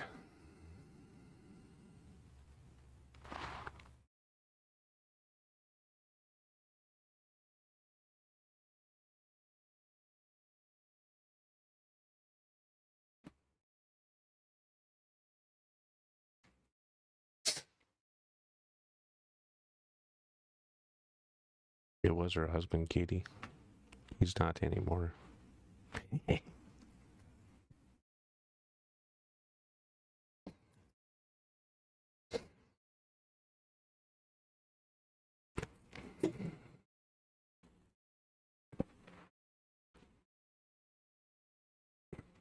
Digging another pond was just another, or just an alibi.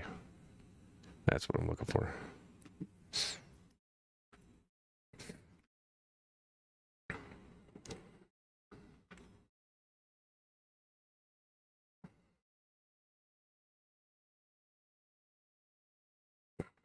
Sounds good, Lumi.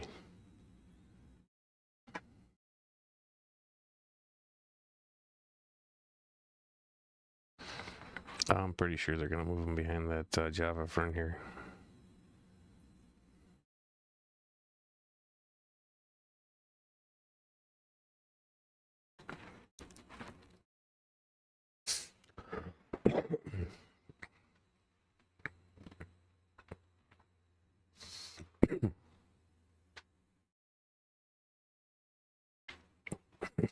All right, Katie.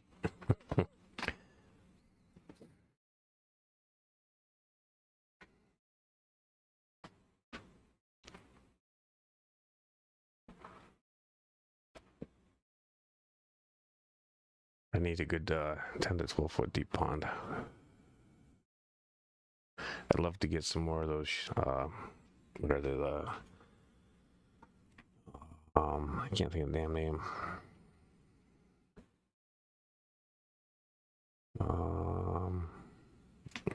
Crap, I can't think of it. Fancy comets with long fins. And the shabumpkins.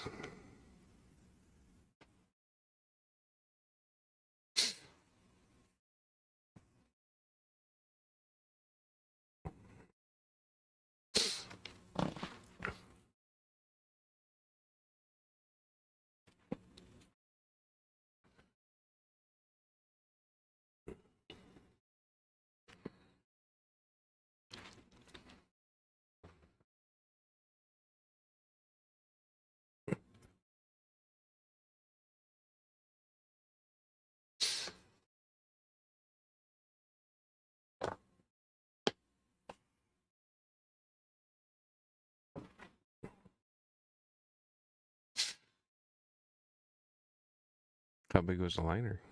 I thought they had some pretty big ones on there.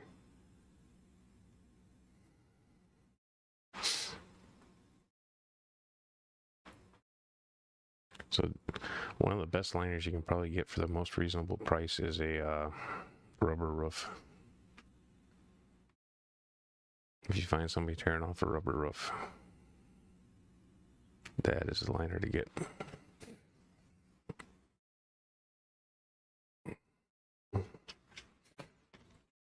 It's a really thick membrane, and if you keep it out of UV, it'll last forever. Sounds good, thank you, Libby.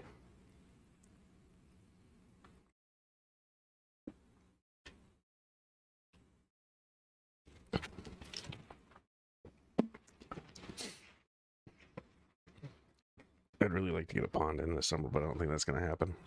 You got too much other crap going on. Like a real pond, a year-round pond.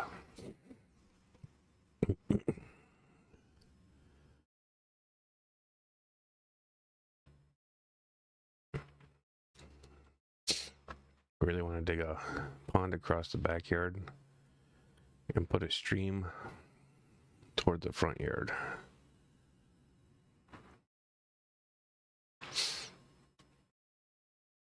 Like a babbling brook type setup. And have it return to the backyard.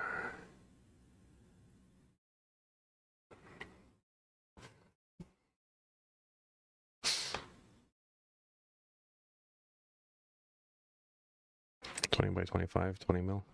It's pretty decent. It's not a bad price either.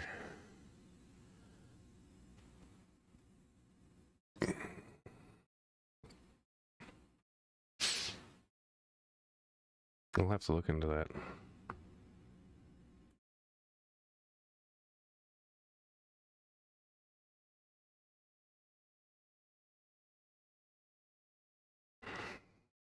Or a swimming pool liner even.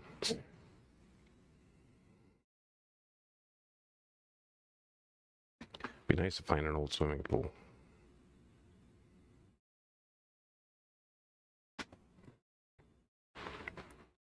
A nice 5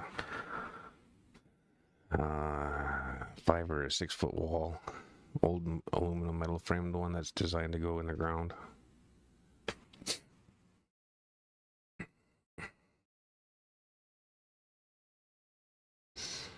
And then you get it with the 10-foot diving hole on it. Sink it into the ground 6 feet. Well, probably 5 feet, and leave that top foot up for finishing rockwork stuff.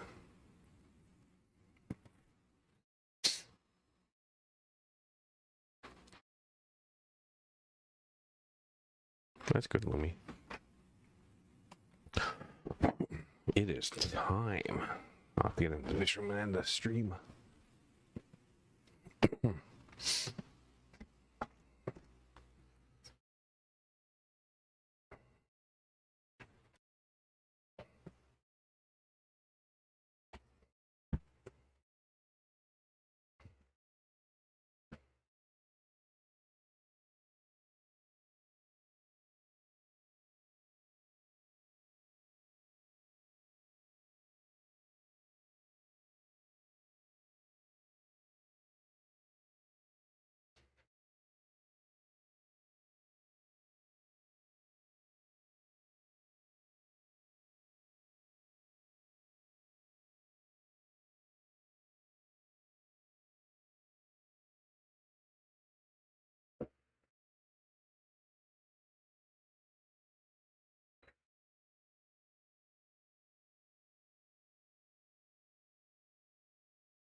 All right, boys and girls.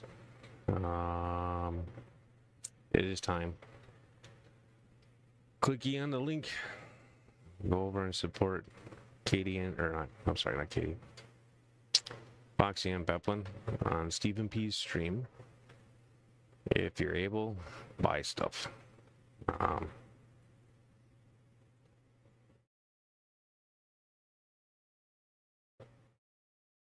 But all right, thanks for all the support everybody has been here today.